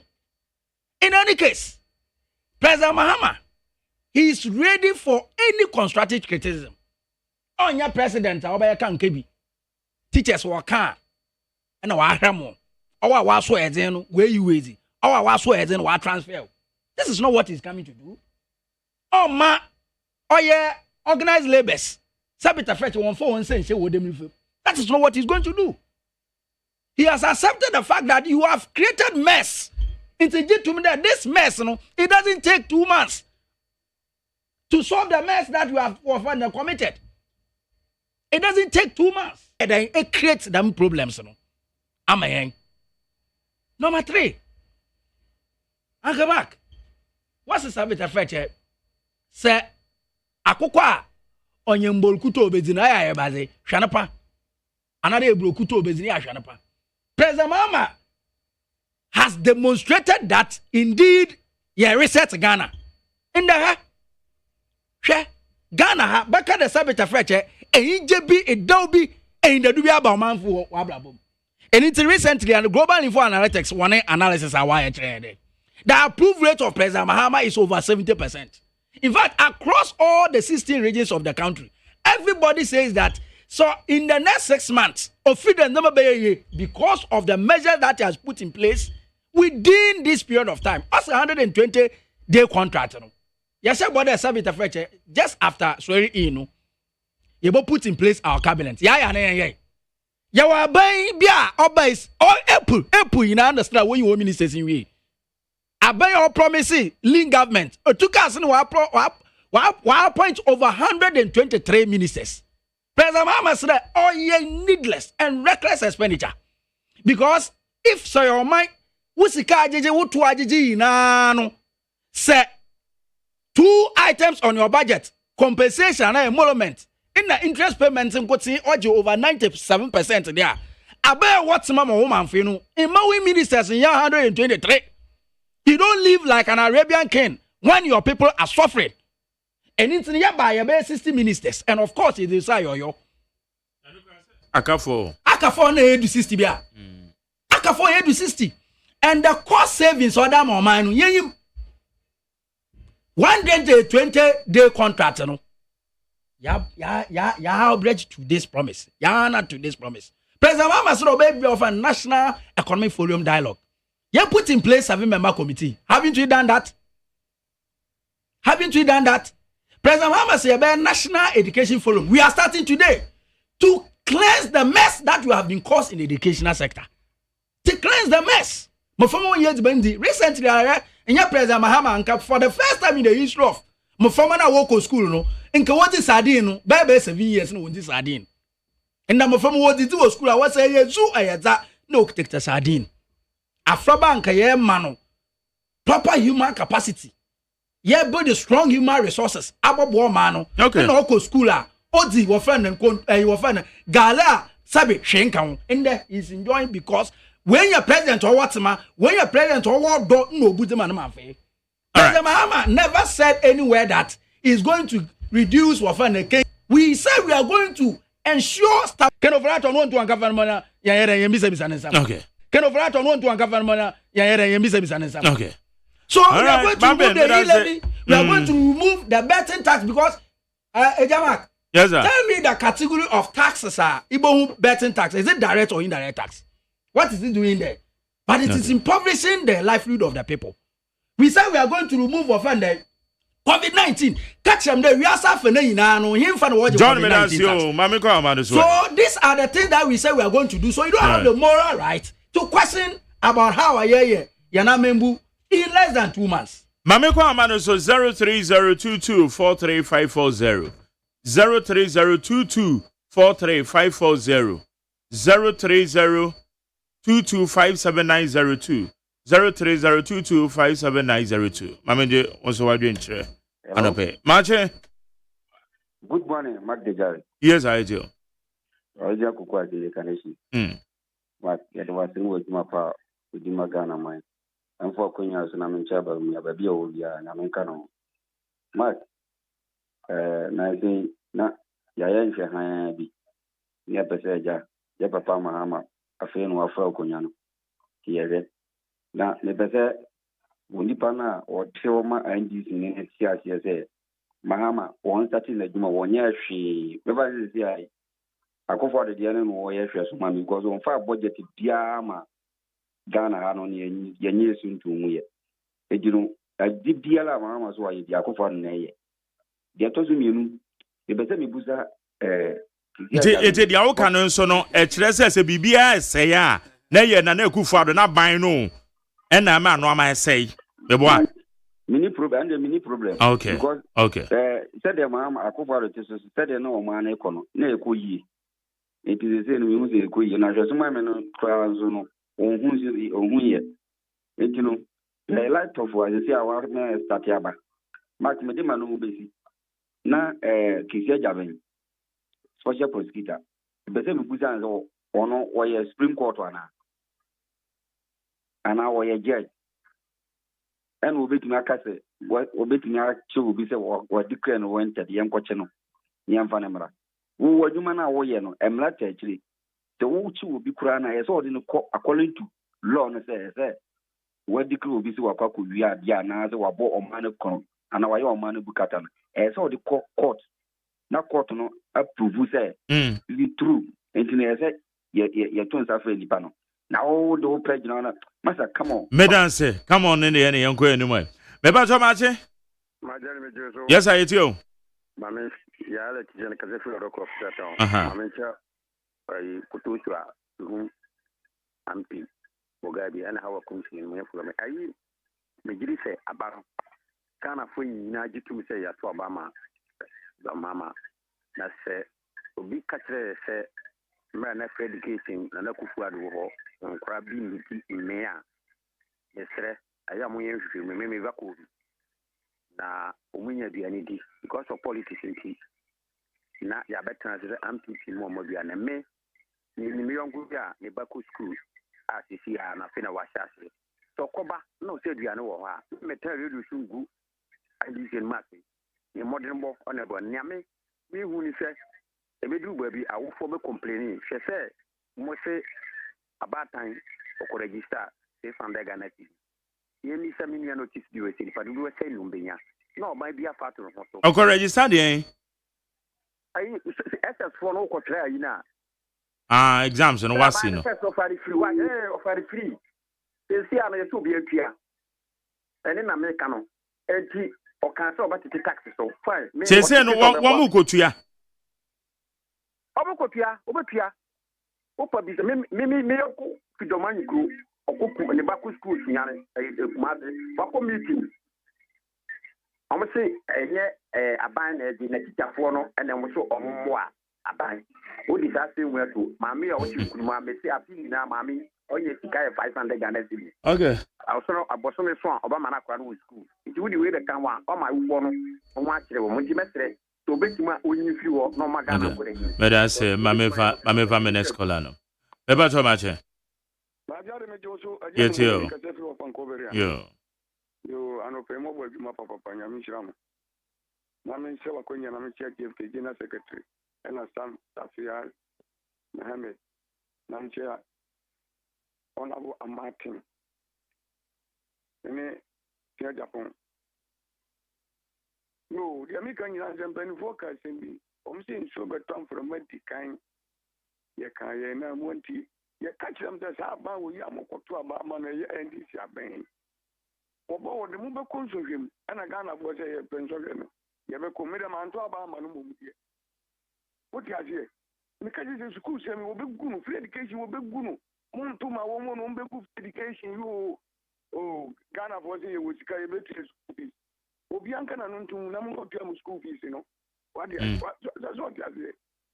Ovori ata mo da mo pa say ni enso oba mo ba no mu. Wono wadi musika ya den. Awon wo be di musika. Now so sembe na keka sa no. Na majare dia sam no. Asembe na keka sa no. Na NDC ni be no ndo obedi o man sika. Ento eno so eduru ha beka the same thing ana. Tio oni obi asika no wadwane. Endi manamrai. Men kasa also you are drawing a hasty conclusion because bibi anu e chese we this can no niska. Enti men kasa or the music here dey. Or the music here dey na just conclude say o ni sika bia. It anu should you can also draw that hasty conclusions. My Gary, you have to tell me. Me see, the crew we went to the assessment. Me ba cho me da say, mam next caller. Me ba cho ma che. Mike, me Johnson, how is it? Nyame adom yeti o. Yo, Dr. Newman is my computer cafe. Me na could cafe, na da she me say kasa ne ya. Menchia yesu hu Mugabe, honorable Putozwa. Na menchia honorable Afeno Markins. Na menchia General Secretary DFK. Na menchia Mr. Dixon. How I come saying incoming national woman organizer menchia. Mike, the chairman MPP no hono wakasa pa sele biamka MPP for the kasa boko kasa se binansa ne abudotoye ensem kwa na yeka kasa mwadi mpuntu ni nkoswale na omangana analysis o ye na fa pa manko fo eti no 40 voters na eti no aginatu 2028 ye be samba power emilia special prosecutor nipa wati se woyare no da hospital no dit sa wonye o panel se hospital be no da etiri konkon hwe ne chakwan na wo be declare say wo ye wanted sabi entos mu mame onipa wo hwe na wo no no na wo se me declare as wanted because wo hwe ne call about wo onipa wati se wo America na wo yare da hospital say wo ni bibi ye dia ba wo se ma say declare no na e djuma na wo ye na say sabi asala ya no 20 djuma na wo ye na say ada na wo tpia na bi da your man ma afa wo pese wo man le say sakasaka bi ehuru bi ni na bi ya ba say na eye mu issue na ye no I just had to say, NDC for president, was a Bama, or share your book, or from a sea and Yamaya, or Bayamagana for so money, who's Shemu, it will Obama, Obama, what are ye? And never sit to so my ye. And Yamaya, food and then I see for so my, and then I began for her to talk about Mano. And then I share them so Bayamaya, who go work at the kitty, and then 24-hour economy. And then share them. Okay. We then put you Duma. Mesdames, sir. Mame fa last caller. Me ba so ma che o. Me yo so mini ame ma na bom tukan. Nyame adom eti o. Me sre MPP ko. Emri a wo mo ka se dem wa wo mo party. Em wa wo kiti. Ya mi sa fiam papa mahama ba wa bia buru. Wa bia banche. Etuma wo nyina. Ana wo bi se obi se nti se ne ma nye a yemfa so ko mo yem papa na na bia na. Ye ti o ma mu ya. O ma ko pia mena a amene sukuma wasi yesi kat anya sia magana fo yeti omemu ya osi boruku dam wo mo koye ama yenya na on off ade aye farming o ma nya se ati sa omai ba bia ku brui na yema o mo se ke MPP tuasana na ka no kura kyerɛ wɔ mo bi hu sɛ system yɛ wɔ mu yi ɔma no sɛ yansesa nka yɛn yɛ didi sɛ nka soja ko bɛkɔ ma yɛsɛ sɛ ni to bia yɛ din ya wɔ ma ne mu hwɛ ne yɛbɛkɔ so wobɔbɔ mpa di mu didi 1,000 nka nsɛn nea wɔyɛ Kwame Nkrumah sɛ Kwame Nkrumah kɔfa kosomo dam na yɛde bɛkum Ghanafo wo a bɛsom latiki bɛkum no ɛno bi ne wɔyɛ anaa sɛ wopɛ power ɛnyɛ sɛ ne yɛyɛ power o sɛ sei ne wɔbɛkɔ so deɛ a yɛka ne pray ama ɔma te aseɛ sɛ wɔn wɔbɛtɔ opposition akyɛ yɛn yɛse sɛ woto petrol mu a ɛyɛ wo aba na wɔ mu na wotom sɛ wote petrol so a ɛyɛ wo aba na wote so no wo na wate so ɛno ne ade a yɛn yɛbɛka ɛnti sɛ sɛ ɛyɛ wɔ hɔ yi yɛ papa Mahama ɛna ɔbanke sɛ ɔno aburo na ɔnyɛ ase wode so bɔbɔ na wobɔ no kwa from next year kɔ no wayɛ farming aburo aba banke aba bibi ama wobɔ no so bɔ ana wobɔ no so bɔ na bibi egu sɛ sia system yɛ wɔ mu sɛ sia ɛyɛ ma mpa yi na do yɛ papa ofulata sɛ ɔyare da burukyiri sɛ ɔnyare da burukyiri me ɔkwa na wɔn fa so kan mani nye ho okay sɛ ɔyɛ Ghana ni ni deɛ onya botrɛman na bibi ɔwɔ no bɛba yɛbɛtiri onya ka wɔ so yɛ obi kɔkɔ ɔto ebu ne fɔ medase man fa say be time asom hana mede obi bia ofre bia mede usi mo send the text messages here dem ase mo amutie yen mo intima friend man send dem na mo do so pa mo amhwe yen e wa be event town man so medam ase jo quick one yen go na time asom de make a minua na ne say sisi no ye de Ghana Japan de Ghana bibia de asro mo sa enye kasa sisi enye kasa omo nye action all right na omo a omo yi omo no mabunu a ye yi omo adwuma mu a President Mahama say aban ni sika odi betwi omo kanti ye terminate omo contract ye revoke omo appointment ye dismiss omo no metumi akane ne ahwe omo bose se MPP sa ba mu bi ma sankofo ni nyina ye be reverse all the decision ni omo yasanzo kra back pay omo payment ebeka mu nyina ye be compensate you omo all right enu nti atia ne mu ye John na bebu obi anka na koma to ne ye Mr. Ghana for the jizina wo ma President Mahama no wonkodo wonye dem jizina we say na nyama papa na wa hya ase a ye nyina ye yi adase ene na nse on chale hajj one fair ye reducing from 75,000 Ghana cedis to 62,000 ene na nse ara ye nuanom ye ma menom a wo kantamanto government release 1 million Ghana cedis this one asin nyama nkasa yugudu ye o kire da ampa we are ready to reset Ghana and Ghana is being resetting it is at another vacation there NDC what about Ghana yin na ye Japan okitena yes we are going to serve and serve well okay we are going to make sure that every single Ghanaian has been benefited whatever that we are going to put in place all right medas ehana ye ne ye di dwumade ne ye di si medas da makojo da me ado me producer time na medas da dia ma bena free ma bankro na ya osafo mo social media administrators na medas da dia ma eye me boss Kwesi Aboaje the darling boy medas da be ma Dr. Faradikson na executive producer the general manager Kennedy Asante OSEI Esquire ono ene boni chidom bidin the Jerry OSEI Agyeman enya me pa na nwumre ye be san hia e wo Torchlight dwumadi so wadit 100.9 Yankopon ka obi bia ho na onhyihyira mo ye be san e de ahia mo Afriki Joe dache hene Spanky womo the neat power sports womo de bre Best Point Savings and Loans Scheme no boama adwumayfo sie sika nkakra nkakra e de nya dweteke